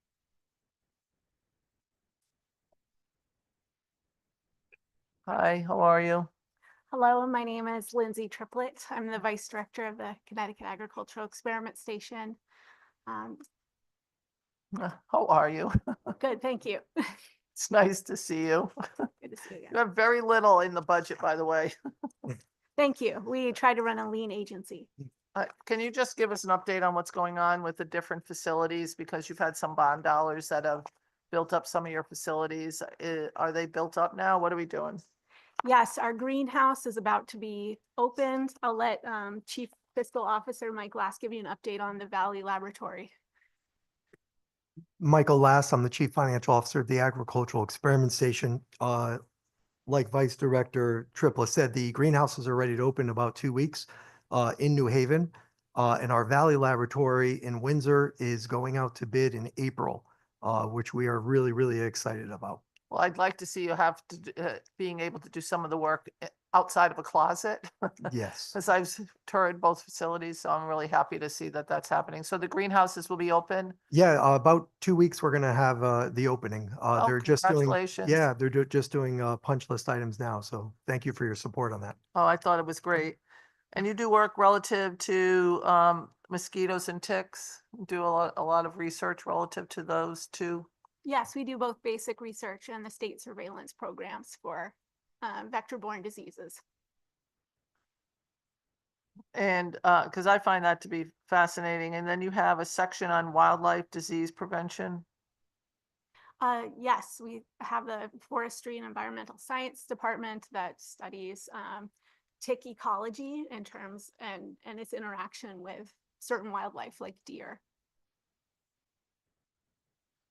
I think that that's great because I think that that gets us some information that we might not have had Otherwise, I'm always happy to see us doing something relative to ticks and mosquitoes. Could figure out how to have very cold winters. We might kill off some of the ticks again. So, Hopefully so. does anybody have any questions? Representative Hartley. Yes, I mean, thank you. Senator Hartley. Thank you. Thank you, Madam Chair. So do you do anything with regard to this advent of avian flu and this whole conversation that's kind of been on the headlines lately? No, so we're predominantly a plant agriculture station as well as environmental science. So questions pertaining to livestock is not really under our purview, and that's more of a Yukon research area.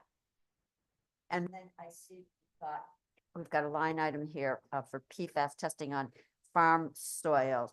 Can you just give us a thumbnail on that? Because we were doing a PFAS mapping of the entire state to try to basically begin to get our arms around this enigma that all of a sudden has surfaced. You know, and we're dealing it with farmland, we're dealing with underwriting institutions, you know, water. Yes, with support from the state, we've been able to initiate a PFAS testing laboratory. This provided funds for personnel, but now we're asking funds for supplies as well. The supplies have to be kind of specially ordered because we found that a lot of laboratory supplies themselves had PFAS in them. So PFAS testing is tricky because it's so ubiquitous, a forever chemical. So it's a big concern for farmland as well as residential areas. And yes, we're initiating a big testing program for that. And where's your laboratory? It's on our main campus in New Haven in the analytical chemistry department. Thank you very much, and thanks for the work that you do. And with regard to the ticks, yeah, having a lot of dogs and I mean, I've got a lot of ticks, dealing with them all the time, and you really have to pay attention to that. Yes, our tick program has detected 3 new species of ticks that are endemic to the state and 6 that are transient in the state just in the last 10 years. And that really is critical information for healthcare providers to know what viruses to test for, because each tick has a different set of viruses. Yeah, and how do you get that information to, you know, the healthcare community, to our physicians, and in particular our pediatricians? Our scientists work directly with the Department of Public Health and as well as releasing press releases and doing public outreach to disseminate that information as widely as possible.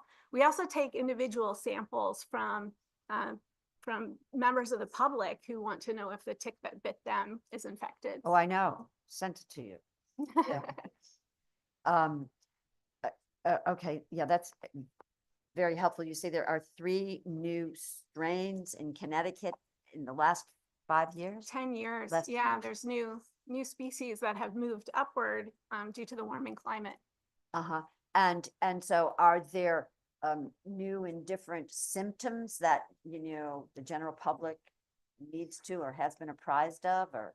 No, fortunately, there hasn't been detection of any of the new the diseases that are specific to these ticks, such as Lone Star tick and the 2 other species that have entered. But I think we know to surveil for those. But the main ones that they test for are Lyme disease, human babesiosis. I think there's up to 10 zoonotic diseases that are associated with ticks. So we're lately finding that about 40% of the ticks have the Lyme disease pathogen. 40%. Yes. And so, you know, there are these services that do spraying of property on perimeters and those kinds of, is that effective?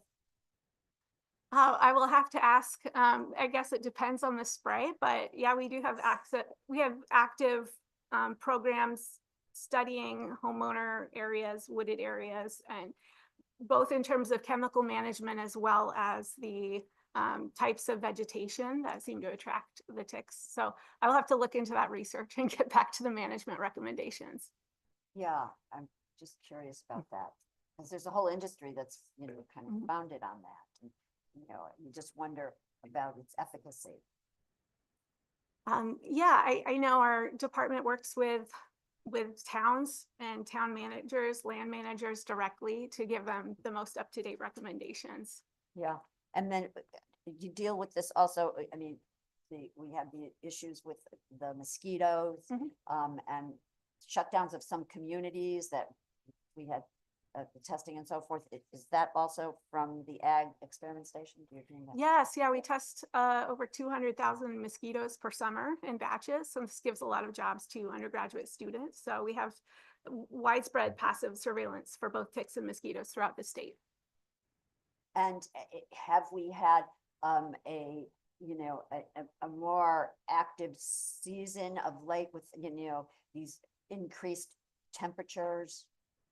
I know that West Nile virus has been detected in recent years. Fortunately, we haven't had deaths from Eastern equine encephalitis for a number of years, but yeah, they are dangerous problems. And the milder winter in general does increase the risk of certain insects overwintering. More to look forward to. Thank you. Thank you, Madam Chair. Representative Datham. Thank you very much, Madam Chair, and thank you for coming today. My question is really regarding the spotted lanternfly and what we're doing to combat that. I know in my neck of the woods, pun intended, it is becoming a bigger issue, and we're even seeing sort of habitats over the winter time where they're dormant, I suppose, and have laid eggs. What are we doing to combat this, and what can we do to help our towns fight this more locally? Yeah, so not an entomologist here, but we have two scientists with active research programs focused on spotted lanternfly, and they both have external funding to work on this. It's a really important critical issue. So I think one of them is working on the behavioral ecology of how we can find out where it is and nip it in the bud that way. And one is a molecular chemical ecologist, and he has identified some repellent compounds and some specific sensory inputs that the spotted lanternfly, basically what it can smell. And once we can know what it can smell, we can find ways to repel it from the crops, as well as maybe attract it and into traps. So that's a really exciting and novel area of research that that receives federal support. Hopefully continues to receive federal support is the key behind that. So thank you. Any ideas that we can do as a state to support local measures for combating them?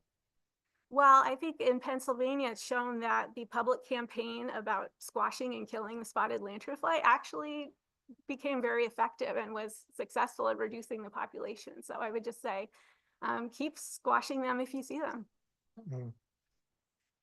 Yeah, I know, you know, one of my constituents said we're supposed to report. Yeah. We're supposed to report them to you, and I'm sure your mailboxes were flooded with pictures and stuff. And I have just told people, I think they know that they're in Norwalk and New Canaan. So yes, definitely. We wanted them reported to us before they had been confirmed in the state, but now they've spread throughout the state. So you can just kill them. Sounds good. Got it. Thank you.